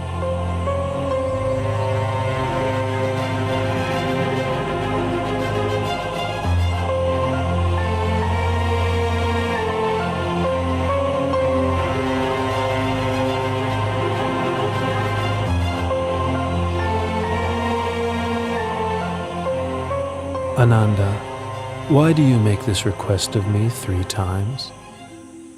Oh Lord, you said that whoever develops the 4 methods for success, should he desire to extend his life for a long period of time, he would be able to do so. That's why I have just now pleaded with you 3 times. Ananda, I have displayed the light omen, giving you the chance to invite me to extend my life 16 times already. 10 times in the city of Ratchagaha, and 6 times in the city of Vesali. The 16th time was just now, in the precincts of Pawala Chetia. After which, I let go of the life principle. Had you made your invitation on any of these occasions, I would have turned it down only twice, and accepted the 3rd invitation. But now I have met with Mara and resigned to dying. That which the Tathagata has let go of has undone, abandon. It is not suitable to ask that he take up such a thing again. Ananda, all conditioned things have impermanence as their very nature. Having arisen, they must eventually cease. Complete cessation is the fulfillment of happiness. Nothing can be compared with it.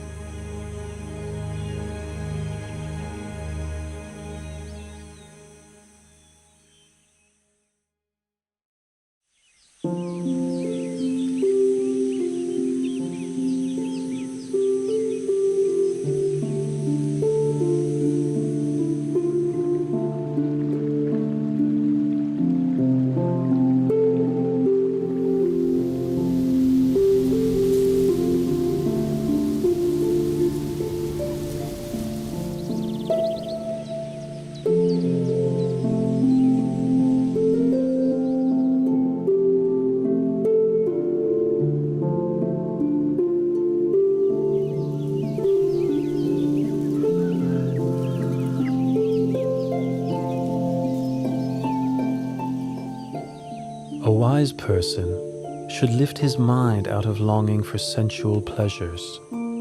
Give up this snare of Mara, using mindfulness for restraint. A wise person is able to control himself, able to attain victory over himself. Lord Buddha, in addition to coming to stay in my mango grove, you have also given me a Dhamma discourse. You have shown such kindness to me, Junda, the goldsmith's son. Tomorrow morning, please accept my invitation to receive alms food at my house.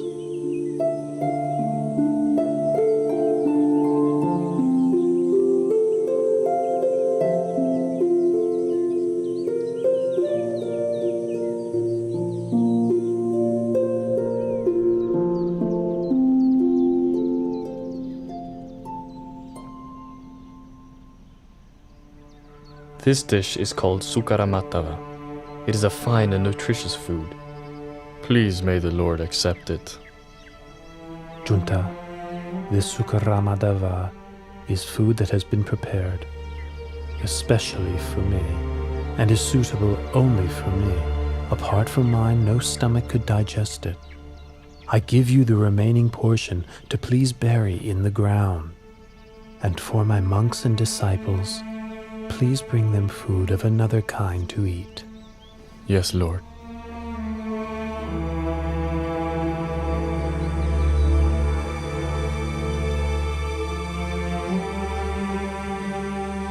Ananda, my disease is now getting worse again.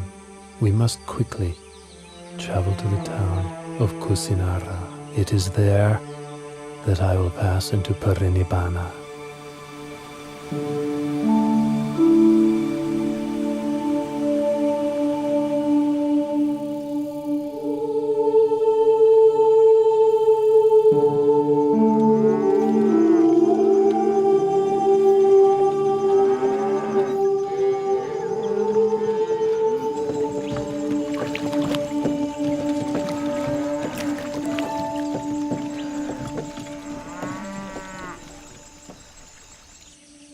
Ananda, let us stop and rest under this tree. And please fetch me a little water to drink, will you? This river is drying up, and a caravan of carts has just crossed. The water is muddy and unsuitable for drinking.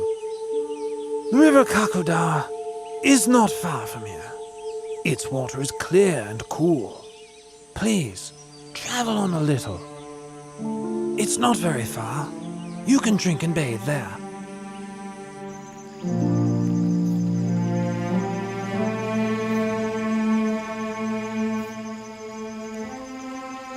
Even though I advised the Buddha that the water is muddy and murky, he still says he will drink it.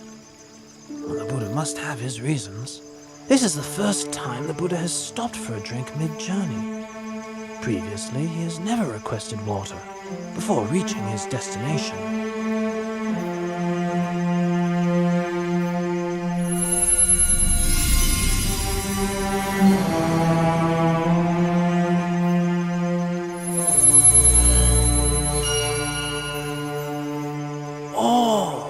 How great is the Buddha's power!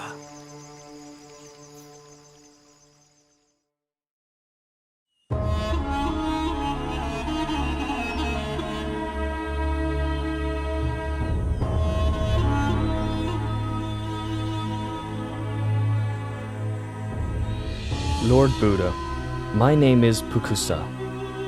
I am a son of the king of the Mala dynasty and a disciple of the late Alara the Hermit. I am traveling from the city of Kusinara to Pava. What great fortune it is to meet you. I had made the determination in my heart that I may have the opportunity just once to hear the Buddha's teaching. Listen, Pukusa. This heart is luminous, but it is obscured by incoming defilements. The uninstructed worldling isn't aware of this truth, and so doesn't train his mind. But the well-instructed noble disciple is clearly aware of this truth, and so trains his mind. Pukusa, I know of nothing which can change as rapidly as the mind. You should therefore maintain your focus on the mind. Recollect the virtues of the Buddha, Dhamma, and Sangha. Recollect your own well-practiced morality. And recall to mind those sacrifices that you have made for others. Reflect on the heavenly beings. Come to various happy states through cultivating generosity, morality, and mental development. When reflecting on these things, your heart will be free from lust, hatred, and delusion. You will therefore experience an understanding of Dhamma and the delight that comes with understanding Dhamma. The experience of delight gives rise to rapture. With the experience of rapture, the body becomes tranquil. The tranquility of the body gives rise to happiness. With happiness, the mind becomes firm and stable. This is called peace, non-suffering. The mind is ready to enter the stream of Dhamma.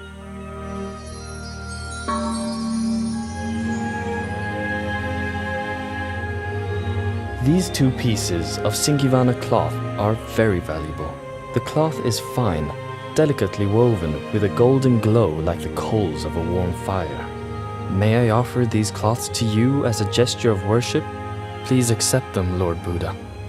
Pukusa, I would like to accept just one of your cloths. The other, please offer to Venerable Ananda, my attendant.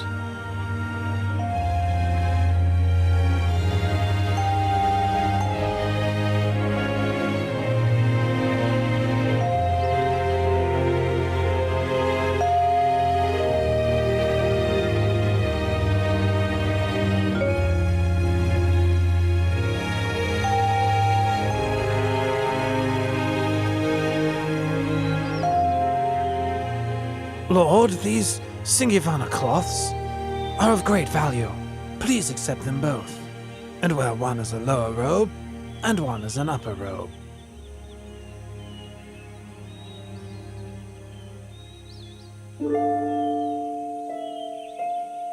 Oh Lord, your complexion is splendid, clear and bright. What a wonderful sight. Ananda, the Buddha's complexion appears pure and bright on two occasions. One before the moment of enlightenment, and the other before the moment of parinibbana. We must quickly travel on to Kusinara.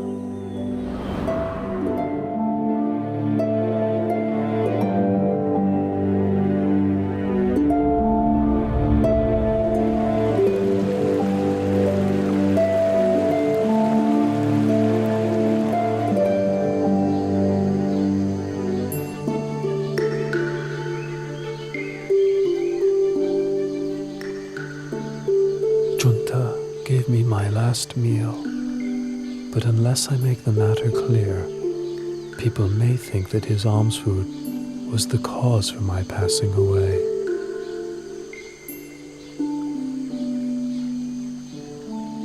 Ananda, Alms food offered on 2 occasions is of special merit and will give great fruit. The honeyed milk rice offered by Sujata supported me at the time when I ended the mental defilements. The Sukara Madhava offered by Junta will take me to the ending of the 5 aggregates, the last residue of conditioned thing.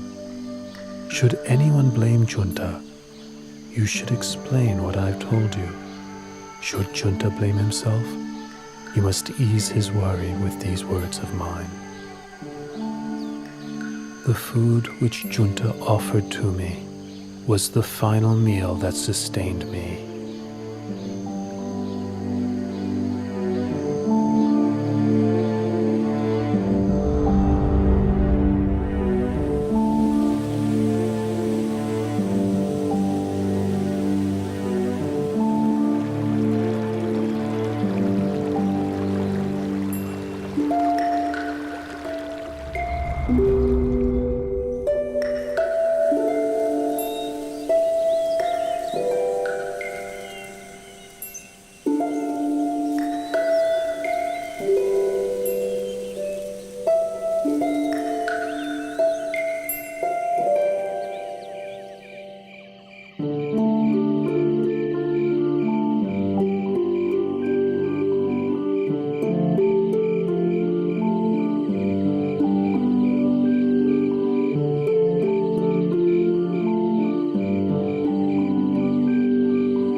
I will not rise up from this place again.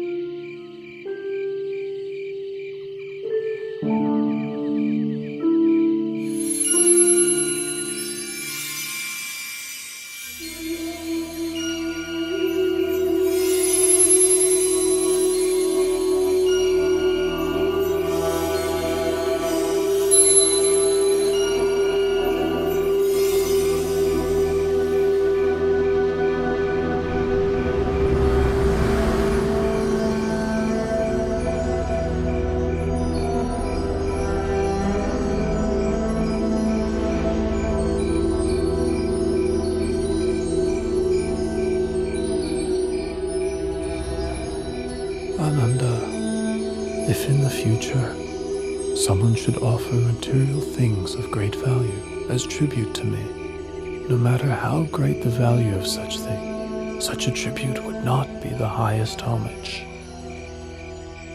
Ananda, whoever should practice according to the Dhamma which is rightly taught by me, such a person pays the highest homage. Ananda, I will pass into Parinibbana tonight. Lord Buddha, please don't pass away in a small town as Kusinara. Please travel on to a large city, such as Savatthi, Kosambi, or Varanasi. These cities have large numbers of noble, Brahmins, and householders who have great faith in you and the lessons you have given them.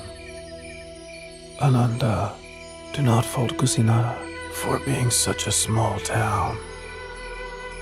In the past, it was a great capital city with tremendous wealth, abundant food, and many citizens.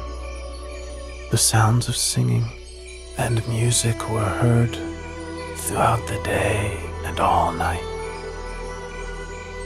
Another thing, should I go to pass away elsewhere, Supada Paripajaka would not meet with me, and therefore would miss the opportunity to attain enlightenment.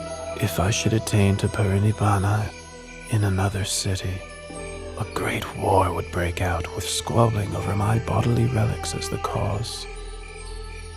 Here in Kusinara lives Dona the Brahmin. He is capable of quelling such disputes.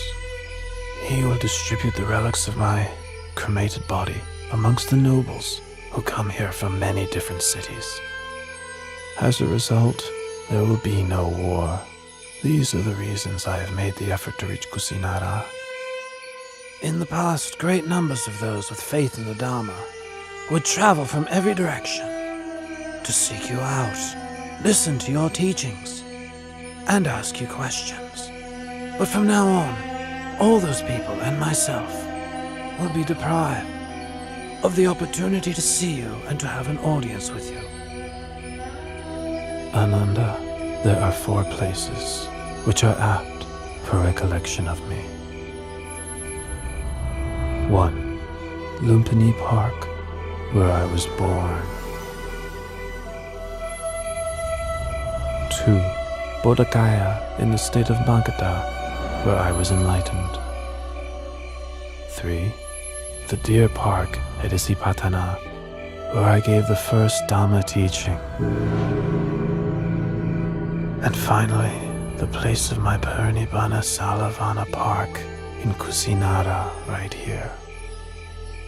Those who make pilgrimage to these 4 locations will experience disenchantment with the world and feel inspiration to follow in my footsteps. Lord Buddha, in this celibate life, one often encounters women. Some are mothers, sisters, and relatives of monks. Others are those with faith in the triple gem. How should a bhikkhu practice in relation to women? Ananda, a bhikkhu ought not to look at women at all. It is better this way. But if a bhikkhu must see women, how should he behave towards them? Ananda, if it's necessary to see women, they ought not to engage in conversation with them. It is better this way. If it is necessary to converse with women, how should a bhikkhu practice? In that case, a bhikkhu should have well-controlled mindfulness and sense restraint. He should have orderly speech and guard his mind from falling prey to lust or infatuation. The beautiful things of this world themselves are not sense desire, but the lust which arises in one's mind due to unwholesome intention, that is a person's sense desire. Once one has abandoned pleasure in unwholesome states, beautiful objects of this world still exist, but there is no way one can be harmed by them. Lord Buddha, after you have passed into Parinibbana, how should we treat your body?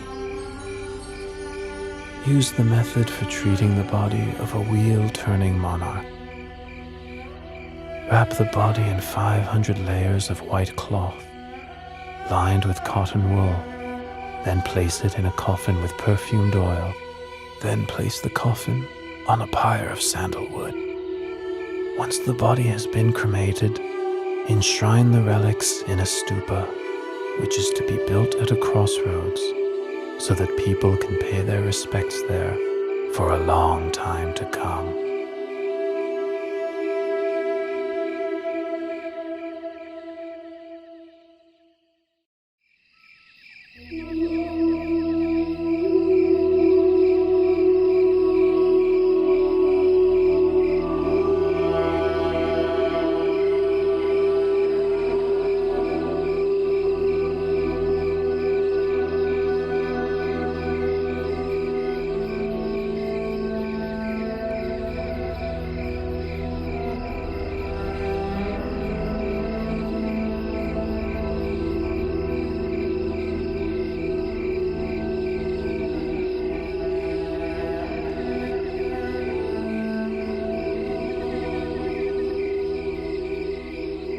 Supata is intent on having audience with the Buddha.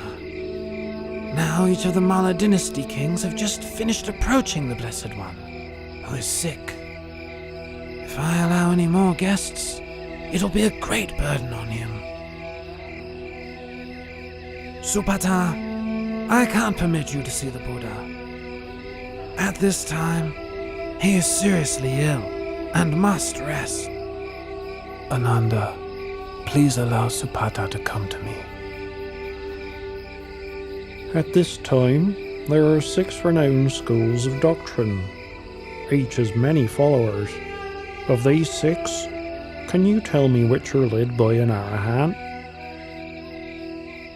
Supata, in any faith which does not have the Noble Eightfold Path, there is no true samanas to be found there.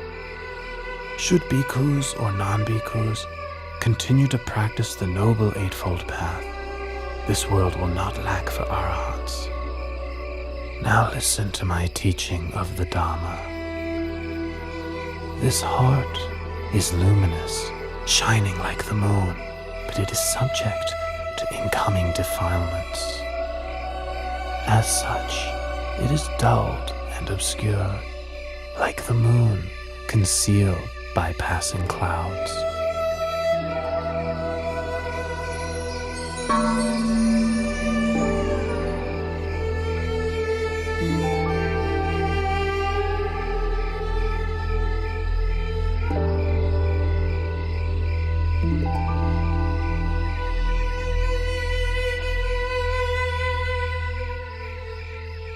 Lord Buddha, teacher of the most excellent Dharma, you make right that which I've wrongly seen for so very long. Please may I take ordination in the Buddha's dispensation? Ananda, please take on the task of ordaining Supata as a bhikkhu.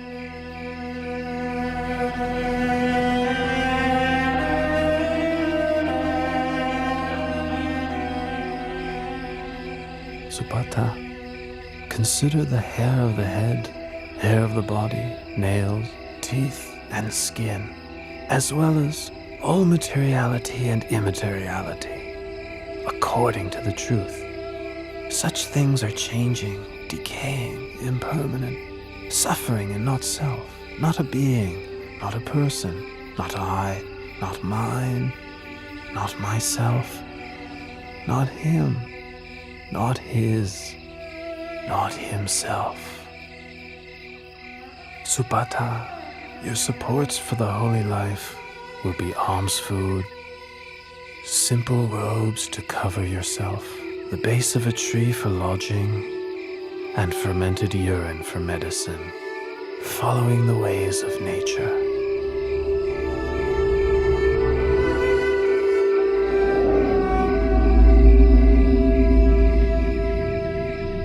Having received instruction from the Buddha, Subhada went off alone and practiced contemplation until attaining to arahantship that very night.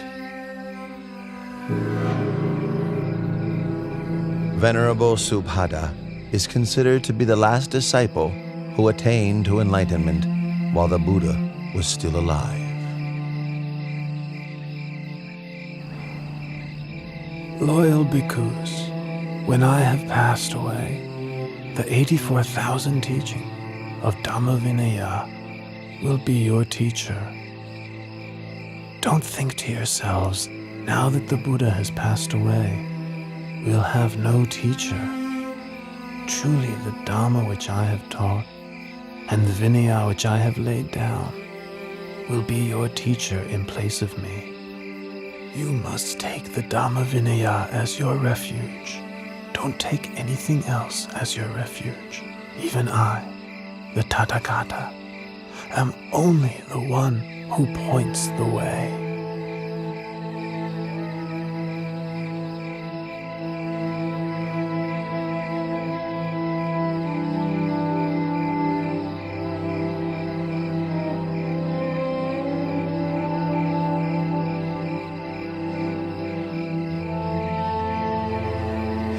Lord Buddha is about to abandon me and enter Parinibbana. With all my effort attending to and following the Buddha, I have still not attained to arahantship as the other monks have. Venerable Ananda, I've been sent here to find you. The Buddha wants to see you. Ananda, come and sit close by.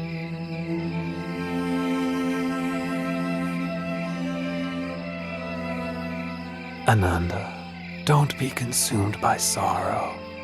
It's natural for all conditioned things not to last. All that arises must decay, break apart, and pass away. You have traveled with and cared for me for a long time.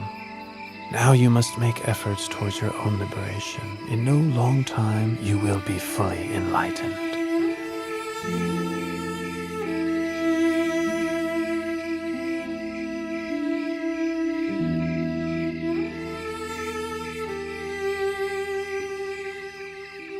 Ananda, Chana Bhikkhu has views of self-importance because he's been close to me since the household life. He has become stubborn and difficult to teach. Once I have passed away, he will become even more stubborn and disrespectful, refusing to take instruction from any monk. You must give him the Brahma penalty. How do we impose the Brahma penalty? All the monks must refrain from speaking to, instructing, and admonishing Chana. Having received this punishment, Chana will realize his fault and change his ways. Finally, he will attain to arahantship. Loyal bhikkhus, for as long as the Sangha meets regularly together, in harmony, with respect for the disciplinary rules, and with humility towards the senior monks, careful not to fall under the influence of craving, content to live in the forest, and wishing happiness to all that come to live and practice. For as long as the Sangha is not preoccupied with work, not prone to indulging in talk, not given to excessive sleeping, not socializing without good cause, not given to indulging unwholesome desires, not falling under the power of evil intentions, not consorting with bad people, not giving up effort in practice, but striving for the attainment of higher dhammas. For so long there will be no decline for the Sangha, but only development and growth.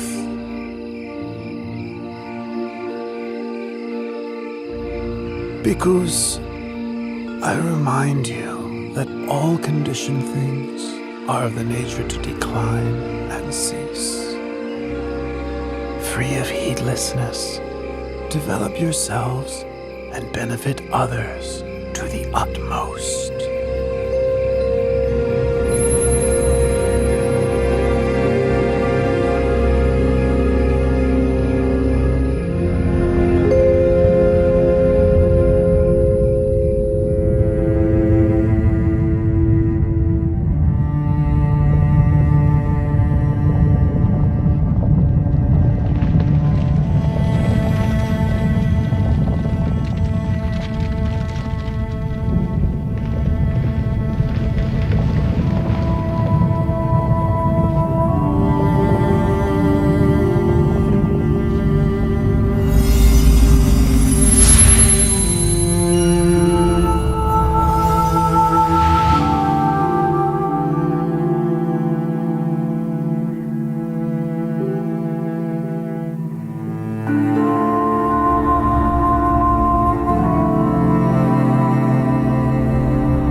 After the Lord Buddha's cremation ceremony was over, Dona the Brahmin was given the task of distributing the relics of the Buddha amongst the nobles and Brahmins who had gathered there. In each of the 8 states represented, a stupa, or chediya, was built for enshrining the relics, so that people could pay their respects to the remains of the Buddha. 1. King Ajatasattu of Magadha built a stupa in Rajagaha. 2. The Likhavis built a stupa in Vesali. 3. The Sakayan royalty built a stupa in Kapilavatu. 4. The Mauryan royalty built a stupa in the city of Al-Kapa. 5.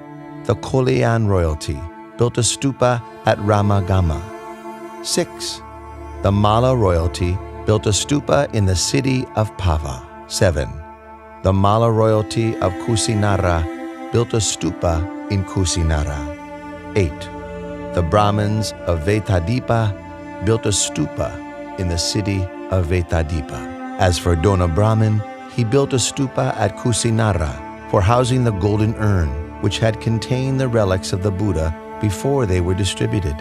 This reliquary is known as Tumba Stupa or Tumba Jediya. 3 months after the Buddha laid down the khandhas and attained parinibbana, Venerable Maha Kassapa led the Sangha in the first rehearsal of the Dhamma Vinaya at the cave of Satapana on Mount Vebhara outside of Rajagaha with King Ajatasattu as the royal host. After the duration of 7 months, the first rehearsal of the Dhamma Vinaya came to its conclusion.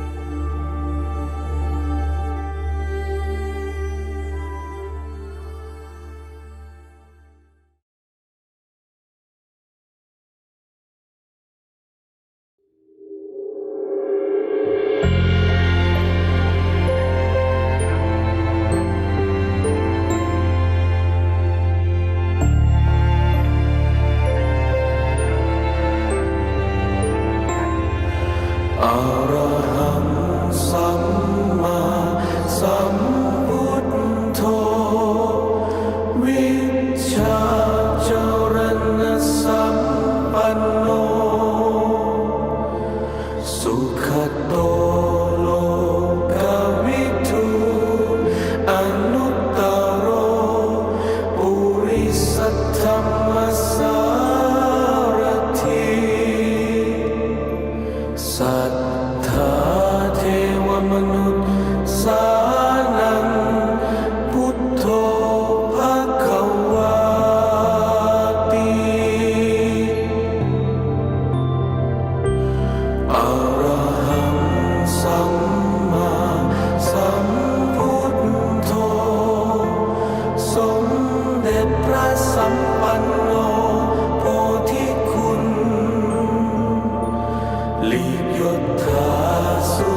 อนิจจัง